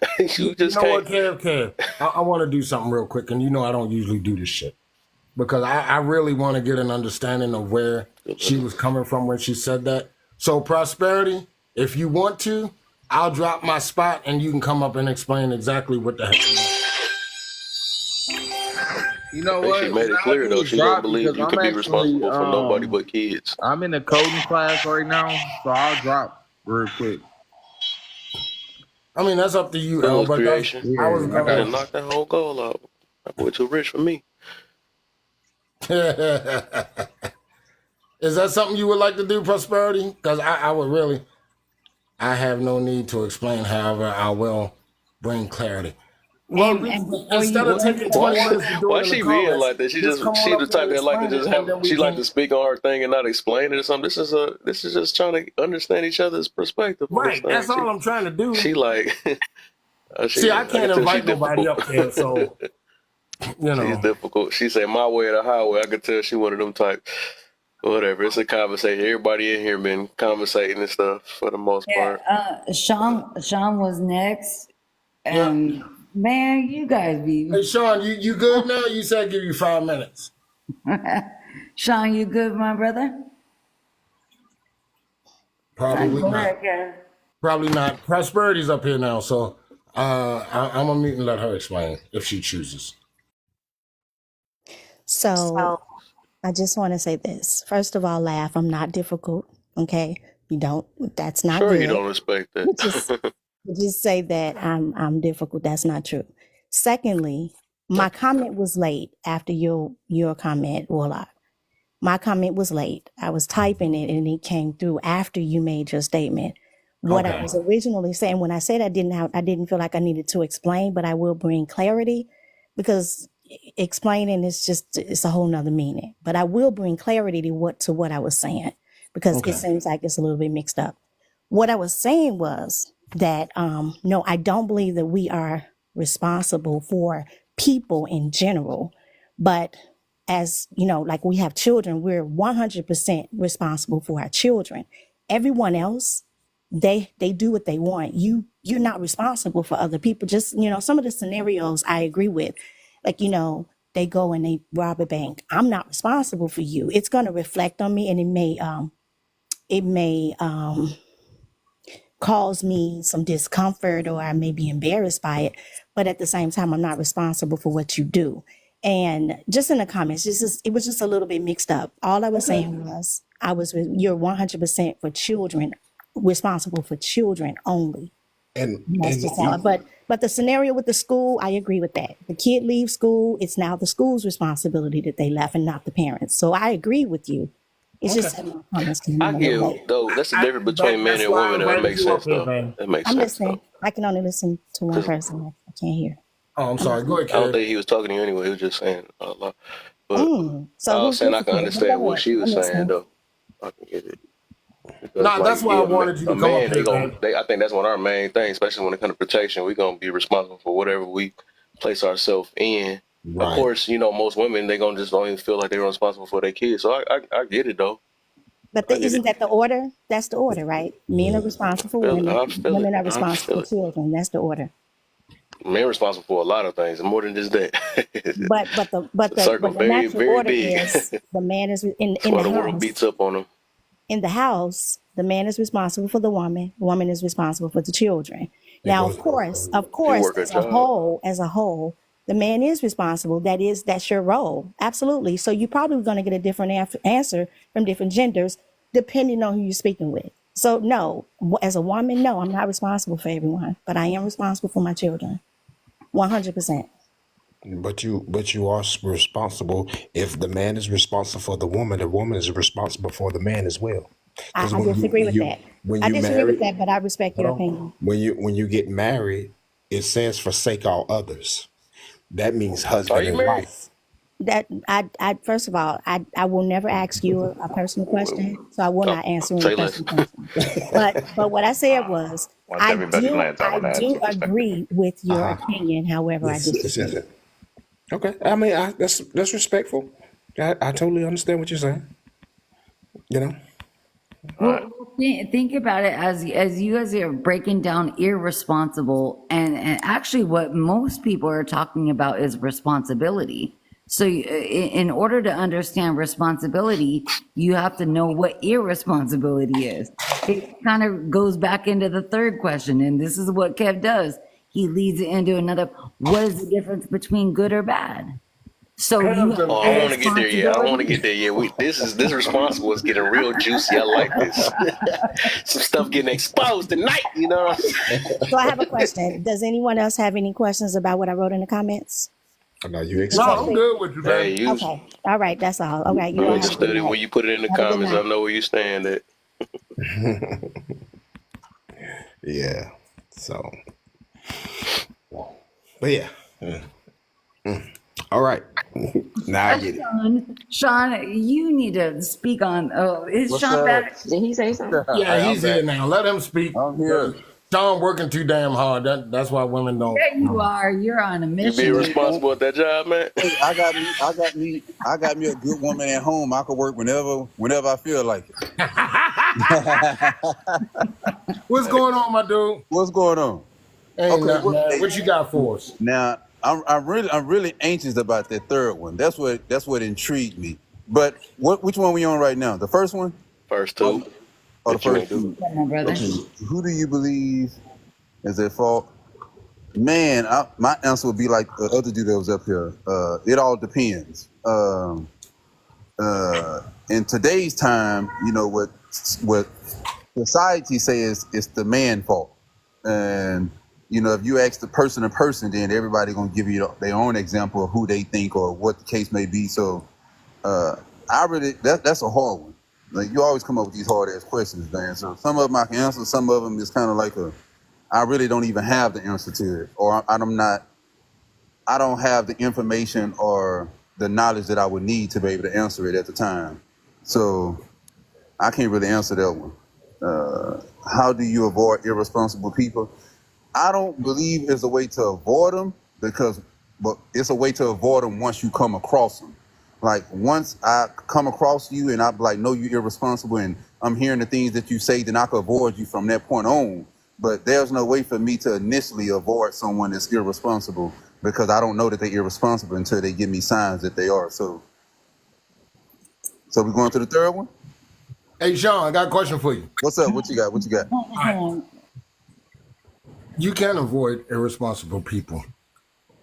Sometimes. Give me, educate me. How you do that? Just by watching them. Boundaries? I think that's a simple one. By watching them? Yep. Yeah. You can tell, I don't know what kind of job you do, but you can tell a motherfucker that you probably never worked with just by watching that motherfucker. That motherfucker. Hey, man, I can't rely on him to do this. I'm a warehouse manager, but I will say well, this, though. shit. There you go. You can tell some of your employees ain't worth a fuck. The reason I still can't say that is because I know some people who are they are some shitty people, right? But how I carry myself and how I move around, how they treat others and how I see them disrespect others, they know not to play with me that way. So Exactly. No, I'm talking about as far as the job assignments, the responsibility that they carry with their job assignments. You can tell whether or not you can rely on them to do certain things. Okay, now That's not avoiding. That's not avoiding. That's turning away. Yeah, maybe it's once again, you know, my way of thinking. I'm pretty sure it's kind of like off the wall. You know what I'm saying? So, I'm a shift manager. Well, I'm a manager in the warehouse, and we have 4 different shifts, right? And we do shift work. And it was 2 other guys that was pretty much shitty workers. They wanted to get rid of them, but we got to a point where the company was slow and we couldn't get rid of people. So I was like, hey man, put them on my shift because I believe that they some shitty workers. I ain't gonna sit there and lie to you. But when they got on my shift, they turned from the shitty workers to one of the best workers because it was how I carried myself and I was leading by example. So some people are just natural followers and some people are natural leaders. And certain people don't have those leader qualities to affect other people and have them want to, I guess, do better. But for me, I can roll with you on that. Because there was some supervisors I wouldn't work for a damn, but other ones I would bust my ass for. Dog, I worked in the UPS warehouse for almost 15 years. So I when you said a warehouse manager, I was like, yeah, we on point with this shit. We can roll. So Yeah, I totally get what you're You know saying. what's funny? You know what's funny? When Kev asked this first question, a lot of people, there was a couple people in here that were earlier that talked about the government. I was like, and I was breaking it down to men and women. Who is running the government? Look, just because I was an employer, I was an employee. Sometimes I'm an employee, sometimes I'm an employer, sometimes I'm the leader, and sometimes I'm the follower. hey, that is the reason why I It's came up earlier order. with that dude that was talking about the government. I would like, I don't know if anybody in their 60s on the panel, you know, this rude, I guess. to I'm ask- probably the closest, and I'm only 56. Okay. I'm Now, gonna be 44. I be wondering the difference from the stuff that we research and it tell us about our history compared to our elders that's in the 80s and 90s that could tell us firsthand what it was like. We were just Sean, I wish you were here. Warlock, he wasn't here for that. Yeah. Oh, What I and missed? Kev, No, we I were was talking talking about about the same old exact ass thing. The same thing. Oh, Get the word from the horse's mouth instead Yeah. of from books and hearsay. And I I was feel like, talking about that earlier. okay, that's crazy. I feel like when I hear people say stuff like it was the government tore the family or the black family apart, and then I feel like when I talk to my elders, they have a different story of how that happened. And I feel like, for, I guess my generation, I'm 39, I think we read things and get secondhand information instead of getting the information from people that's literally in our family that could tell us what it was like. And Right, Sean. at the end of the day, it was still a choice. We were Hey, talking Sean, about I was equivocating it to the game telephone. like sitting in a nursing home. Have you ever just sat still in a nursing home and watched all the old people walk around you? It's one of the best experiences you'll ever have. There's something about that scene And that you it probably creeped me out. You just missed out on your topic too. I might run it back though. I just literally left the topic, the Big Mama topic. We was just talking about that. Oh man, you need to bring that back. I'm gonna put it right back Yeah. up though, because we at the end of this anyways though.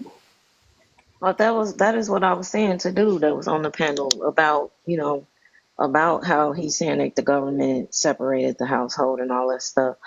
I feel like he researched that, I was telling him true facts about, what my grandmama and my mom lived through with that whole situation.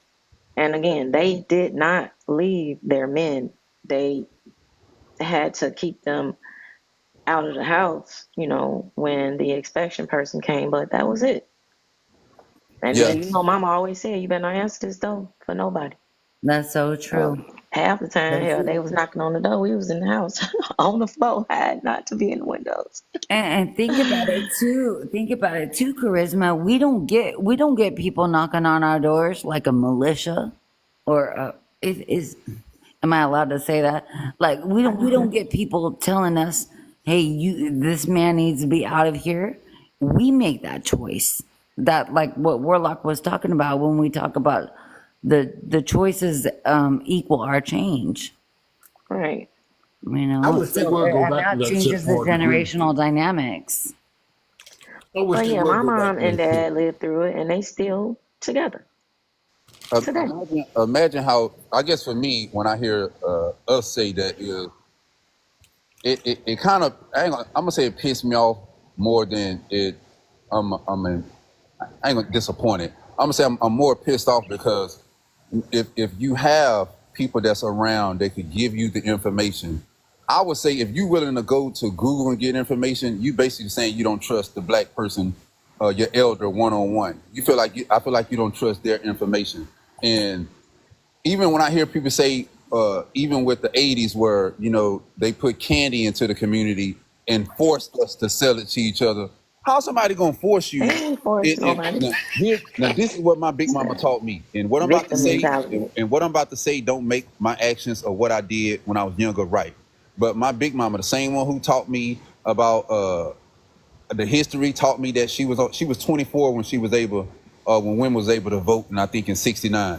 So, anytime I ever committed a crime when in my teenage years, when I was young and dumb, even though I lived in the so-called hood, I was able to look at black people and see where we was at that point and be like, man, as much as I'm going without and my mom and brothers is going without, I can't take from people that have the same thing as me and struggling just as me. So I will go across the tracks where rich people at. Now, it don't matter if when it come to rich, I don't care what color you was at that point because you got some money.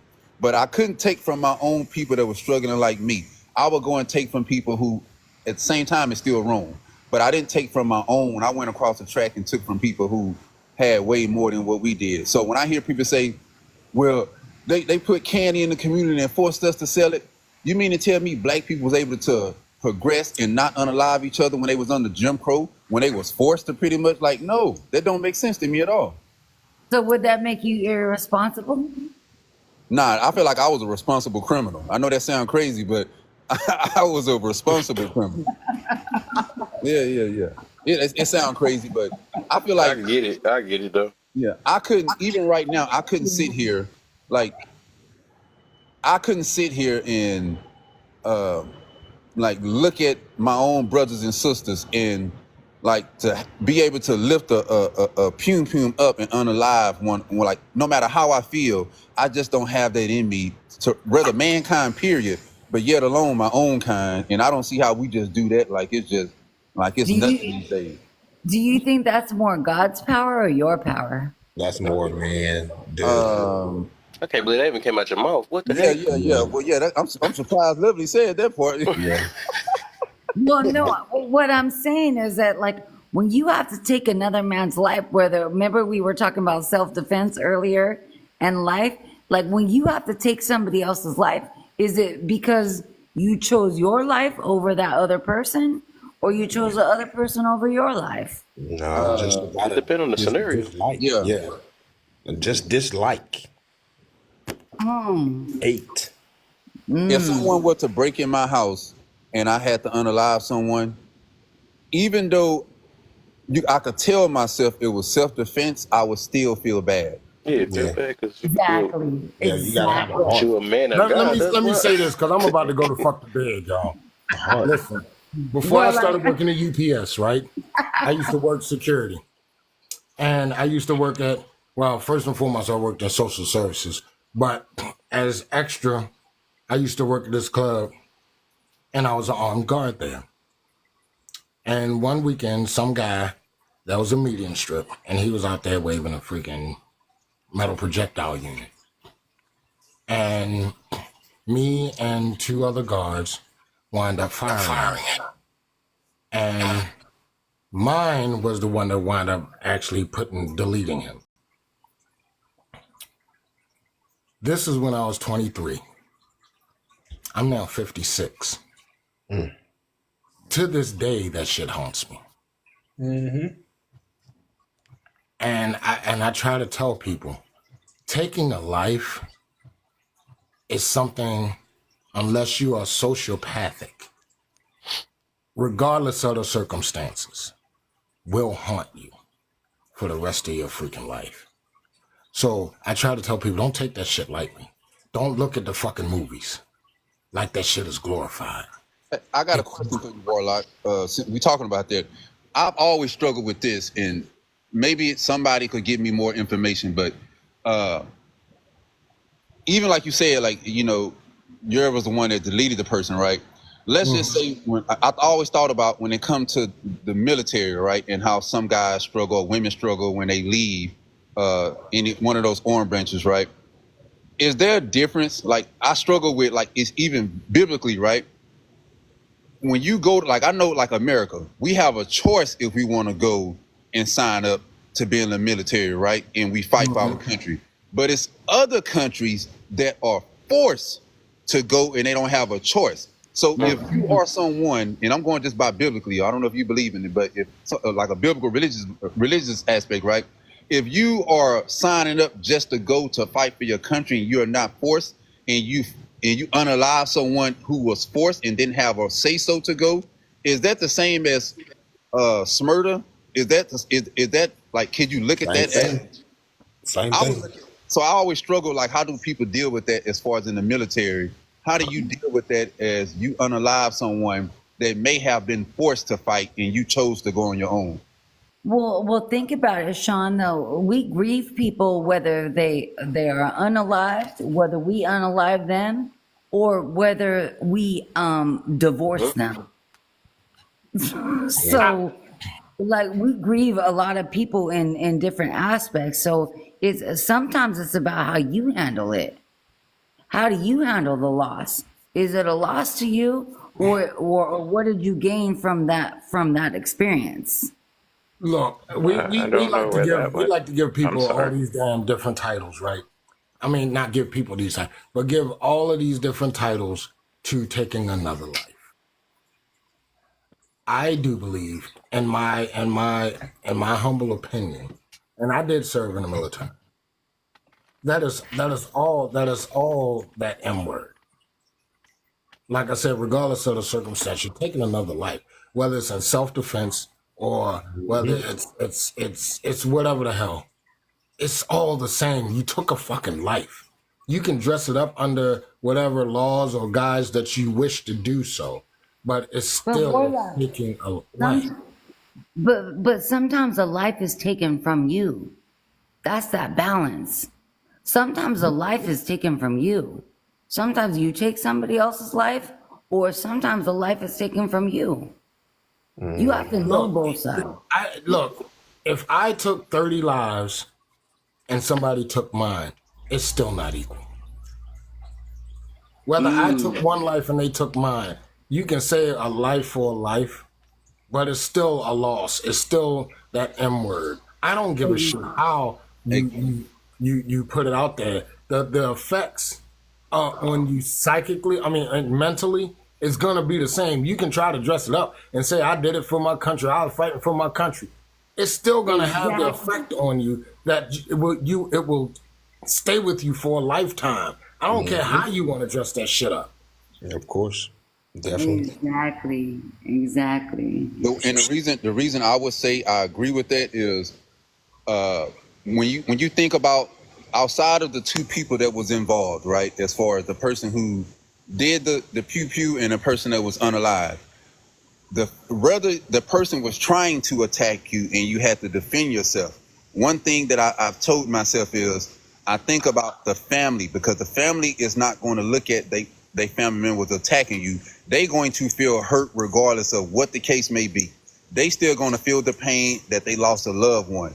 So to me, I always want to do people in the military, if they are biblical people, how do you go and, like, if you sign up for these things, do you think that people are, I'm not say brainwashed, but do you think that the government do a good job in telling people that fighting for your country, like that, fighting for your country, God kind of like, look at that as, a different thing, like you defending something. It legitimizes you taking another life? Yes. Can I jump in real quick, fellas? Just, Go ahead, Neo. just Sorry super about quick, that. right? I'm going to go to bed any fucking way, but go ahead, man. I feel you. So how you do it is, I think, in where you guys are going with it from the soldier's perspective, it's kind of like you're doing it from the sense of duty. So it's following orders. Now, when you're out there in the field and you have to make that conscious moral decision that of what you're seeing. So if you give that person a chance, like if you come into a place where we're eye to eye, but we kind of reason with each other to say, is this worth it to you? Now, if you're completely committed, you're going to go for it right away. That's a whole psychology I don't even want to get into. You might do that everywhere in life.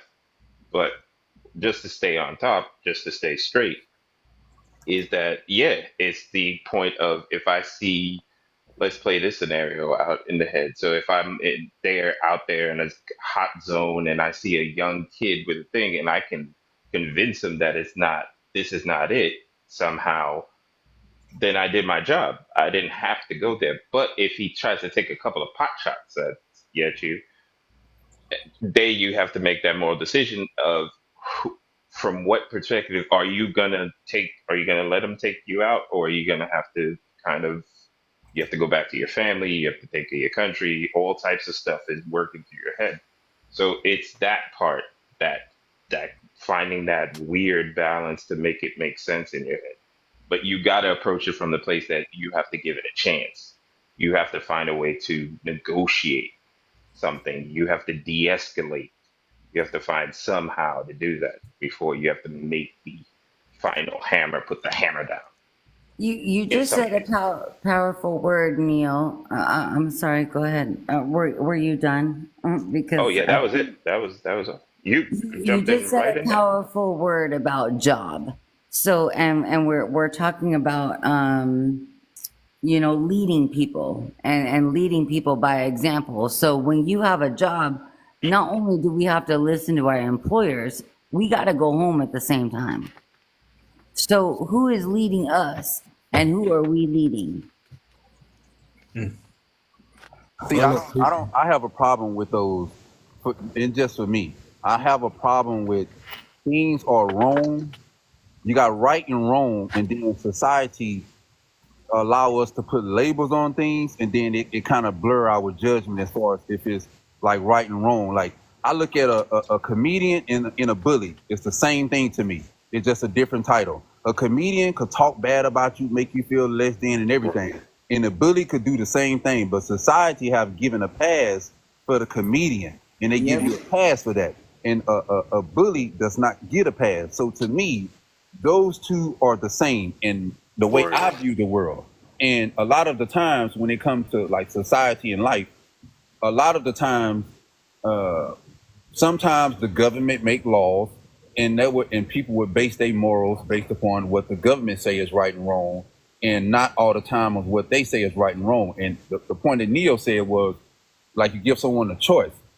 I would say that the choice was to not go over there and bother the little boy. You know what I'm saying? Because like if you go over there and bother the little boy, at that point you took away his outcome. Because a lot of times in certain militaries, you can't surrender. It's either you unalive or you either unalive, but it's no such thing as surrender. Like I know them Taliban's when it was 9/11, you can't get them to surrender nothing. Like they're gonna unalive on what they stand on. So to me, I think, especially with it's no knock on the one that had done service. I'm not saying that. I'm just saying like looking at it as a big picture. Is there a difference from unaliving someone on the street compared to you unaliving someone because you're in the military? It still falls under the umbrella of you're taking a life.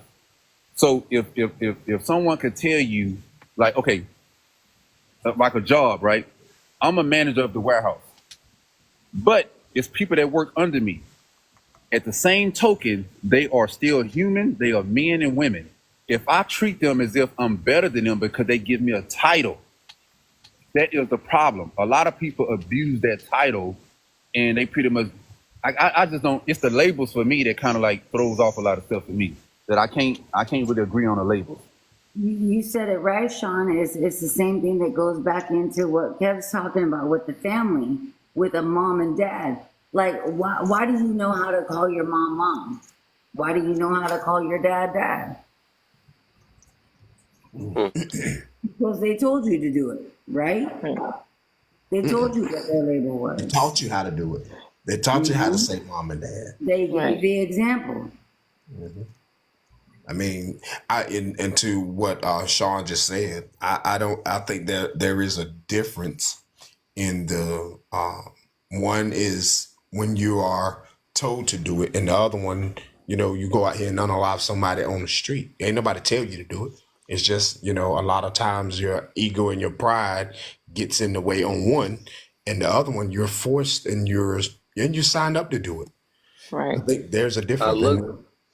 I want to say I had a friend, that was in the service during the 9/11 situation. So he was over there. He was in it. And what happened to him, he was out with his team. I don't know what they call his platoon, I don't know. But the insurgents, I guess is what they was called then, blew up they tank and unalived everybody on his in his platoon except for him. But so what he did, he basically said he went crazy. He was just unaliving everybody that wasn't with them, He was with us. bloodthirsty. He was So bloodthirsty. he just went nuts, basically, You and he know, still struggled with that. That was, Bloodthirsty. I think I met him like maybe 2-3 years after that, and he still struggled with it. Yeah, You know, PTSD. A yeah, lot of people that goes over there because my brother, he went to when they had the Saudi Arabia war. He come back and he wasn't the same. You know what I mean? He came back and everything. It's like he just snapped. He was two total different yeah. people because he had to go unalive people, well, and and it was something that he didn't want to do. You know what I mean? Because of his religion. Because he was Christian, whatever. Hey, Black, on the last thing you said, I'm gonna say I slightly disagree, right? As far as like one, you like it's the position someone give you that it's a job, it's an assignment to go do it compared to you just doing it on your own. This is why I disagree with that, and the government lets me know that there's a difference, right? There is no difference. Let's just say someone would unalive my brother, right? And that I know that this person unalived my brother. I should, as a family member, I should have that right to go pretty much end that person's life if I wanted to, right? But if I go and unalive that person, guess what's going to happen? The government is going to put me to jail for unaliving that person that done something to my family. But guess what the government going to do? Now they going to unalive that person. You see how crazy that it is? The government is going to unalive that person that unalived my family, but I'm going to prison for unaliving them, but the government can unalive them, and the government had nothing to do with it. So they doing the same thing that we do. See what I'm you know saying? what I didn't you, hire them to do that. But that's what I'm you saying. know One what you of and one of them Black is a just business. spoke on. You guys just spoke on a very beautiful moment. Look, Yeah. you can raise kids to be serial unalivers. And you can also raise kids to be doctors, to be politicians, to be judges. Like, at the end of the day, it's their choice. Like they get to a point in their life where they say, I'm going to make the decisions the way I want to make my decision. It doesn't have nothing to do with you. But Yeah, I was you may have set an example. Maybe you gave the example. Maybe it wasn't the right example. I don't know. I think that kids get choices. Go ahead, Kebs. this junk stressing me, bro. I'm trying my best. I'm gonna put my own hands up in a minute. Go ahead, Hey, man. listen, I'm You getting ain't ready to said go nothing in a while. to bed. Man. I'm up here gnawing out like a dope fiend in my damn computer chair. This dude, what the heck? Go ahead, man. Well, Think that I'm gonna go after you. yeah, it was a lovely conversation, y'all. Thanks. I hope that y'all have a lovely morning, a lovely day, and all of that good stuff, man. Be safe, be well, and I'll talk to y'all soon around these streets somewhere. Yes, sir. Thanks. Love you, my brother. Get your grumpy nap. Get your rest on, man. We all about the GTV. Me. I was just about to say, I think kids become a choice maker when when their parents start to ask them things like, "Oh, do you like this?" as a kid, like, or "Do you like this type of food?" You're giving them a choice on how to basically like be their own independent person. And it starts off small. You get what I'm saying? Like, you give them enough room to make a decision on the food that they want to eat. Do you like this outfit? You like these shoes or these shoes? It's certain things. So I think you make a choice on good or bad or right or wrong at a young age. So I think that's the thing, though. Honest, is that choice over control. What's more important, controlling somebody or allowing that person to have choice? You can't cage a bird. That's all I know.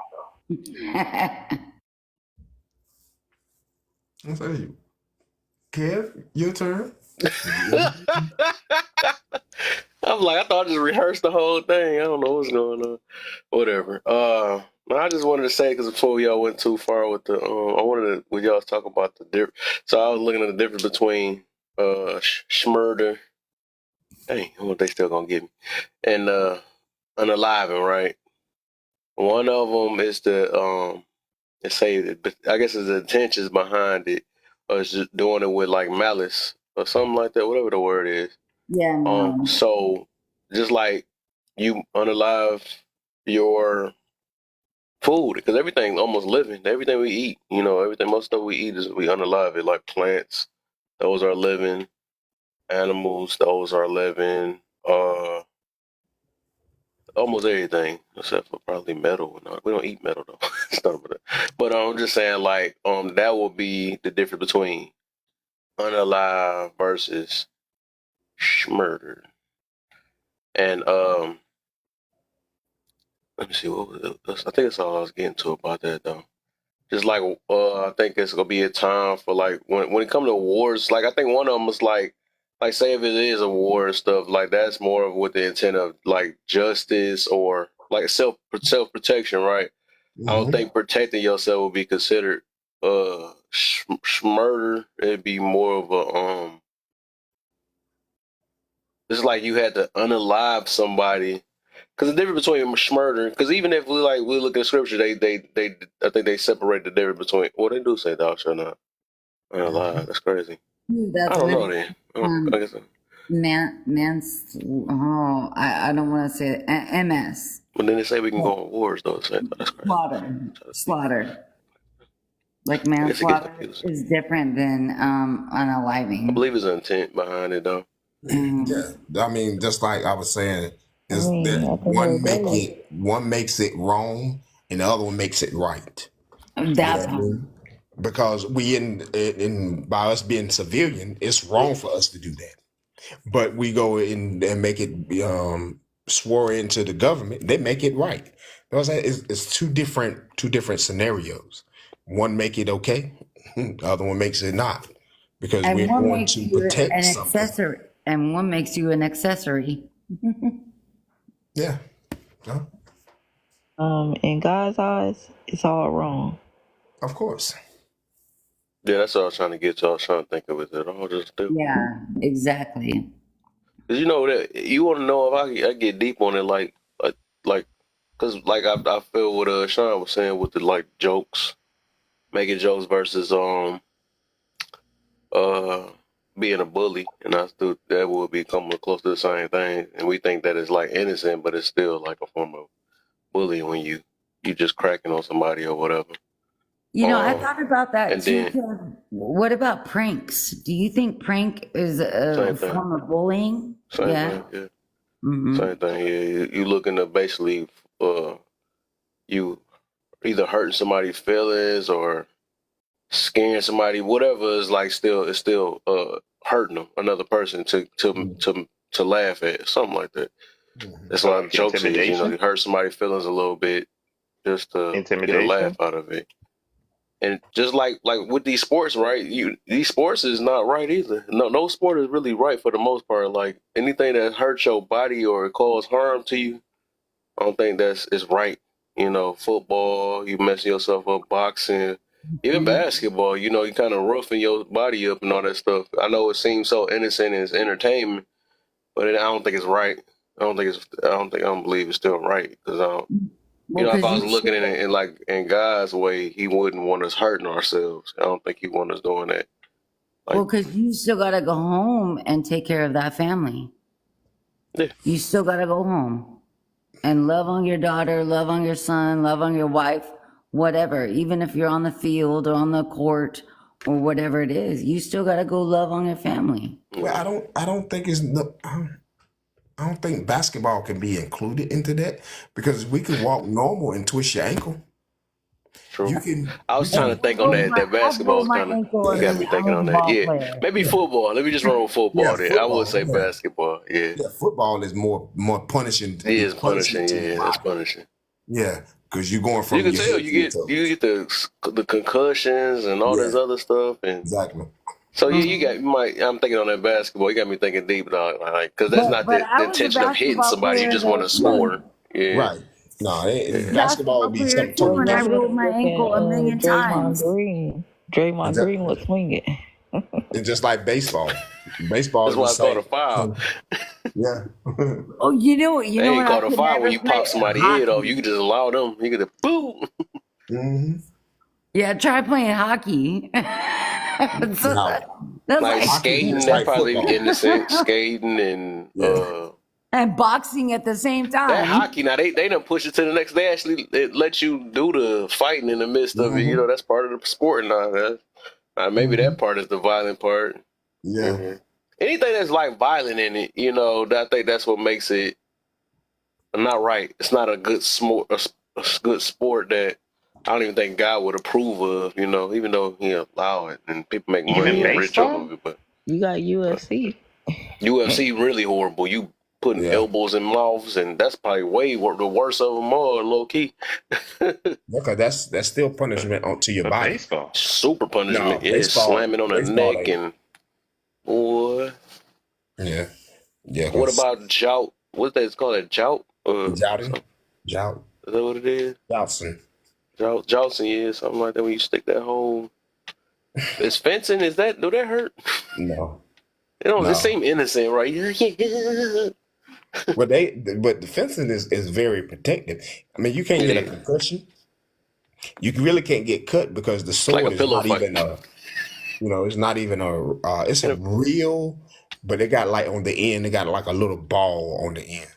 So. Just a little ball, huh? Mhm. Pause. Well, No diddy. you know what that reminds me of is David and Goliath. Oh my. Yeah. What up, Eric? What's the deal, man? What's the topic? So what's the topic? Boy, I thought one of my moms would have said that. That's crazy. Caught me off guard with that. So the topic would be the first two. What do you believe is more? Who do you believe is more at fault? Why families don't last? Women or men? And then the other one is how do you avoid irresponsible people? Well, as far as the first one, you said is gonna be your belief in sports. Sports. I think sports is sort of is like a reminder because in reality we are hunters, and because we're so lazy to hunt for our food, like a sport, Hold we on, wait, do. hold on. Did you change the prompt, Kev? 'Cause, what sports it? Look, What y'all? I'm just yeah. He can do that one. He can do that one. No, Oh, he's tying the sports to the first question. Oh, okay, my bad, my bad. Okay. because when we was born, right, we were born as hunters, right, and we were supposed to survive. And fortunately, we got lazy, and because of that, I think sports will be reminded that we are hunters. But when we made that more of a habit and actually going to get our own food, because in the old days people used to hunt in the woods with their own food, so that go all the running right there, and the fishermen fish and all that. But now we kind of got lazy, and now we turn our hunter skills into a sport. Like that's what gladiators were originated for, because when you think about it, right, the only time a person for to have that pressure on them is when they hunted for food. We bore as heck to a point we let somebody else do all the hunting for us. The other question is, can you read the second one again? Because the first one's so long. Yeah. How do you avoid irresponsible people? Irresponsible people. Okay, let's go back to laziness. Irresponsible people. Irresponsible people is when you trust other people to do something when you know Well, it's Eric, uh, how do you avoid irresponsible I thought people? you said yeah. Okay. Avoid. How do you avoid them? For one, you gotta know how smart you is and learn from the past. Like we read the Bible every day. We knew Adam is irresponsible. He took it on someone else and then he did that right. When in reality he fully got the apple himself, right? That's one indicator of irresponsible. So if we know that, right, then why we are always why we always blame everybody for ourselves and then expect them to do better. For example, we're irresponsible for how we voted, right? That's a good one. We took race to determine a vote for something, and then now we allow someone to have complete power, and then later when the result happened, we'll be resolved about that because now he got the whole party, all because our emotions get in the way. Or was it responsible when we allow the school system raise our child and then we get mad at school system and let them down?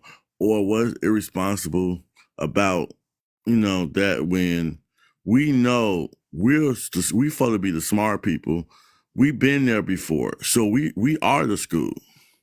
If we was kid, we know how to treat us, then we should already know how the kids is. Or was irresponsible when we assume we as a person can tell when a woman breaks our heart one time, we should automatically sense pain the second time as men. And the other way is women. They say they are the most certain women in the world. They can tell when someone's love. So we should not, but the crazy part about that irresponsibility, when we blame ourselves knowing entertainment, back to the entertainment, is the reason we let our emotions, TV, technology, get in the way of who we are before that technology around us. Like how often what we do when we there. It's like when we tell a kid, don't touch the hot water. But then we touch the hot water too and get burnt anyway, over and over again. So hypocritical things is irresponsible just as much as irresponsibility of thinking we know everything when really we don't. What's the question? Next one. That's it, my brother. You caught up. Okay. I thought you said something about men. We didn't get there yet. Okay, about the men and women. Okay. I didn't Let me get question. 85. Oh, go ahead, sorry. 85, man. I just was using another example, because I know sometimes you say stuff on TikTok, people get. No, I was just saying as I think as experiences, try to match it up what I already know. Yeah. You good, my brother. You good, my brother. 85. I know you just came in here. And then Kev, you want to go next and then make it an open panel? Yeah, we can. Then we can get this last one in. I'm trying to see if I can slip that Big Mama thing back in. So, Oh my goodness. first, I want to say thank you for everyone taking my opinion because it's not facts. So here's the thing. The first question says, why do you believe it is more a fault for why why family don't last, women or men, right? Here's the thing. A man is supposed to lead, right? So if a man is supposed to lead, he's supposed to make sure that his woman is in sync with what he believes. But that means to me that you've not talked to her. If y'all are not on the same page, you didn't have a conversation with her before you got married. And the reason why I say this is this.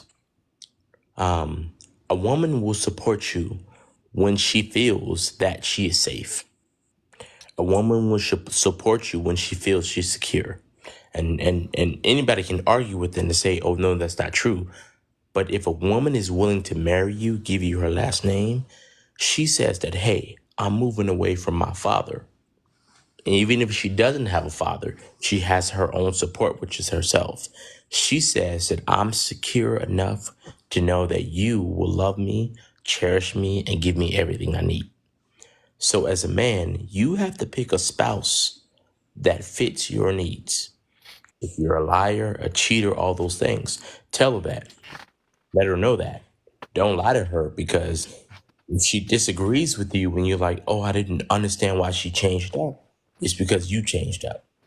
Now, the next question says, how do you avoid irresponsible? What does PPL mean? Can someone tell me that? People. People. Okay, irresponsible people.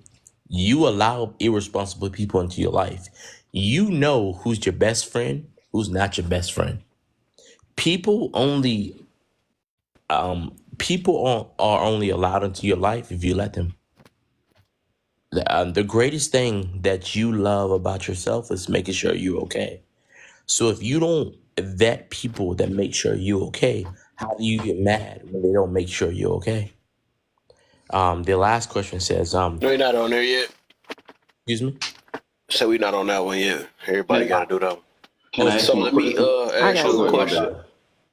Yes. I'm gonna ask you a question about the So you said something about that she will, if she feel like she's safe and she feel like this, then she'll be obedient. So say if I use that same logic, right? Yes, sir. If a woman feels very submissive, that's when a woman becomes submissive and obedient, then a man can decide to be a leader now, or he can adjust to being a leader after that. No, sir. I said safe. No, I'm just. What I'm saying is like, because you're saying that once she feels safe, so once he feel she's submissive or obedient, then he could be a good leader after that. When I say that, this is what it means. Can I ask a question, if that's okay to you, as the host? You didn't even answer my question. You about to ask me a question. I will. I'm sorry. Okay. So, I think it depends on what the woman has been, what has been put into her life. I think that means that if a woman has been conditioned to say, when you meet a man, that man is supposed to take care of you. And as a father, right? And not every woman has a father in her life, but a lot of women say you find a good man that's going to take care of you. He's going to make sure you're okay and all these things. I think what happens is that women have this conditioning, right? That they are told that someone is going to take care of you. And if that is your disillusion, that's great. But if they don't have to show that to you based off their words, it's not their fault. Of course. I got you, brother. All right, go ahead, Sean. I think you're next. Okay. It's open I think panel it's after Sean. 85 is what that you did take part of my question, Kev, but I'm gonna spin it off on something else. Okay. This is all out of respect. Do you believe everything that you say? Like, you stand on everything you say? Well, hold on. The host, am I allowed to speak? Yeah, y'all going back and forth. Okay. And no, hold on. I'm not being disrespectful when I say that. I want to make sure that this conversation is what he wants it to be. That's why I'm asking. Okay. All right, think about 85, Sean, and look, You're too dang respectful for me, dang. I've been in a lot of. I'm sorry. So I've been in a lot of lives where, like, I say something and I get attacked, and I'm trying to respect everybody's questions, but make sure I'm traumatized. I can tell. Well, you all right, man? I feel you. I have that same problem. I'm just trying to be respectful, brother, because guess what? We all look the same. That's all I'm saying. Now, when people are new on the panel, that's what typically happens. We all have had our disagreements or said what we said, but you knew. So since you knew, then you bring in a different perspective. So people might want to ask you questions. I wouldn't call it attacking, but it's more of asking you questions. So I'm asking this because I'm setting it up for a bigger question. Like, when I want to know, do you believe everything that you say, or some of it you kind of like still iffy with it? No. I believe if I'm going to say something, I believe it. It's not just based off belief. But here's the thing. Because of the career I have, I research before I speak. Okay, so that's cool. Okay. So I want to go off of what you said, and to me it was very contradicting, and Kev question was on top of that, which made me like, okay, I wonder, do he know what he said compared to do he believe what he said? Because at first you said, women, uh, women such and such if they feel safe. So when you said that, there was like an absolute, right? Like you saying women. So that's an absolute what you said. And then you bust out and said, if a woman, if a woman is conditioned, is based upon how she is conditioned. So when you say women as a blanket statement in general, is you saying that that's absolute, and then you also said if it depends on if a woman is conditioned. So I would ask you, in your relationships or your previous relationships, have you have you ever treated every woman the same, or do you treat every woman differently? And if I could get a quick response, because I wanted to expound on it, then I'll let you go. Well, I can't give you a quick response because if I can give you something that will land what you need to hear. So I, as a black man, was not raised by a black woman. So I had to learn what it meant to treat women. And I could stop at that and you can interject. Okay, so I'm gonna ask again. Do you think you could treat every woman the same way that you dated or No, dated? sir. No, Okay, sir. so out of your now I have to ask. That's why I asked, do you believe what you say or you don't know what you're saying? Because if you just said that you don't treat every woman the same way, then why would you make your first initial statement when you said that women would do this if they feel safe? One of them is the absolute, but even in your own life, you don't treat every woman the same. So it's like you're not really practicing what you're actually preaching. No, when you say practicing what I'm preaching, here's the thing. If I can know truthfully that the way a woman is treating me is based off her experience, right? That's absolute, right? Because we have conversations. She introduces me to her family and A, B, C, and D, right? I can validate that, right? But if a woman sits here and says, this man treated me wrong, right? And that conversation can be debunked, then it's not fair to say a man was at fault for her experience. Okay, so where did you get that part when you said at first what Kev questioned you on? Where did you get that? I know you said something about a woman feels safe. Like, what did you say about the woman being safe? What did you say? What I said was when a woman, it was just saying that a woman feels safe. She feels secure with the person that she's with. And do you believe that applies to all women? No, sir. What I'm saying is that her word is not something for me to sit here and say she's wrong, because as a man, right? And Who is you, her? Who is her? Hold on. hold Is on. her all women Let me or is finish. her a specific woman? Let me finish, and then you'll be able to say you'll make a conscious decision. When I say her, right, I mean this: the woman that I'm dating, right? She tells me I went through A, B, C, and D, right? I went through her family, and I could say that was truthful, right? But as a man who I've never went through your experience, right? I can never say that what you went through was wrong or right. What I'm saying is only my experience is something I can talk on. That's why I always say that my opinion is only what I'm talking about, not another man's experience. I think I'm asking you where you're going and you tell me where you're being. But that's I not true. don't But know. that's not true. I'm saying this. I'm saying my experience is what I'm talking about. I can't talk about another man's experience. So I'm telling you, sir, I'm But you talking just about spoke on, hold on, but you just spoke on every woman experience if, no, if no, no, no, no, women no. would want to I feel never, safe. no, no, no, And then no, I no, asked, no. wait. Then I asked who is her, and then you talking about a specific woman.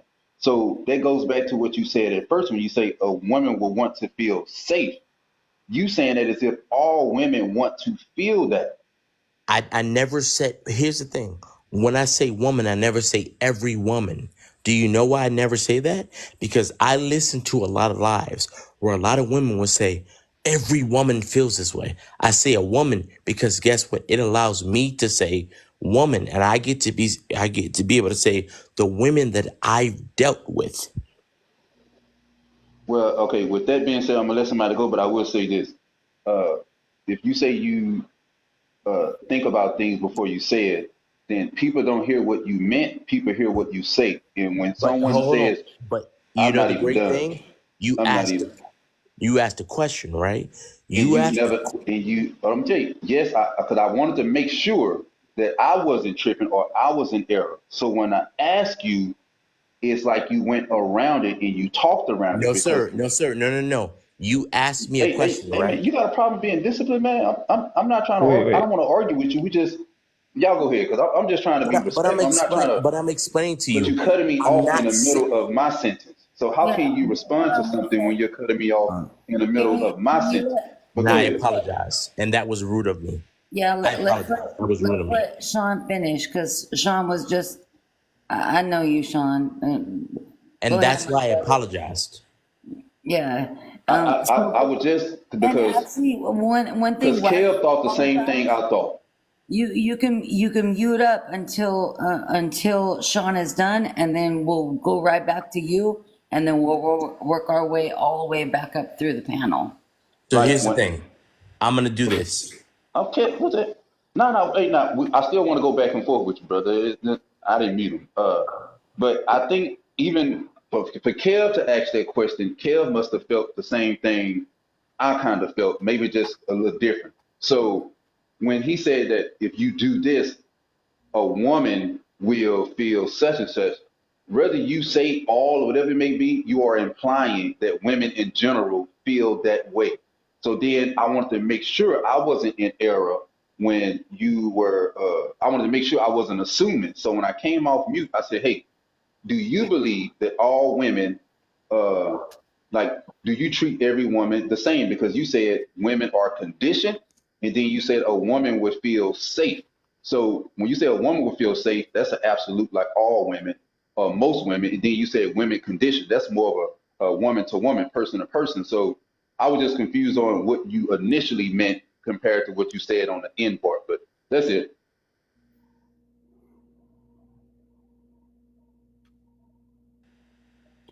Right. So I wanna make sure that am I okay to speak now? And that's not being disrespectful. That's saying I want to make sure that I'm respecting you and you landed everything you need to say. So, for future reference, since you acting new on all these, I mean, I don't know if you're acting, but since you're I'm new no, I'm on not all these acting. I'm panels, new. usually I apologize. when a person mute up, that mean they done. That's what Okay, that means. cool. And I apologize because guess what? I don't know. I've been on different lives, so I'm learning. Yeah. So, And as soon as you see that little mute thing up there, that mean they done. so I apologize, and I'm apologize to you, brother, because guess what? I did not know. I truly apologize because a lot of times I thought that when I mute myself, it's saying that I hold myself until the next person speaks. But if we can move forward, because he spoke and I listened, and I want to make sure I didn't react. So here's my understanding, right? My understanding and my experience, not just understanding. So when I say that with a lot of women, I'm not speaking for every woman because I'm a man and I can't speak in any woman's stance. And I do understand what you're saying, and you're right for calling me out on that. Because when you call me out on that, you make me look at it and say, hey, bruh, why are you speaking on a woman when you can't speak on them? My experience, not understanding my experience, I look at the experience that I have gone through. My experience is that a lot of women that I have dealt with, right? My only experience is that women want to be heard on their accord, right? It's not about like I dealt with this man, I dealt with my father, it's dealt with nothing.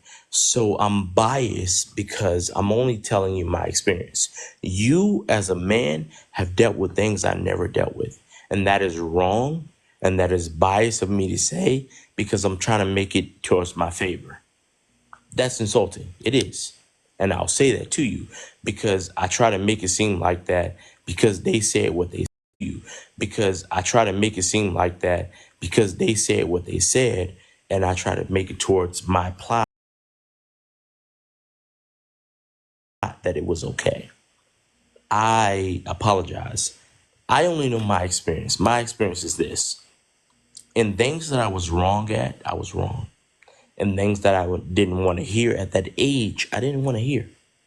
And things that you went through as a man, I can't understand because I wasn't ready to understand. But one thing I do know is this, as a man, right? And if I'm wrong, that I would think that I would appreciate the person who's running this live. Tell me I'm wrong. I think that women want a man who's gonna guide them in the way that their beliefs are, right? And if they don't agree with those beliefs, they'll say, "Hey, that's not for me." Now, I don't know everybody's experience, but I want someone to love me, to value my beliefs, to value what I believe in them, to help them grow and to help me grow. And if that is wrong, when I say the word of growth, because growth is multiple things. I educated myself as a black man. I made sure I got a degree. I made sure I got a degree in something that, and I got to be careful when we say this, or YT men, they do that. But me as a BLK man, there's not a lot of people me in. So I wanted to make sure the woman that I courted and I loved was okay. And I wanted to make sure that I fought through those things, that the stereotypes. I think that the brother that spoke, I think he was right. He questioned me. He didn't get mad. He didn't insult me. He didn't talk down to me. He challenged me. So for that, I appreciate and I digress. Amen. Amen. What you got, Charisma? Amen. 85, you took that on the chin. That was good. Damn, see, now I forgot what I was going to say. Oh, the second question. How do you avoid irresponsible people? You can't avoid them, because if you got a good spirit, you're going to track, negative spirits, because they reaching out to you, for your energy, but you can discern the person, use your proper judgment. You've probably already moved past these people that you don't associate with, and because of that, you're able to recognize it. So you just don't receive that energy. You don't have to be rude about it. You just don't engage. But you can never avoid irresponsible people, quite honestly. You can't avoid him. You gotta face him. I'm not saying that when I ask that question, I don't mean that you're not gonna never see them like that. Well, I'm yeah, just I know, saying, but like, you just once you don't know somebody, receive or it. maybe I wrote it down wrong, but I don't know. I would say my answer for that one, then I'll tell y'all the angle I'm coming from. What did Avoid you it. mean when you wrote it, Kev? So we can understand. What did so we could understand, or I Yeah, can understand. What did you meant when you wrote it? yeah, that's what I'm about to say right now. Before Literally. you give your answer, That's why I let said I me might get have mine. wrote it wrong. Huh? No, I think Okay. I think you said it. Hold Just on, The lovely. hell Hold y'all on, doing, man? hold on, y'all. Like, I'm just about to give my answer of what I think. I think you can avoid irresponsible people by not becoming one. And at the end of the day, you being a responsible person, you're gonna recognize irresponsible behavior and make a choice to not want to involve yourself with people who are irresponsible. This is where your choices come in, for real. Because think about it like this. People who are responsible, they have a low tolerance for bullshit ass behavior. And when you have a low tolerance for things that just is reckless or careless, what you do, you want to move away from that shit. You don't want to involve yourself with it at all. So you'll go around a group of people who actually know how to be responsible, who know how to carry themselves well, or be well spoken, or because you're gonna see that shit. They gonna stand on that shit. Responsible people have standards. They have standards, they have boundaries, they have lines that you do not cross. You cross them Agreed. lines, there is consequences. Yep, if I have responsibilities, I also have irresponsibilities, and that goes back down to accountability. Right. And it took me a while, because I can relate to that second question. I was definitely hanging around, people that, didn't serve me no purpose. But as my ex-husband said, I was living in my lower self. So I was just, having fun and all that. But when I went on my spiritual journey, I prayed, to remove anybody out of my life that does not serve me any value for my future. And I lost. See, I ain't got no friends. My family, my friends. Y'all my friends. Cause I don't do the same things that I used to do anymore. And I'm well aware, that everybody is not meant to be with you on your journey. So, it took me 2 years to work on it by myself, but I let it go. So, and I'm better for it. Go ahead. Go ahead, Kev. You got the I don't green know light. what Go it ahead, man. Go is. ahead. I swear my time would be off. Every time I think somebody done, y'all gotta stop doing them long pauses, man. Y'all know people be trying to get it. All right, I guess my answer would be, which I probably wrote it wrong. Maybe I just said, once you notice an irresponsible person, how do you avoid it? Maybe I have to throw that in there. So I would say, I think number one is set boundaries. I like how, what main thing said though. Sometimes you gotta not be irresponsible yourself, depending on the scenario. Then basically learn yourself first, so you can be able to identify that come with the vetting. Then you can be able to see, what irresponsible look like, depending on the scenario, because I guess it's subjective to some people. But set boundaries. I'll say that's how you avoid it. And vet. I think this is the main one, because I think why I came up with this one is because a lot of people always somehow, after everything that went everything went south, now they be like, oh, I was just with an irresponsible person. I was just, this person wasn't ish and all this other stuff. Now you want to say that later after you done had kids with this person and all this other stuff. It make no sense though, but they never say that. It's most of the time they wasn't irresponsible. Somehow the other person was. So yeah, I would say I think the main thing I was looking for was setting boundaries. That was like number one. I was kind of looking for. That's how you kind of avoid people. That's why your circle gets smaller, right? Because when you grow, you don't be around irresponsible people no more. I agree. I think we all irresponsible with our emotions getting away our brain, and sometimes that happens like that. Not on purpose. It's just weird things happen. Like I know one time I was like the last 3 years I was irresponsible because I lost family members in my family. So instead of me knowing how to take it out, I took it out of my wallet. Now I'm broke because I got too emotional with the losses. I got irresponsible with all the rewards I had, thinking money is gonna fix my emotions. So that was kind of irresponsible for me, but at least I knew my weakness, and I didn't have no other way to take it out. Some people take it out worse than that. You know what I'm saying? They get so irresponsible with their emotions, they'll go do some stupid stuff. Worse than that. So sometimes if we can't control our emotions, then our responsibilities be lack of stuff.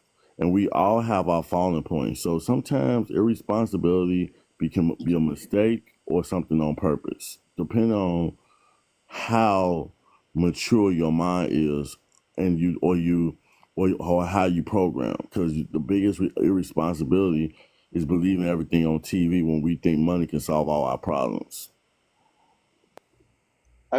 I wonder. I don't know if this make a difference. Is there a difference from saying we were or you were emotional compared to you are irresponsible with your emotions? Like, do that make a difference? Do it sound different? Like, because I guess when I hear the emotional aspect of it, right, I feel like it makes it seem like it's a bad thing to have it or to express it. So if we all have it, could you just be irresponsible with your emotions instead of just Yes, saying you that you can. are emotional? Like, is there a difference? Yeah, there's a Yes. difference Well, between Can I emotional. ask? Wait, you got two Can I seconds. Two ask who's seconds. saying that? Because Two it seconds. doesn't Two light up seconds. who the Hold on, Sir, hold on, hold I on, hold got on. you. Because y'all know y'all I heard feel me you, still brother. trying to talk. 2 seconds. I'm not gonna be long. I'm just saying there's two ways you can do it. There's the emotional decision, which is usually comes from a place of that feminine energy, where you're just going with the emotion of it. Anger takes you and makes you go, and there's the logical one, the logical decision, where you take time to think it through, you kind of take some time, you pause, you sit with it, and then you come with the logic of it. You kind of structure it the right way. There's two ways you can go at it. You can go at it with the just emotional crying or happy or whatever way you want to look at it, or you can take your time and just kind of come at it on the cool side if you want to look at it that way. Well, think about it with boundaries. Like everybody's talking about boundaries, accountability. When you look at boundaries just are not for other people what you don't want them to do to you, but it's also what you do to yourself. Exactly. That's what I was trying to say. Sometimes when we know we can't do something and we explode, we forget what we take down with us. And unfortunately, a lot of people can't control their emotions. I know I thought I could until I had losses 3 years in a row. Then I saw the world differently. Then after a while, I talked to God. And then God told me in his own way that, and it be levels to it. When you need questions and answers, you can't solve it thinking everything you was taught in the real world was real. That's when you realize you let the real world trick you. That's why they say 99% of the world is never mature, because we do what everybody program us, and that 1% always more successful than us because they said we don't have time to be like them. And I admit I fell in the trap as a 99% of people that's irresponsible with their money. But I also know that I can be that 1% because I learned my lessons.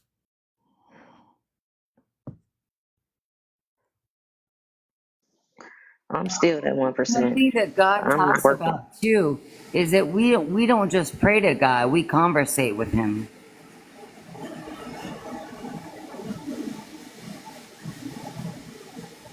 I can bring up that Bible verse too. Yeah. We don't just talk to God, we don't just pray, we conversate. Yeah, and that's how he led me here to TikTok, because I basically said, okay, I want answers. Then I got on here, I found half of my answers. Found out that I was damaged because it would not been the same way as TikTok, but I haven't But been outside like everybody else. I've been that 1% that sit in the house all day because the way I raised, because of fear, because of what other people taught me that I thought was the right thing, even though they had right or wrong reasons why they did it, but it was basically fear of their fear reflecting me. But then I let me, thought that was normal. Then all I right, brother. realized that stuff wasn't normal I feel you. because I You, never expressed. I got So, you, Eric. okay, he got me. Yeah. I feel you, man. I got you. So it's like what I find with this thing is what I love is that we balance each other's frequencies out. Sometimes I notice it. It happens. It's a beautiful thing when it does, though. I'm just telling you. But right now, we're kind of balancing our frequencies out in this whole conversation.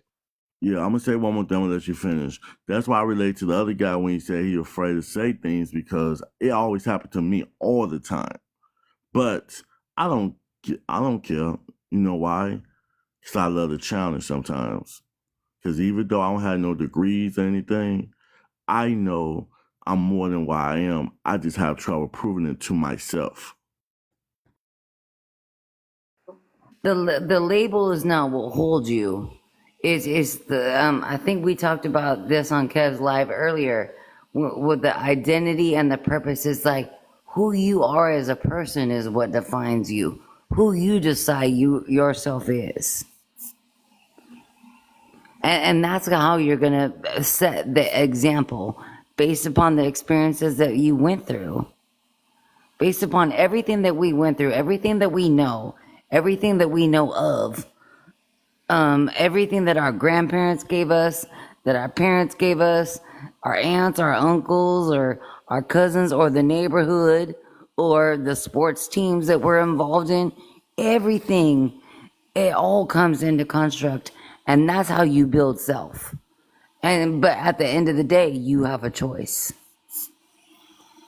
You have a choice to make a change, or you have a choice to change what has been unchanged, whatever we want to call it: irrational, rational, irresponsible, responsible, good or bad, like You all ever, the division. hey, lovely. You ever think about if you could think of the mind like a computer, you can kind of program things if you can know the code and add it in whenever you want.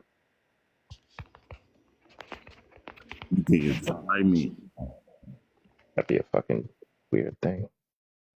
That's not cool though. Just remember Well, that. think about it. If we were all robots and somebody else programmed us, like we would be just walking around as robots, as somebody else told us what to do, when to do, and how to do it. But we're given the free will to say, no, I get to do it the way I want to do it. And you have to pay some consequences for it. If you don't do it the right way, or God's way, or the Most High's way, or your husband's way, or your wife's, or your children. Look, sometimes children boss us around. Hey, I feel you, sister. So, Do you think you'll run across people that are more robotic? Because I know how I am.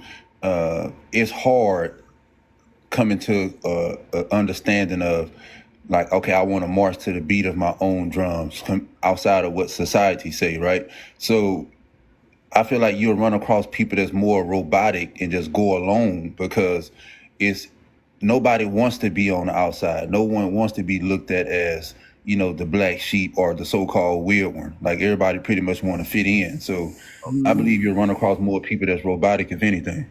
Well, look at it like chess. Yeah. Once you admit that you're a pawn, you can become the queen.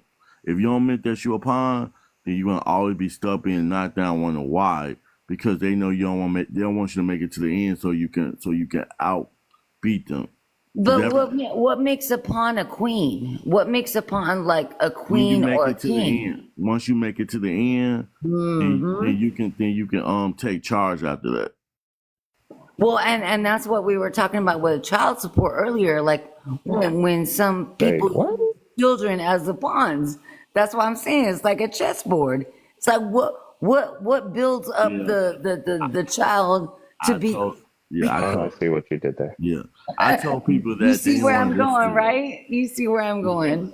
Yeah, I told somebody that one time before. They talking about, I want my kid to be a pawn, so everybody don't know everything in life has the word sacrifice. They ain't fear it. But thing about it is, nothing is promised. Warriors are born every day. Problem is, when we label those warriors as something else, they blow up. That's why the young generation doing it now, because we couldn't blow up. And our generation, because they hold us back, so our blood was so strong, the next generation blew up for us.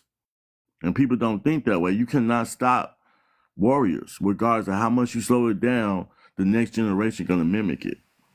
And that's like when Kev asked his first question about women and men, and why, like, who is the fault? Like, are we raising the new politicians to run a new government? Do we need to shut the whole government down? Look, women and men are now judges. It's not just men, it's women too. Did you say something honest? Because I can hear you. Life is literally about passing shit down. I don't know where people not understanding that. What goes on is, that's why they call it the blueprint. You follow the blueprint, because people got to understand what works and what doesn't. People went through things to teach you what works and what doesn't. What could be for certain people, it shows what can potentially be too much for the body and what's not enough for the body. You get what I'm saying? It's certain things in life to teach you right and wrong, so you won't have to go. Your kids won't have to go or experience the things that you went through, because at the end of the day, you know what type of kid you was or a teenager you was growing up. You get what I'm saying? You knew your sneaky ways. You knew your lying ways, your deceiving, manipulative type of ways growing up. So at the end of the day, you trying to teach your kids how to either look out for these type of things, or and give them the understanding it's people that's gonna be like this. You get what I'm saying? Like, we have a way of doing things for a reason, so people won't be confused, so people won't be sitting up here getting hurting themselves.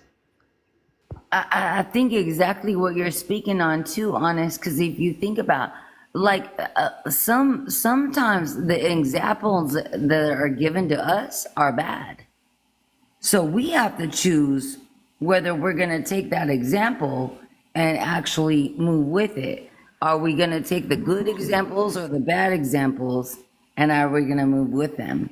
I want to know. Okay, I asked this one then. Would you say, Honest, that, like, I believe, okay, like you say, the blueprint, right? Would you say that what works for YT people is the same thing that should work for us as Black people? Or would you say that every culture, every race has their own blueprint and everyone should follow those blueprints, right? Like, how you look at that?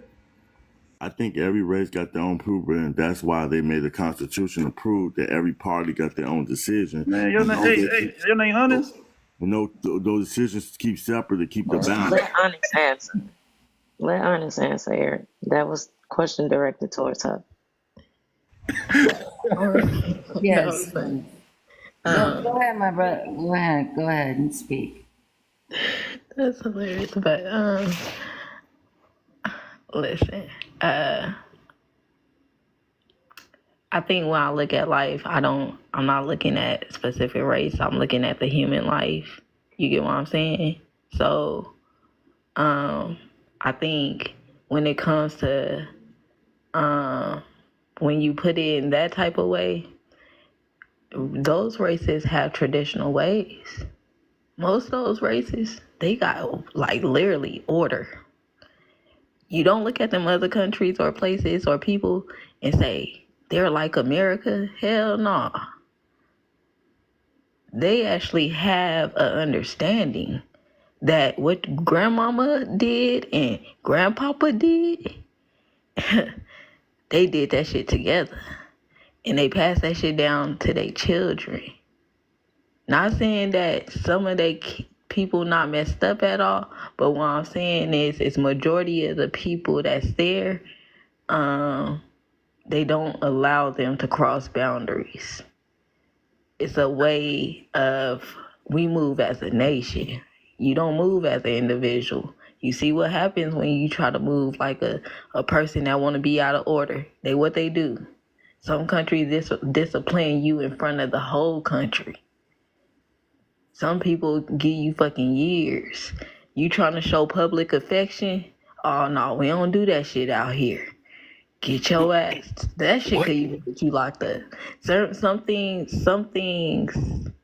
are just taught to where it's embedded in a person. To not to want to have strong I want to say have strong just a strong understanding of how to carry yourself properly. So I think that's what you, like I said, I was thinking from a different perspective. I get it. Because, I get it because I try to keep up with my inner child. And to prove that, they hear this thing where they put a fake glass on the floor and put some babies on the seat where the babies cross over. Some babies knew to look at that glass and feel a touch on it. Even though it didn't really hurt them, point is, they thought that it looked like it's down. Some babies had the guts to go across. So a baby already got common sense. What they lose their common sense is when we tell them what's wrong and right in society. When they already know what not to do that. But then when we tell them the opposite to become human instead of a baby who have imaginations, who already got all the things that's making money right now, just to get a license to do common sense things, to lose their common sense, a part of themselves, that's where the confusion be at of emotions. Because they're always going to have their mama emotion, their daddy emotion, they're independent. And when their mama and daddy gone and they realize their independent matters, they already lost it. And that's where some of them go crazy and some of that. I know because I felt that pain. I did what my grandma wanted me to do. I did what my granddaddy wanted me to do. And I tried to do what my mom wanted to do. I never did what I wanted to do. But I kept my child instincts to me to remind me what Jesus said, keep your innocence. So I followed that rule of the Bible out of all Bibles because he said, but hold on, Eric, because where I was going at with it simple as this, in them other places, regardless of what a person desire, what a person feel like they deserve, they don't go out of what they was taught or told to do. Yeah. Which is duty. You handle duty. And we tend to not understand that over here. We don't have duty. Like I bet you in them other countries, they can show you like literally history or cookbooks of their people. Not saying that we don't have that, but it ain't as many. I guarantee it's not as many as a traditional family. You get what I'm saying? Yeah, I get that because, since the losses, me and my brother and us never ate together, or me and my cousins, because the one person that holds us together. So I totally get that. And there ain't no book about, let's do this and that as a family. So I totally get it. Sometimes families break up after losses. Because people up here putting their wants and their needs before their kids, before their family, period. I think we were talking about losses earlier. If you think about it, sometimes we don't lose people to death only. We lose people to divorce. We lose people from distant relationships, or maybe you dated somebody and you lost somebody. We lose a lot of people in a lot of different types of processes. How you handle the grief is on you. Oh yeah, we do got a new person. Hi, the baby. How are you? And I told you, that's why. Hold on. Okay, I'm sorry. We got somebody new. Got you. The baby, did you fall asleep? She probably did. Poor baby. Hold the baby. Well, let me squeeze in. What? That's what she said. Yeah, I'm gonna I say, swear on my life, when we're in a boxing ring and I'm hugging Lion, I swear you're That's gonna go Lion.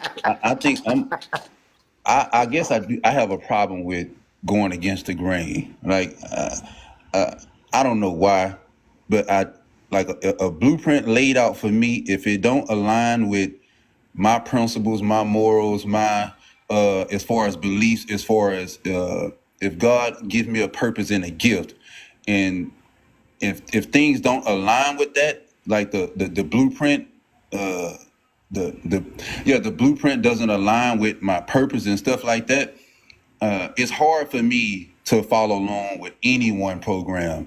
And for me, I don't like the fact of I got one life and I'm supposed to live it like someone else tell me to live it. If it's the Bible, yes, that's something different. But anything outside of that book, it's hard for me to live what society standards are. If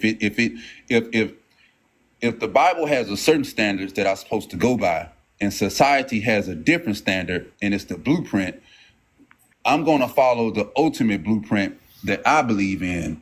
And most of the time, especially in America, America's standards and blueprints don't match up with nothing when it comes to the book. So I'm going to always, I feel like the world it go against the grain when it comes to the my beliefs anyway. So I'm going to always stand 10 toes on whatever the world is doing. I'm going to do the opposite because I know the world is not doing anything that's in that Bible at this point.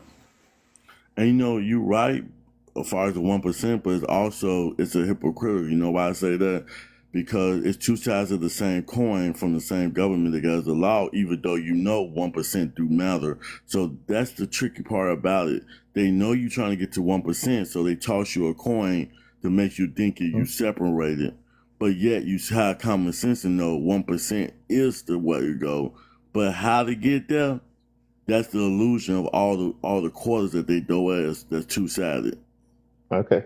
So the problem we're going to have with whatever you guys said is that everybody's not going to unify under the same principles because everybody's following a different code. Because if you're going to try to get agnostics and atheists, which exist within our culture, to follow the same guidelines that you choose to follow, which is the biblical side of the principles, then you're never going to meet somewhere if that's where where the hangups are going to happen. So there's what never you're going to talking be, the about is division is going to still religious. continue. Are you talking about religious trauma? I don't know what I'm talking about. You might take it there, but you can go wherever you want with it. Take that ball and play with it the way you feel like it. No, I know what he's saying because I think a prime example of what he's talking about was when we had the Million Man March and the anniversary of the Million Man March. With all of these men, they was all black men that came together, but they all had different beliefs and they didn't follow under the same umbrella. So I agree on that part, right?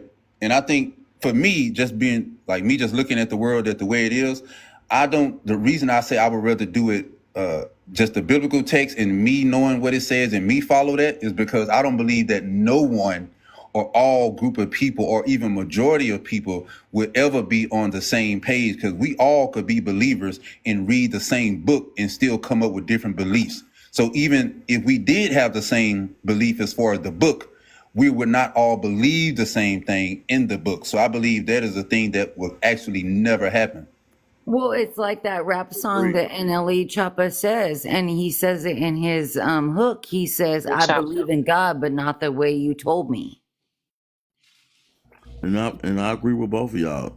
That's why I said it's two sides of the same coin, because that's the same thing that got us in trouble in the first place. That's the thing that separates men from women, those same beliefs. And yet they know that we outsmarting, and now they're trying to put it to the young generation because we figured out how to get out of it in our own weird way. Some of us use science, some of us use logical sense, some of us use our brain, some of us use our emotions. It's no wrong way to get out of it. It's a maze, and only very few people know how to crack that maze. But the problem is, when we got that maze, did we step in a new maze, or do we have a delusion thinking we free? So we still paying taxes, we still doing that other. So it's layers and layers of confusion. But once we master it, that's when we unstoppable.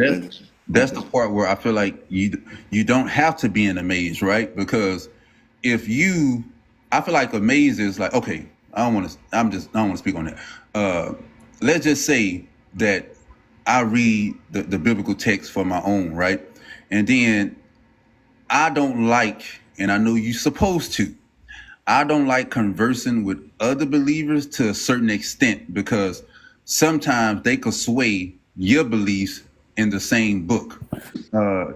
So if I feel comfortable with, okay, this is what this scripture means, and then I run into another believer and they say, nah, I think it means something else. Now I'm gonna have to question, is this book a contradiction, or is one of us reading this book totally wrong? And at the end of the day, I'm going to stand firm on what I believe because um, I don't know. I can't. It's hard for me to be on the I'm same gonna put page it as like other this for people. you. I agree with you, Yeah. but I think the thing about it is the book itself is magical. Whoever touches it, they'll believe come reality. Meaning that yes, it's a map, but the thing about it is people are crumbs to that map. The only thing about it is you can take some of that knowledge and then put it together. Because no matter how much one-sided we are, we got so many different DNAs. That means we got so many ways of looking at it that if we stay on one track, then we become a slave mentality, thinking only one way to answer. It's one way. I'm gonna tell you why I truly believe that. I believe in it like all the way. I don't believe that someone can interpret something totally different. I just don't believe that, right? And how I look at it is, I feel like someone intent could let me know how they reading something. Like if I were to say right now that I hate you, right? Most people would be like, okay, if you take it for face value, and I'm doing this as equivalent to like reading the Bible, right? When I'm saying it's face value, if you take it as face value, you'd be like, well, okay, Sean say he hate Eric, right? That's it. Just I hate him. But certain people would be like, well, I know he said hate, but he didn't mean hate like that. He just hate the fact that you talk. They adding stuff on it that's not even actually what it says. So if you take something for face value, I believe that we all could be on the same accord if we reading something. How do I know that? Because when we come to when you go to work and you have to follow the procedures, you have to follow policies. Everybody, their job is going to make sure you're on the same page. So we read the policies, the handbooks, we all on the same page and we in alignment that, okay, if you break this, you're going to do this. When it comes to the court laws and the government, we're all aligned. The government don't care if you don't understand it. They're going to look at it as if your understanding is a lack of, okay, you don't want to follow the law. So when I read that book, if it say what it says, I'm going to take it for what it says. I'm not going to add my feelings in and be like, nah, he didn't mean it this way. No. And I feel like that's the problem I have with people who believe the same stuff I believe, but they refuse to believe what they're reading. That's what I don't like. I get it, and that's your belief, and nobody has the right for your belief. Now, some people got the gift to seeing the root. Like, they'll see that same Bible and say, okay, I get the rules, but who language it is, who wrote it? That's when they go to the other cultures and say, okay, this is not the English language. If the English language was around, then that means it must have been another language in the original one. And that's why some people see it as a map, some people don't, and some people can read the colors and the shapes. But they saying the same thing you saying. Only difference is they're going deeper. And a lot of people can, okay, it's like a battle in the war. Let's say you stray out. That means your battle or your illusion of a war. Me, I can admit what you just said to me sound like a battle because I know a war means more knowledge beyond the knowledge. And that's the difference. Everybody on that side, the difference between a battle and a war. But yet we find the same aspect. So some of us see the bigger picture, some of us see the little picture. And neither side wrong. Because you need somebody to fight little battles to get to the bigger battle. Hold on, Eric. Somebody is wrong. I'm gonna tell you why. Because if you speaking just in life in general, yeah, I can see what you're saying. But when it comes to a book, and the book was intended for to follow it and to believe in it as how it is written. So there is a right and wrong way to read that book, because that book has a standard. And if you don't follow those standards, there are consequences. So it's very important that you understand it and don't get it, and you don't misinterpret the wrong way. So if like no one interprets John 3:16 the wrong way, you ever notice that? When it comes to inspirational scriptures, I've never heard anyone be like, nah, John 3:16 don't really mean that. It means something else. Everybody is going to agree that for God so loved the world, he gave his only begotten son, that you ever believe. There ain't no misinterpretation on that. It's only a misinterpretation on the hard parts, like the parts that people don't want to change. Okay, let me give you a good example of that, and I'm going to leave it alone. The Old Testament is a good example. You say you rely on the Old Testament. That's the same Old Testament that our ancestors fought against and all that, because in there it says about slavery, changing people's names around, and yet we worship in that part where our ancestors are trying to escape from, because the first black person, this is a true story. because I looked it up. I saw the movie about the first person that made the Bible, far as the first black person that started reading it. They used him to enslave ourselves. And when he finally got tired of that, in the Old Testament, he kept saying slaves must be do this, think like a sheep. And I read that, but I told myself I'm not a sheep because I know what sheep is, a slave. So again, I understand. Whoa, brother, hold on. Kev made that face, and at the same time, I made the face. Hold on. I made the Hold on, wait. Yeah, hold on. I'm using that as a metaphor, saying that we gotta remember our ancestors. No, because hold on. I'm gonna cut you off. Let me tell you what I mean by you kind of threw me off a little bit, right? When you said you're not a sheep. Okay. Now I get what you're saying, but when he said he's the shepherd and my flock, like such and such, you are a sheep. Why can't I be a sheep according herder? to the biblical Why can't text? Be a sheep herder? Why can't be the sheep herder? The Now, leader. I like it now. Now I'm gonna let charisma go, but you prove my point that there's a difference from interpretation and interpolation. Interpretation is you read what you read and you take it for face value. You're not adding nothing on top of that. Like when a light is green, you know that it means green. If the light is yellow, you know that it means yellow. If the light is red, you know exactly what it means to stop. But when you do that interpolation is now you're adding stuff on top of what you read that's not even physically there. That's what you just did. But I also face the reality that in our ancestors between slavery, they did have to read that for someone to control them. So I actually felt my ancestor pain to realize that's why they made the New Testimony, because the Old Testimony supports slavery. So, all right. Do you know why they were slaves? Different reasons, but I'm talking about in the real world now. We look at. I'm pretty sure if you understood. I know the Bible, but I'm saying like when we started reading the Bible at first, like when Whitey gave us the book, he was supporting that slavery to make us them.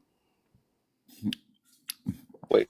Slave mentality till we realize that don't work, because that's why slavery didn't last that long. Well, you said you know why we were slaves in the Bible.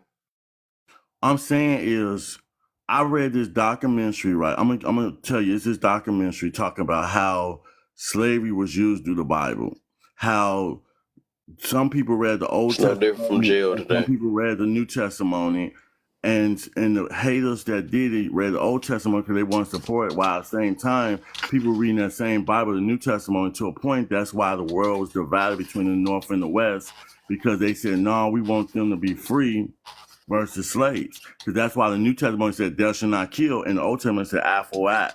And that's why our family members had these problems. Say YT people were something why slaves y'all too. can't come together. YT people were slaves too. If They you is look right back now in too. history. Yeah, so that Everybody was a worldwide thing. And they always worshiping the Bible, amid of all that slavery. I think I agree with what Sean said. Like, I don't feel like, the entire world is going to be able to come together. They need to, because we're not going to agree on everything. But if we come under attack, we all just need to unite and defend our country and leave the religion at the door. Yeah, I gotta say something about white tea. Slavery was something, though. I'm just saying. Huh? Yeah, They 'cause went through I'm a something. Christian. Yeah.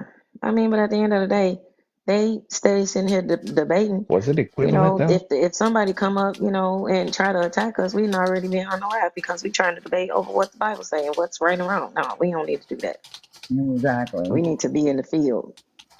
That's why I said that I would rather do my own thing, and I don't care about no blueprint, because even the blueprint that's laid out, even people that believe in the same book can't even come to an agreement. And to me, that is, like, I have to ask myself, like, damn, like people intent, like it let me know that people are intent when they reading something is an ill intent, because if you could read something, I damn near call it a delusion. Like it's damn near like a mental illness. That's what I call it. That you could read something And we always say comprehend is very key, comprehension. How come when it comes to that book, and then I hear even my own people say that was a YT man book. If you read, every time I hear people say that, and I don't want to be defensive when I say this, hold on. I know for a fact that they haven't read it, because if they have read it, you will see all through that book, you see the word black all through the book. So for you to say that even I don't care if it mean black, like as if he was dark complexion, not black like us. I don't care. The fact that I'm hearing black people saying that is a YT man book. Why would a YT man keep all the black stuff in it then? That don't make any sense to me at all. So that part be confusing to me. I just think I'm not even gonna hold you. I don't understand the Bible Okay, at I all. got a I ain't question. read it. Okay, I'm gonna give you a good example. Let's say, for example, someone break in your house and take your pow and then use it against you. Say what? You said papa? I use that example, a good Oh, example. pew pew. Your pew pew. Let's say somebody break in your house and take your pew pew and use it against you. I'm saying they took the knowledge and they twisted in their own words because it's not written in the same way. That's why we were smart enough to Morse code the Bible. That's why I'm saying, I ain't saying I don't believe in it, but people all agree that the Christians had something to do with changing the Bible. Let me ask you this. Here's where we get lost, right? If I say cat and I go to Mexico and say gato, it's the same damn thing. It's just a different word. We still talking about a cat. At the end of the day, we're talking about a cat, right? So even if, like, we speak, our original language is black people, it's not English, but we read the English Bible. So if you want to say that it was written in Latin and Hebrew, whatever it may be, it doesn't matter because we don't speak those languages. So when I hear people say that's not the original language, it doesn't matter because you don't read that language. You're not even studying. Hold on. Okay, let's just say if I wanted to believe that that book was used against us to enslave us. Let's just say I believe in it, right? If I do the smallest research, even before the YT man came over there, that practice was already over there in Ethiopia. It was already and then also the Bible itself tells you that it pretty much took place in Africa. So how can we say that YT man or YT people used that book to enslave us when the book itself says it took place in the land of Africa? It doesn't make sense to me. And this is where the people get confused because they don't even know where Africa is. Some people think it's America. Some people think it's over there. The point is they could, and me, I'm the type of person, I can prove they both right. Israel. Because the timeline. Antioch. You know, hold on. I want to answer Carol. You know where Israel is at? You know, like it's in Asia. No, that's another lie. I just looked it up.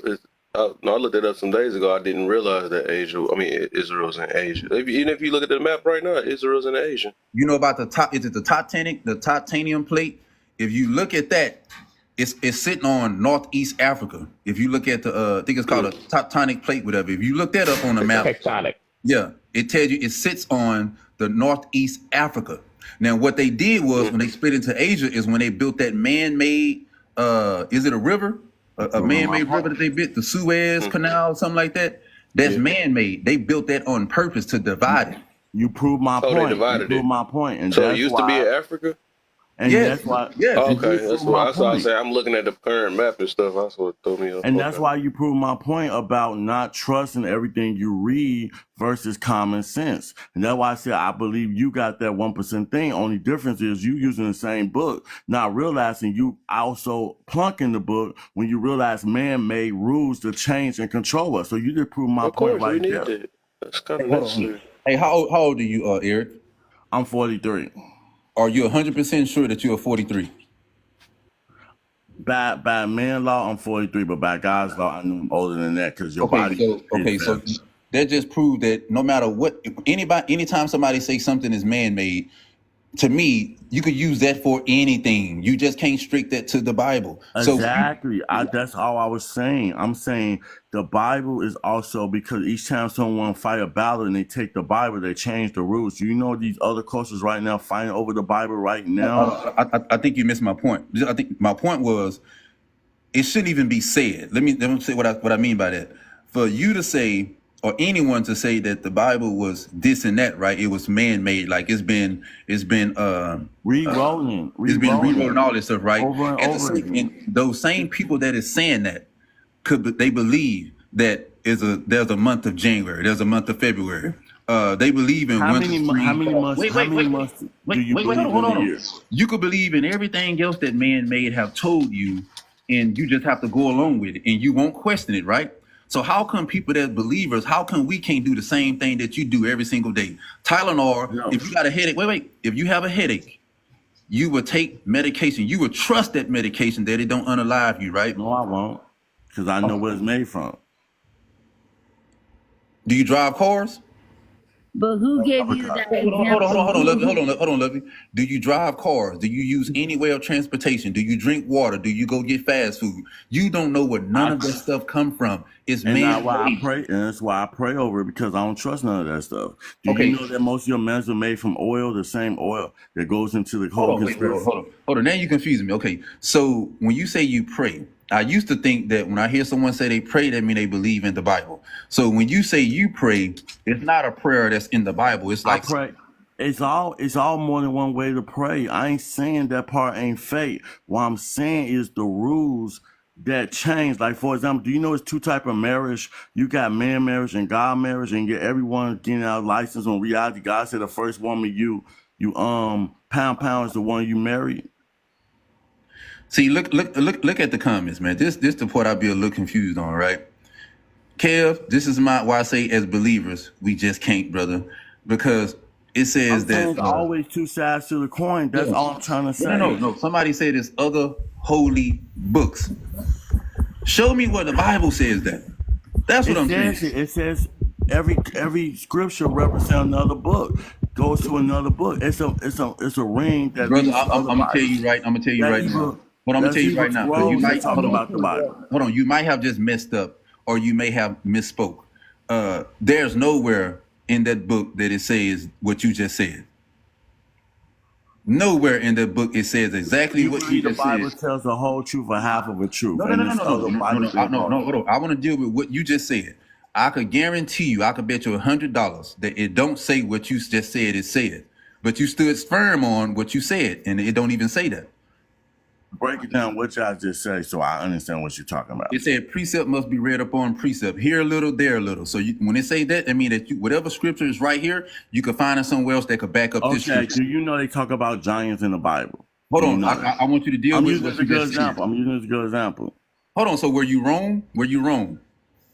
Now, what I'm trying to say, there's books that indicates more about those giants that you realize. Like, do you know where they come from? Then we know it's books leading to other books, like King James Version, stuff like that. But the problem is, man keep changing the aspect. For example, one time God for to be gods. If you go back to 1950, they had stuff in the Bible they kicked out. Because if you go to Rome, they got a giant library full of Bibles that they kick out, only allow us to read certain things. So some people see the bigger picture, realize why Rome got all those Bibles and secrets.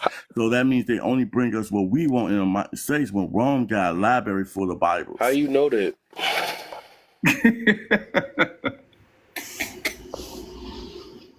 Eric, how do you know all that though? I'm trying to see. And then I always hear people say this though. Like, what's the part that's supposed to be the Okay, you a YT Bible man believer, right? or Okay, man-made part? okay. You say the That's a Bible good real, question. right? That's a good Okay, question. I'm gonna go Bible to you. Okay, you got the Bible, right? When you go back to read the last part of who crucified Jesus, it's gonna, or if you Google it, it's gonna say it's the Romans.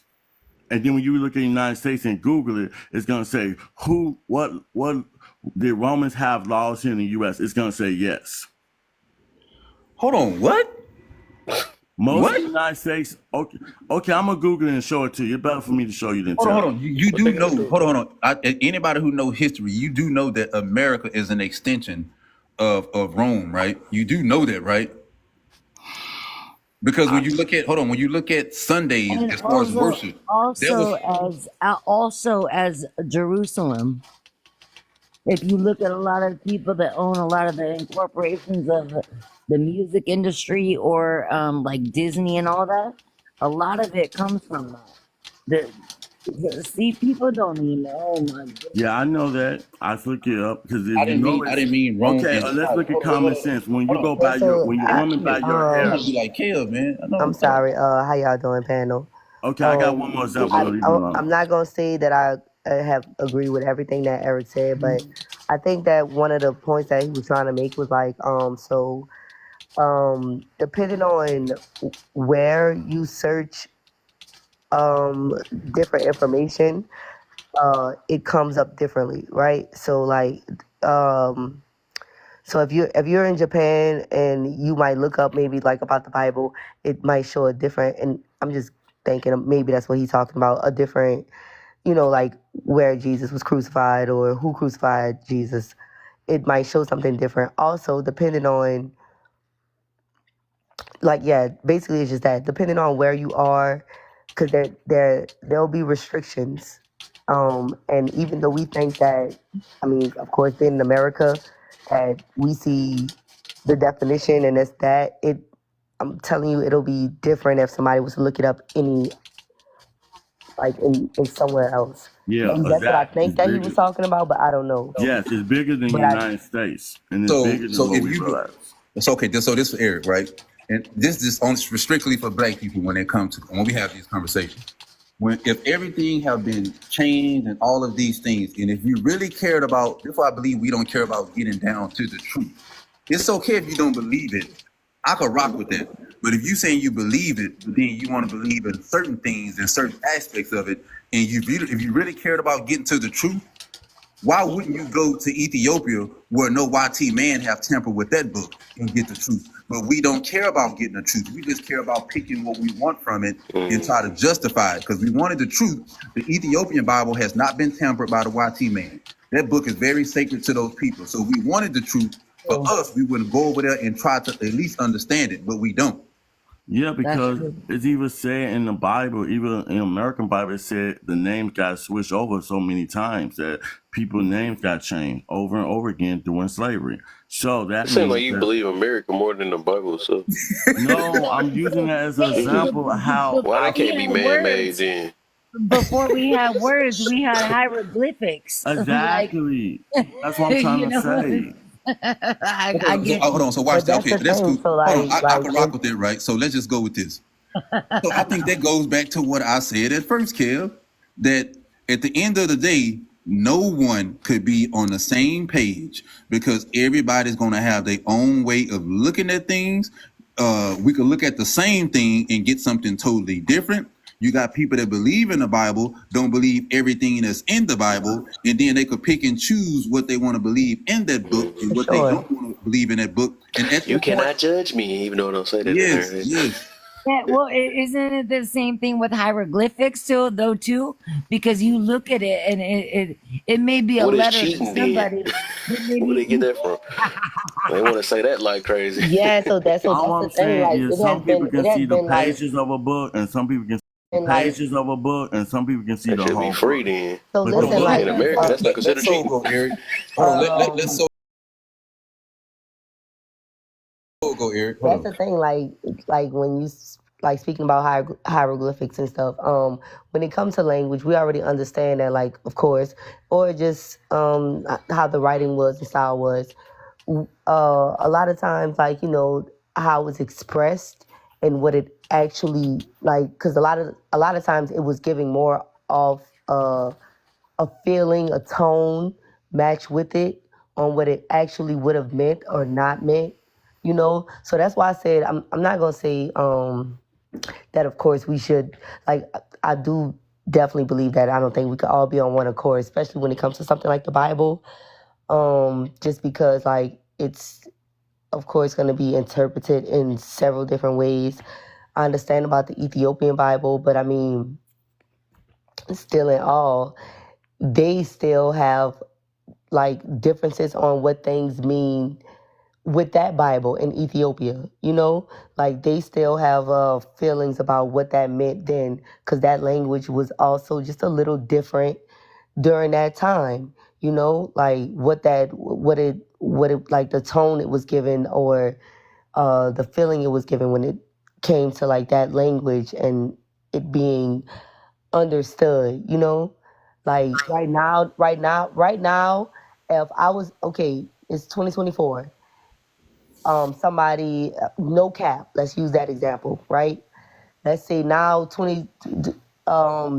4077, you know, somebody might pick up, like, you know, they digging down and they find a, a little note and somebody had no cap written on it.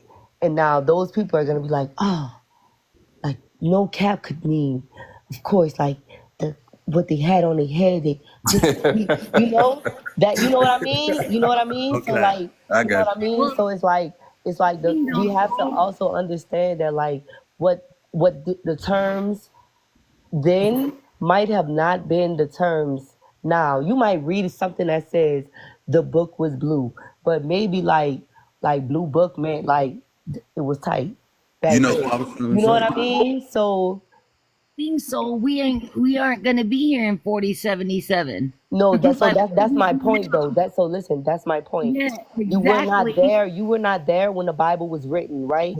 So Hey, hold on. you cannot. I So agree. you cannot have you do not know. You don't know That's what a good certain example. scripts, what certain No. scriptures Hold on. or This certain is Now things I got a being hold on, Eric. question. said. Hold on, Eric. Hold on. This is the part that I agree with 100% what you just said. So right, but this is the part that gets me. Right, this is the part that get me. People would say, and I just heard people do it even in this conversation. People would say that the Bible was tampered with. I'm okay with you even saying that, right? I don't like But that. I don't like hearing the word tampered. what people Um, say tampered, it was is not real, is whatever the case may be, right?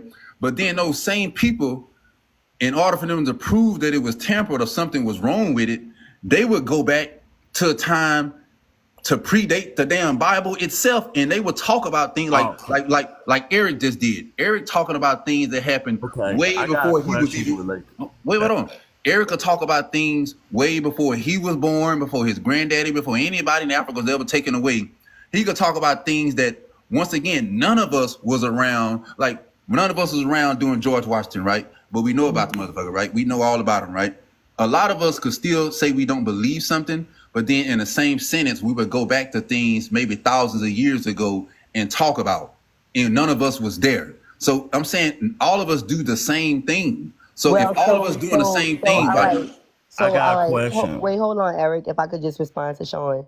So, Sean, I know what you're saying, but okay, that's situational, right? Well, if we're talking about like a text and how people were speaking, I'm talking literally just about like language and tone and what jive turkey, you know, right? You know, like that might mean somebody might see that not like 2,000 years from now, and it might they might be like maybe the turkey was a jive, and maybe jive meant, you know, that they're gonna interpret it however, but they probably don't know more of the context, right? Now when we speaking about like somebody just like they thinking about some things that's like say predated, like, you know, like, so all right, what Lovely said, we know that there were hieroglyphics, right? That was them trying to communicate, that was writing, you know? That's just what that is. So if somebody, like I said, it's situational when it comes to the language and what that could have meant here than now is different from somebody being like, okay, I see that's like back in the day they had hieroglyphics. That's just like that's that. You know, we see that that's hieroglyphics. We ain't interpreting it. We're not. Language is different. We can't. I don't want to. I want to separate the fact of what he was doing compared to what you just was like speaking about.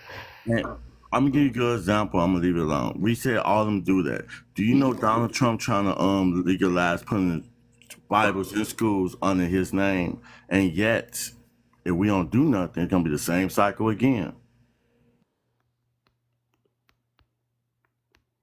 So do you want somebody to have your kids reading their Bible, and you come home, you teach them something, and they're gonna say, no, the Bible's taught in school this way under someone else versus what we do. So I'm saying that same cycle that happened back then be repeated over again because we never learn our lesson. That's what the Bible trying to say. It doesn't matter how many times we do something. If we don't learn our lessons, the parent gonna keep being repeated until we wake up and realize who's the bad guys is. And I ain't trying to say literally like that. I'm using because those same laws to enslave us keep sneaking in. And that's controlling the young generation mindset when we thinking it don't matter. The Bible right. To a point that a 5-year-old in grammar school is gonna read the Bible and we don't even know how they're gonna write it because they're not gonna allow us in the school to know what the book. This is why, okay, like you said about the Trump thing, this is why I could still come to I could still disagree, right? Because certain things is like, let's go with, if something just started up, right? You have the foundation of it, and then you have everything, like you have a house, and that's the foundation. You lay down the concrete, then you could build, like you get your plywood, you get your plumbing, you do all of these things, right? But the first thing, when the house is finished, yes, but the foundation of that house was already laid way before the house was ever built, right?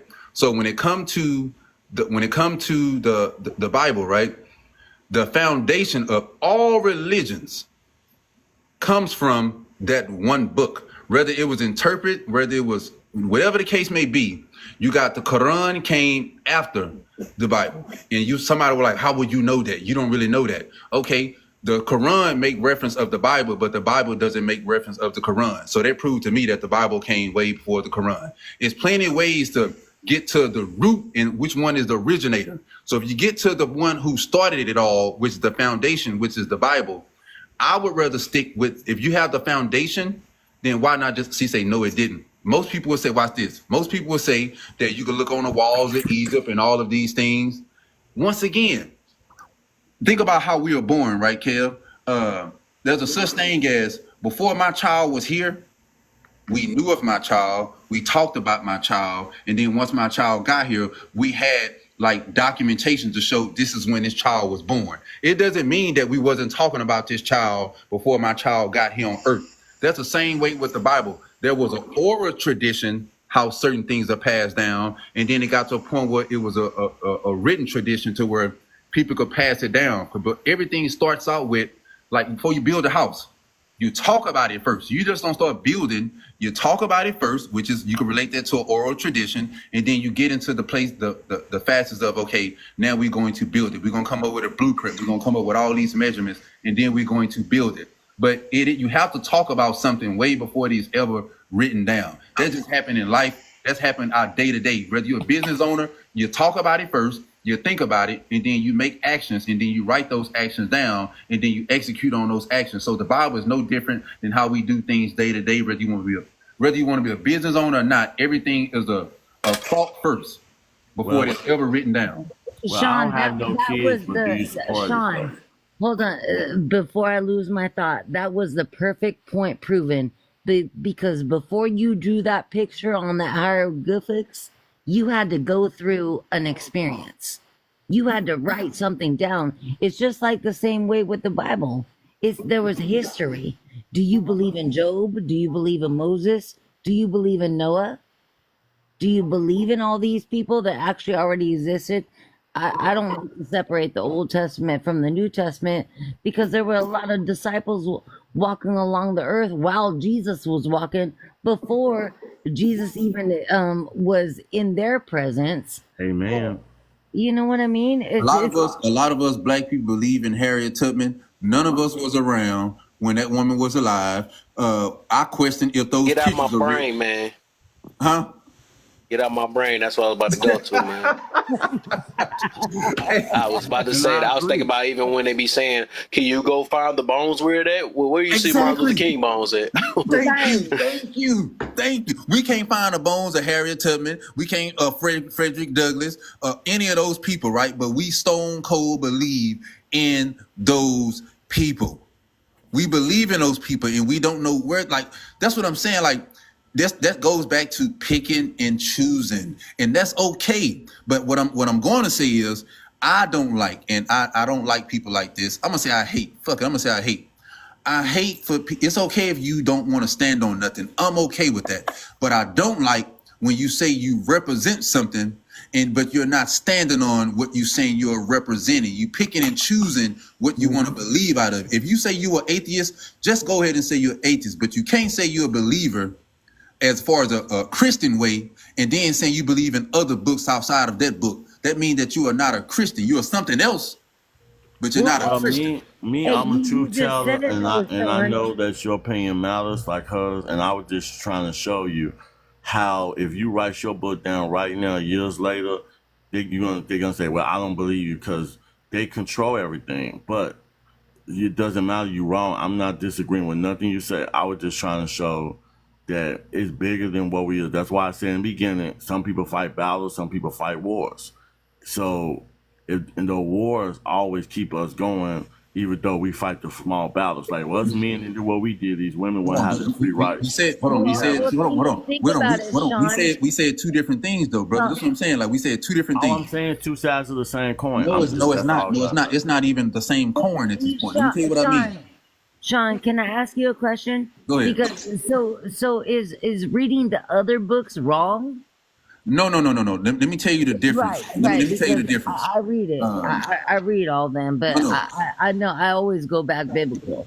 Because So when you go to the it's the King James. Most people don't know about the King James. yeah, the King James The is 1611, the 1611 version. yes, sir. That Yes, is the sir. book. That is the Bible that has, and that goes back to Ethiopia Bible, where they have the Apocrypha, right?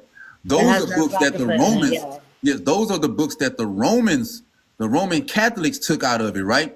And those books, I believe in those books, and it ties everything together. Now, people can say, well, that's a way of tampering. No, it's not, because if you are an avid reader and you care about it, you would know that that is part Well, of the book, because that's the original do text. you have the interlinear Bible? No, all I read is the 1611 version, where it has the Apocrypha and it's all mixed together. It's not two Well, separate remember we books. were talking about language earlier, and the interlinear Bible is the Hebrew, and then Greek, and then English. No, because So at that point, I used to read the Septuagint. I used to read get the Bible, read the Me concordance. too. Me too. And one thing I realized that wasn't effective, because I speak English. There's no point of me knowing Right. what another language No, is, I'm because with you on that, Sean. it's not going to benefit me. So to Eric's point is, when you say if I wrote a book and something later on down the road, here's the difference from my analogy compared to yours. If I write a book about TikTok, everybody's gonna be like, okay, well, you ain't the founder of TikTok. You could write a book all day long about TikTok, but it was books written before your book about TikTok. But if I write a book about like who I am as a person, that's gonna be the first book, and that is the main book, is because I am the person that is writing the book, and is it about me and my life. No one could tell me about my life other than me. No one could tell me my experience. Isn't that what Job did? Isn't Yes. that what Job No, did? other than me. But when you talk about like Donald Trump talking about he want to put his name on the Bible, it's several other things that happened way before Trump, as far as the Christian religious beliefs, that it's easily to find out those informations. So you can't hide that. You can't hide it. Well, I said Job. Isn't that what Job did? Because if you think about it, Job made a book about his life and how he walked. So don't we all have that same story too? Our own story? Yeah, but there's a difference from you writing about your own life and then you trying to say that you are this person, or as far as a savior of all people, because there's something that predates your existence. So it's easy did to they find that set an information. example? They And set that's an why example. I listen to the book of life in the Bible. Say what? Mhm. At the end of all of that, it tells you in the book of Revelations that it's going to be confusion. Don't matter what you say, people ain't going to believe it. But at the end of it, God's children, his favorite children, going to be part of the book of life, where we all have our name in our own books. Do you know what that is? Hold on, hold on. I feel dumb right now, because you talking about a book that you have believe in. So I don't even know how to answer that. Because I look at the bit, I'm saying I don't believe in the Christian version, in the Roman version, but don't mean it ain't real, because like you said, it from pyramids, people put labels on it. I'm saying, I'm saying that it's a puzzle to me, because I see the bigger picture than just one-sided. Don't mean you ain't wrong. I ain't saying you wrong. You fighting the battle. I'm fighting the war. I'm seeing the bigger picture, something that bigger. I want man going to her and some other people to put the pieces together. Even movie shows that the Lord of the Ring, other things, Dragon Ball Z, when they take all those things together to create one form. I think the difference between me and you is when you say I'm fighting a battle, you fighting a war. The book itself is the war. It ain't no battle. So I'm not fighting a battle. I'm actually fighting a war, and the book itself is the war. So if you believe in half of it, or you believe that like any books that you're going to say outside of that, you can still say that's man-made. See what I'm saying? So it lets me question, like, is it an argument just to argue? Because any books that you read, hold on, wait. Any books that you read outside of that, guess what? That's still man-made. So it's okay, this is why I say it like that, because there's only one book that speaks every language. She just even mentioned it. Hold on, is one book that what? Speak every language, and that's hieroglyphics and some other stuff before then. Hold on, wait, how the hell did, hold on. How old is that? But how old is that? How old is that? Because that's impossible for one book to have all languages when languages if been you created. look up hieroglyphics, every culture spoke hieroglyphics. China, all of them spoke hieroglyphics at one time. I look all that stuff up. But that's still man-made stuff, though. So I'm lost. Okay, do you believe in Atlantis? I'm gonna relate that to the Bible. But do you believe in Atlantis? Yes or no? And I can prove to you Atlantis is in the Bible. If it's in the book, yes, I believe in it. Okay, so in the book, it says God destroyed the city that basically always to the heavens, changed every one language. He says in the Bible, he changed every one language when he knocked the building over. Hold on, brother, hold on. This is why, hold on. Something going on, hold on. There's some crazy shit going on. Hold on. Do you know that the language Spanish is not in the Bible, brother? No, but hold on, wait, hold on. Think about what you just said. You said that he split like all of the languages, right? Yeah. So it's even in the Bible. at that time, hold on. It's in the Bible. Even at that time, they wasn't speaking Spanish, so that is not all languages, brother. No, I didn't say Spanish. I said God. I said Atlantis. And then I related that to when God knocked down Babylon, where everybody spoke the same language because everybody trying to build the buildings in the heavens, and God changed everyone's language. And I'm saying that right there is when we got divided the most. Okay, so so this is a part that confused me. I'm pretty sure Kev too. I don't even know. It's hard to have a conversation with you in good faith because even when you talk about the Atlantis, I don't really know if you truly believe that, or you just saying I'm missing Earth time Atlantis, like the Atlantic Ocean they found is the land, right? With the Bible to indicate that could be possible because it got a link to the real world. I can Google the part of the Bible if you want to hear it about when God changed everyone's language, when he said, why are you building high to the heavens? He didn't want that. So he knocked down the building, changed everyone's language. Then when you look at Atlantis, it will be flooded. And that was the same place where everyone speaks the same language. So they both have something in common where it was a time period. So I asked myself, if all these Bibles talk about floods and twisted tornadoes, right? Then that means it's talk about every major event that happened. And I'm just saying, if you want me to show it to you, I can, because you say you read the Bible, right? So yes. I'm saying that if the Bible even tell you that we was divided with languages and lost our way, then that means that we got to find our way by admitting that we don't know everything. Okay, hold on. This is where you and I think the person in the comments are. It throws me off a little bit, right? When she said this is like why does it matter? Like, why does it matter if you believe it or not, right? Because if you don't believe, if you partially believed in the faith, and sometimes it could just be you having a conversation just to have it, because it's not really a landing point. I'm not talking to you directly. I'm just talking. I'm mixing the comments based on what you said. I'm not mad at anything you said. And my point is, like I asked the dude earlier when he was talking, I asked him, I don't know if you was in here. I asked him, do you believe the stuff that you say? And he said, like, he's kind of like was iffy about it, right? So same way, I don't have conversations about the Quran to prove a point in the Quran because I don't follow that faith. It has nothing to do with me at all. I have no faith in that. Even though I know the Quran, I don't use the Quran to disprove the Quran. Even when I did disprove the Quran, I used the Bible. I still use I don't go outside of that book. And when anyone goes outside of that book, if it's not the Apocrypha, I have to question that. I don't believe that is a so-called, I can't really say you believe in the God of that Bible. You may believe in a God, but you don't believe in the God of that Bible that we're all reading. So I said you got your own opinion, but I also know that everything's connected because I learned that all these Bibles are talking about all books because even some cultures will tell you that these books link to each other, but I know everybody ain't ready for that, and I know that I'll probably be judged if I say that. That's why in the old Bible, it used to say God, instead of saying God, it said God at the end, and they took it out. Or in the old Bible, they talk about dragons in the Bible. Then in the book of Revelation, they still talk about dragons. But I'm saying that's how I study, by learning that way. And I ain't saying nothing wrong about what you feel. You have every right to feel what you feel. That's your belief. It worked for you.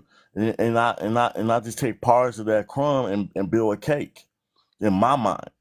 Even though you in your mind you got the cake, and either way it go, we both right. It just you don't know about you forgot the Bible said we in a matrix. Some people only see what they believe, which is true, but you still the 1% that sees that it's more than just being in a cycle. Everybody got their own time that they step out that cycle. I just step Could out. you show me? Could you show me the word matrix in the Bible? Because you just said the Bible say we're in the matrix. Could you show me that? Okay, I'm gonna Google the chapter. I'm gonna go look through the chapter right quick. Now And I'm you know now, what? now, Now that hold Sean on. I'm and gonna tell you Eric what. is bringing both of this up, if you think about it, look at not just languages changed, race changed, the color of your skin changed based upon where you were. I don't even know if I can go that deep.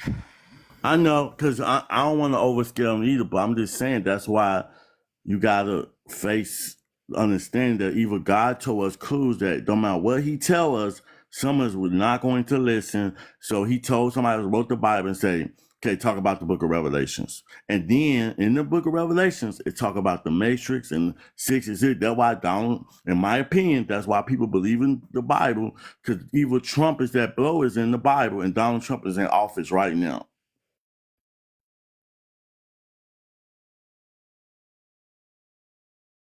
I can go deep. So the real time in the Bible is linking up right now. That's why we in a three-dimensional warfare right now. A spiritual warfare versus a physical versus everything else. Because almost everything aligned. Now, to prove that point before I give you the Bible, Donald Trump got in office, right? Twice. Trumpets that blow. First time was 216, 666, right? I was 34. I'm 43 here in office right now. So I believe in the book of Revelations because I hear the part when everybody's not going to wake up.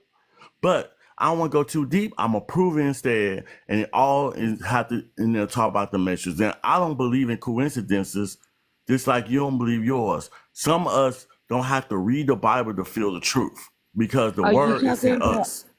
Are you talking about Revelations? Is it 17 or 21 or 22 that talks about Babylon? Just like we were talking Babylon about is in the Old Testament. Is on Old Testimony. No, Tower of Babel is in the Old Testament. The Tower of Babylon is in the Old Testimony, and the book and the Matrix is somewhere between I think the Book of Revelation, but it's also got Trump name. The word Trump is in the Bible. The trumpets that blow, and yet they got him in the White House. Somebody believe in that religion so strongly they putting him in the White House under that religion, and that's why I say I see the bigger picture. Well, isn't it, Sean? Weren't we talking about chess earlier with the queen and the king and the pawns? And don't they call it a trump when you trump somebody? I don't know. I don't know anything about chess. Yeah, okay. I'm gonna have to Well, look I'm at. gonna I'm gonna have look to for the look word into that. matrix in the Bible and show it to you. But I'm just trying to tell you, yes, I believe in it. But You're I not going to also find that know, word. that it tell you a particular group that basically gather the lies. And they are the ones that basically probably still lying to us. While at the same time, even God said he divided everyone up. So it's more than one person that divided us up, not just one group.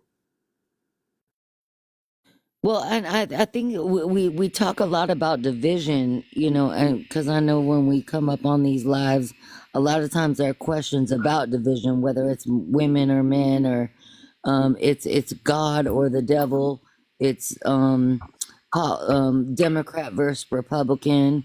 You know, we've got all this division, but Sean, help me on this because you know where I'm going with it, or you, Kev. Yeah, I get you. You saying it. The division part. Yeah, that's part of life, man. I mean, God himself divide the wicked from the godly. But it was something I wanted to say. Dang, it was something that he was talking about.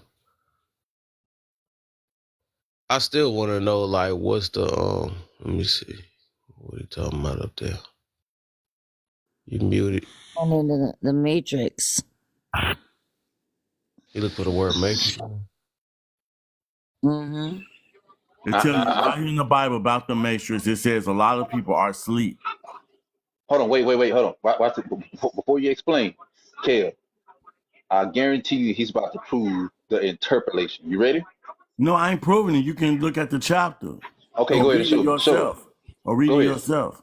Can you read it for us? Because I can't see it.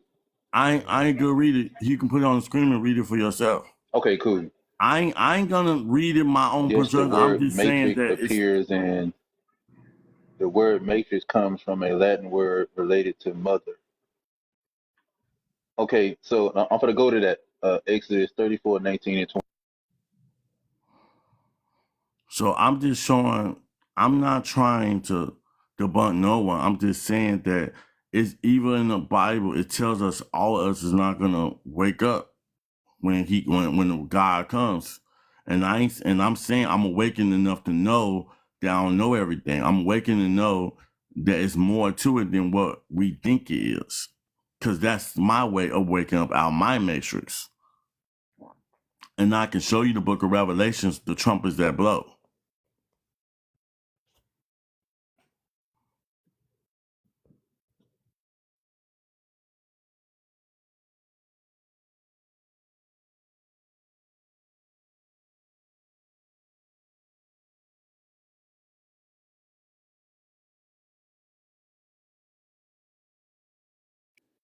Oh, he must have got a phone call.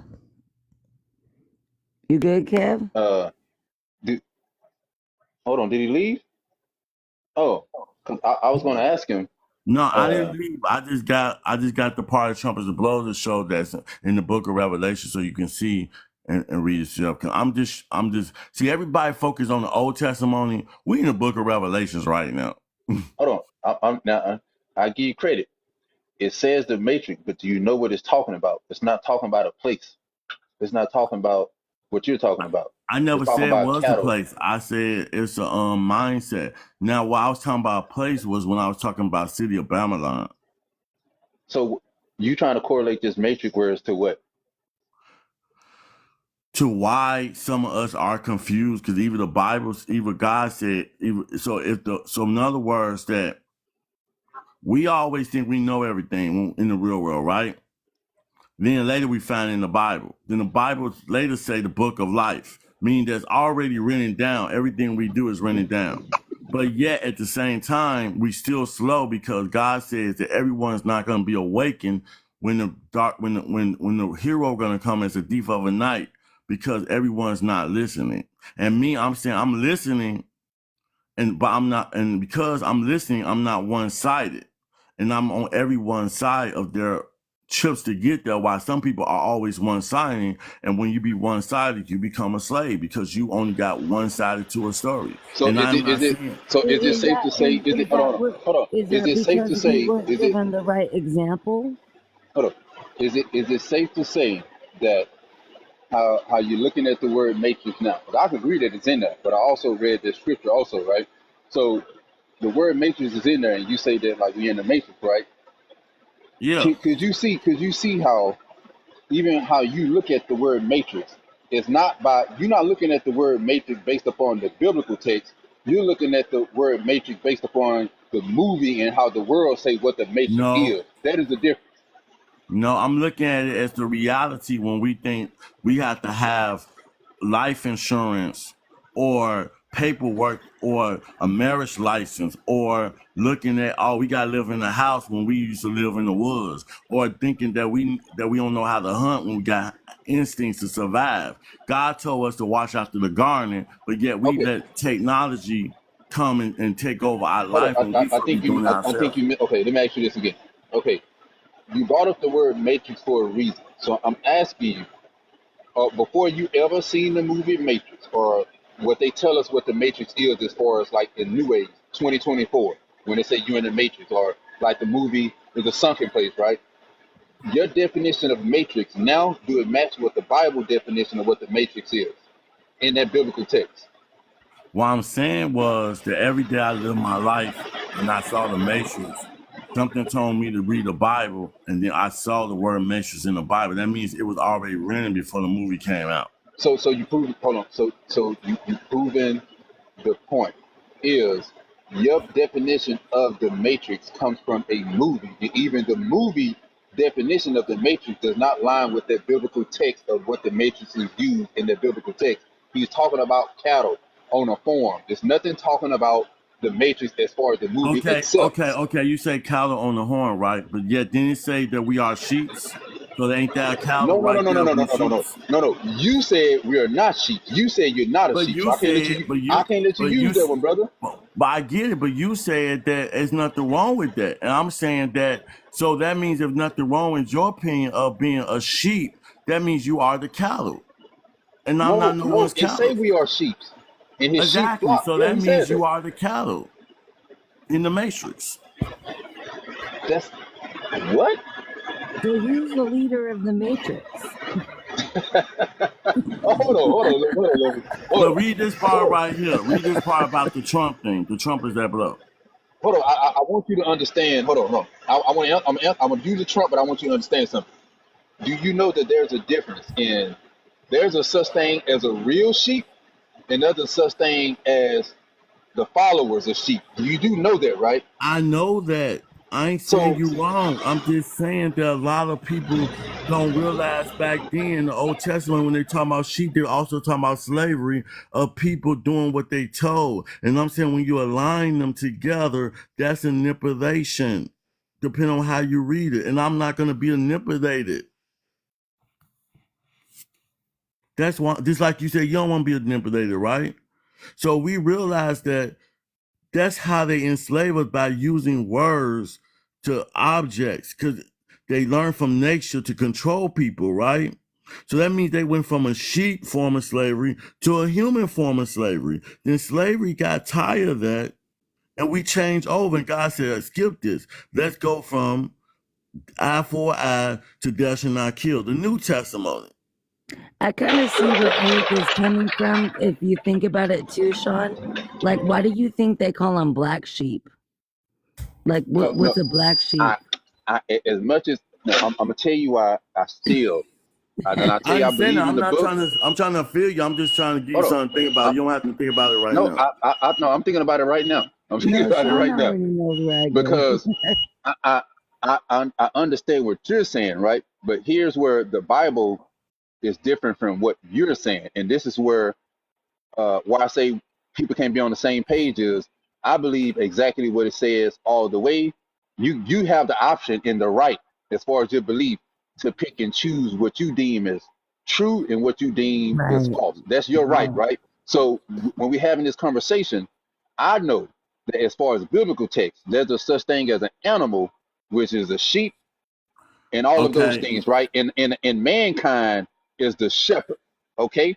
And I also know as far as the biblical text and how it's used as far as context is, there is he called his Israelites, he called his people sheep. And he said, I Okay. come for wait. He said, I come for the lost sheep of the house of Israel. So he's talking about people in Exactly. that context, and then other context, he's talking about a literal sheep. So in the scripture that you're reading with the matrix, he's talking about a literal sheep, not the sheep, his people. He's talking about a literal sheep. So when you bring up the matrix, it doesn't correlate at all because it's not talking about people. It's literally talking about a sheep itself.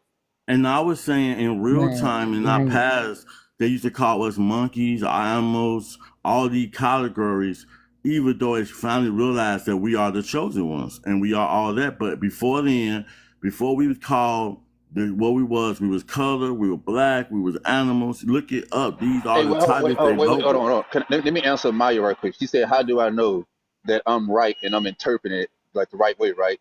Because when there's a difference from when he said, my sheep know my voice. In that text, in context, he was talking about the Israelites. He was talking about the Israelites before that scripture, and he was talking Yep. about the Israelites after Yep. that scripture. That's how I know Mhm. he's talking about people. And when he's talking about his sheep know like his flock, we still use that in today's term, like the flock and all of those things, right? In that text, he was talking about a literal sheep.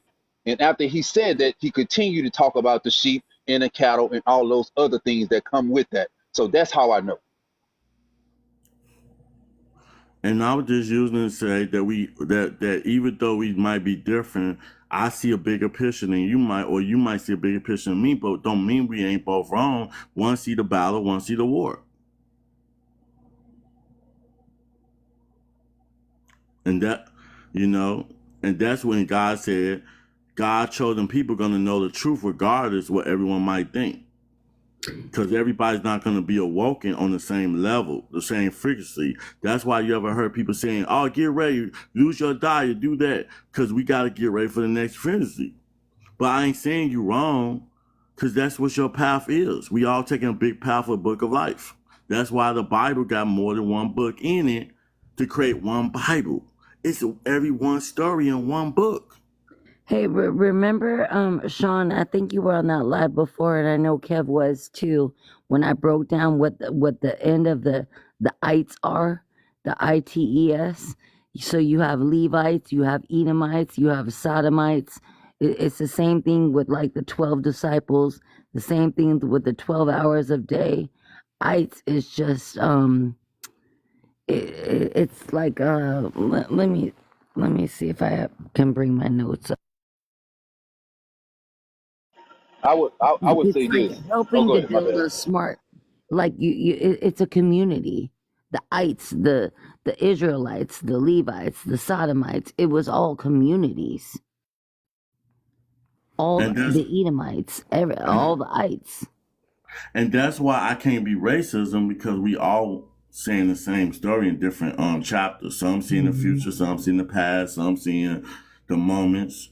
But yet each one of us got our own gift, because in this world, we all the chosen ones. Because God brought us life. Now, depending on how we take it, that's why I'm telling you these other cultures having war over religion. Ain't about the land, it's about When you say the chosen ones, who are you talking about? What do you? 'Cause you keep saying that. What do you mean by we are the chosen ones? Like, the ones like you and me that think outside the box. You just have a different way of doing it. I have a different, but we both thinking outside the box right now in real time. We stepping out our matrix. You said that you that 1% that won't be different. I'm proving why I feel I'm 1% of my different. And that 1% can either be the good guys or the bad guys to take the whole aspect of the rest of the world, or the 99% of the world that's sheeps. That's why they say when we think about money, that 99% of people are sheep, because all they do is what they told. And I'm saying I'm not a sheep, I'm a sheep herder, a leader, not the follower.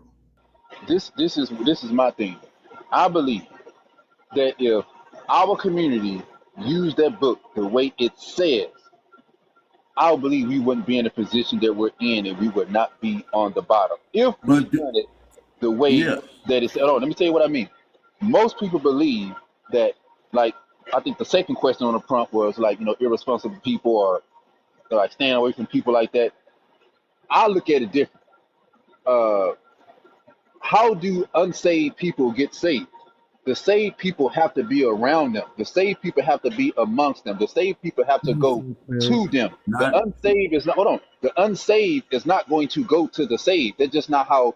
That's not how Jesus Christ done it in his biblical days. That's not how God was moving when he was having Moses go out there and do work in his disciples. The saved went to the unsaved. So for me, according to the biblical text, I have enough strength to be around those people because I believe that the light that I have would be able to influence those people in one way or another. Is it going to fully change someone? I don't know that, but will it spark a change? Yes, and maybe the next person that has the same beliefs as me in trying to encourage those people and have the wherewithal to stand amongst those people and not let it change them. I believe that they will further that light. But I do believe that we have to be around those people that are so-called not saved, that are so-called evil, because how else will they come to the light if we don't and come to them? I agree. And before then we got walked through the desert, but I'm also saying that if you look real deep into the rabbit hole, God been saying it all along that the chosen people gotta first walk through their own desert before they become a leader. And that's why Jesus, even though he knew since he was a kid they were chosen, he did those trials and tribulations of being by himself first, to find himself so he can be the sheep herder and not the sheep.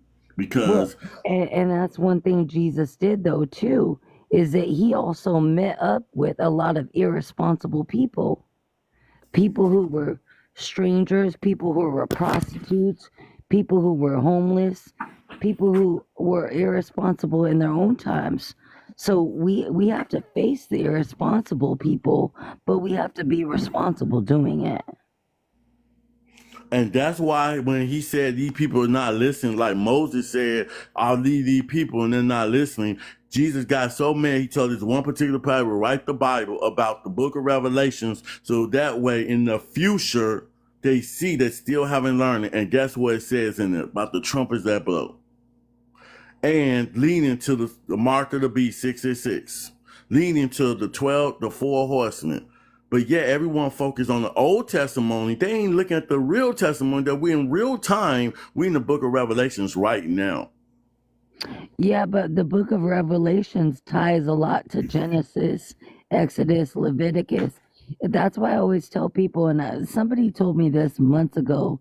They said, rip that white page out between the Old Testament and the New Testament because they go together. And get this, to prove that point, right, in the New Testament, it says it's going to be viruses, right, on viruses, right? Even the Old Testament said put billion thing. Do you ever thought about when we had that plague or the virus of what happened, that wasn't the beginning of, and now we still got viruses coming out every year, almost every year? And the Bible said in the book of Revelation that was going to happen. And yet, but yet we so focused on the Old Testimony of sitting down being quiet. God said, don't matter what religion we believe, the only ones that's going to be chosen is the ones that actually listen to him. Don't matter what religion you believe, if you ain't believing the right one, you're not going to the heavens. Well, like we talk about on this live a lot too, is that's what a lot of people hold on to their past and they don't even know how to get to their future because they're not living in the present. Why do you think they call the present a gift? And because I'm open-minded to that and listen to your side, whatever, I'm a truth teller saying that I ain't picking nobody's side because I don't even know which one the right one. Because it don't matter if I listen to you, him, whatever, it might lead me to the wrong thing. And God said, be careful of the illusion of the matrix. Even in the book of Revelations, it says that it can be magic and wonders. And look at all these rappers getting busted. Look at all this stuff going down. Illusions is in real time right now. And when AI come out, mind you this, AI. In the Old Testament, it said destroy the city of AI. And we building AI machines by next year. But we still want to say, let's go to the Old Testament. Nothing else matters. And I ain't saying like ain't no wrong with you or read the book. But then let's No, remember. I read them all. I'm Exactly. in Read them Revelations all. too. Read So, them all. Because once you read them all, you will start seeing the connections like a puzzle. And movies even told you the Lord of the Rings and other stuff. So I ain't saying you wrong. You got a piece of your puzzle and you worship it. And you are the crumb that gonna lead me to the next.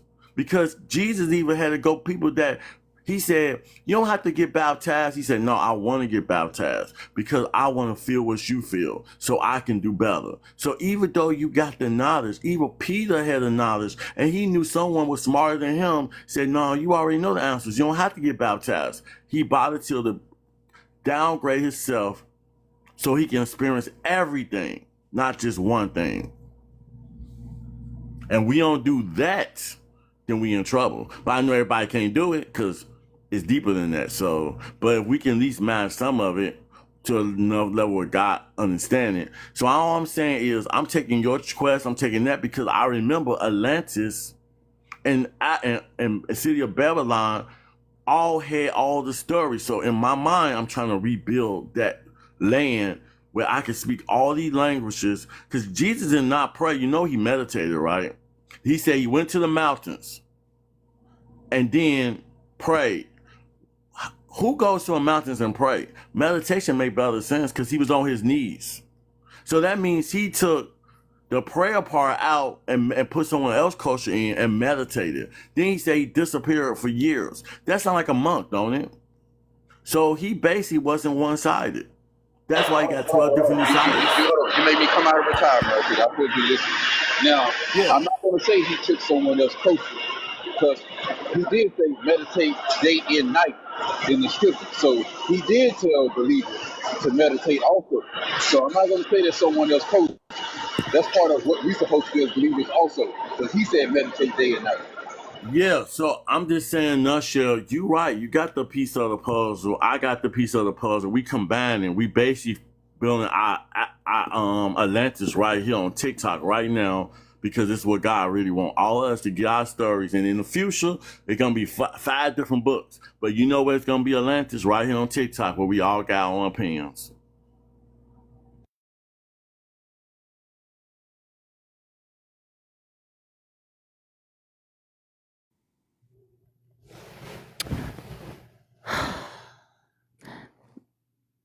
it's amazing that you bring up Atlantis and then you were talking about the Matrix.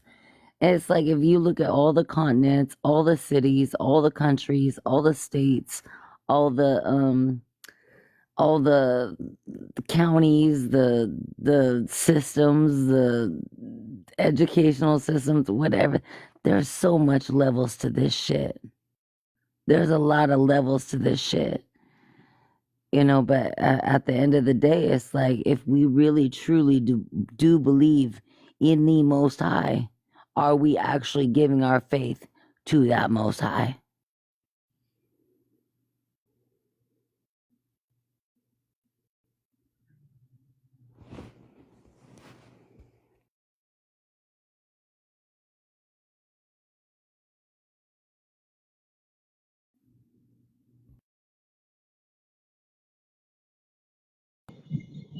And I'm gonna say one more thing before I leave up I actually, can y'all hear me?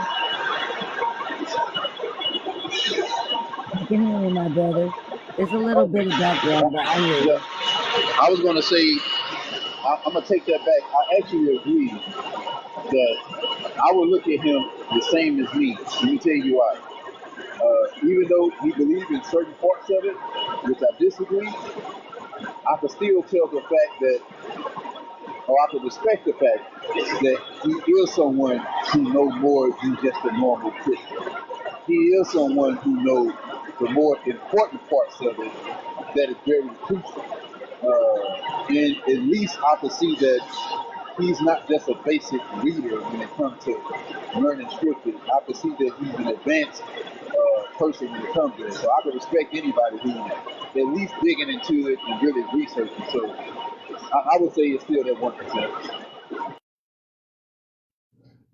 I agree, Sean. I appreciate that too. Because after been doing this for so many years, like growing up in the church and then kind of going against the church and then doing it on my own. It's so different. It's so different when you allow your spirit to work for you, and sometimes you just the Bible tells us, seek and you will find. Just because remember we were talking earlier, I think before you got on here, Sean, I was saying that, sometimes like we talk about all the problems and then we talk about the solution, but I think what more people are arguing about is the process, how you get there. Just because I'm on a different journey doesn't mean I'm not going in the same direction. It's like the experiences that we have are all different. That's why people are out here too busy comparing trauma. Well, you went through this and you went through that, or because you're white, or because you're black, or because you're a Democrat, or you're a Republican, or you're a cop, or you're against cops, or the government system, the family, the woman, the man. It's all this division. But at the end of the day, it's like, I think a lot of this division is what is dividing us from the Most High or from God. We're so divided with each other, we can't even get right with who brought us here, who is in control.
But yeah.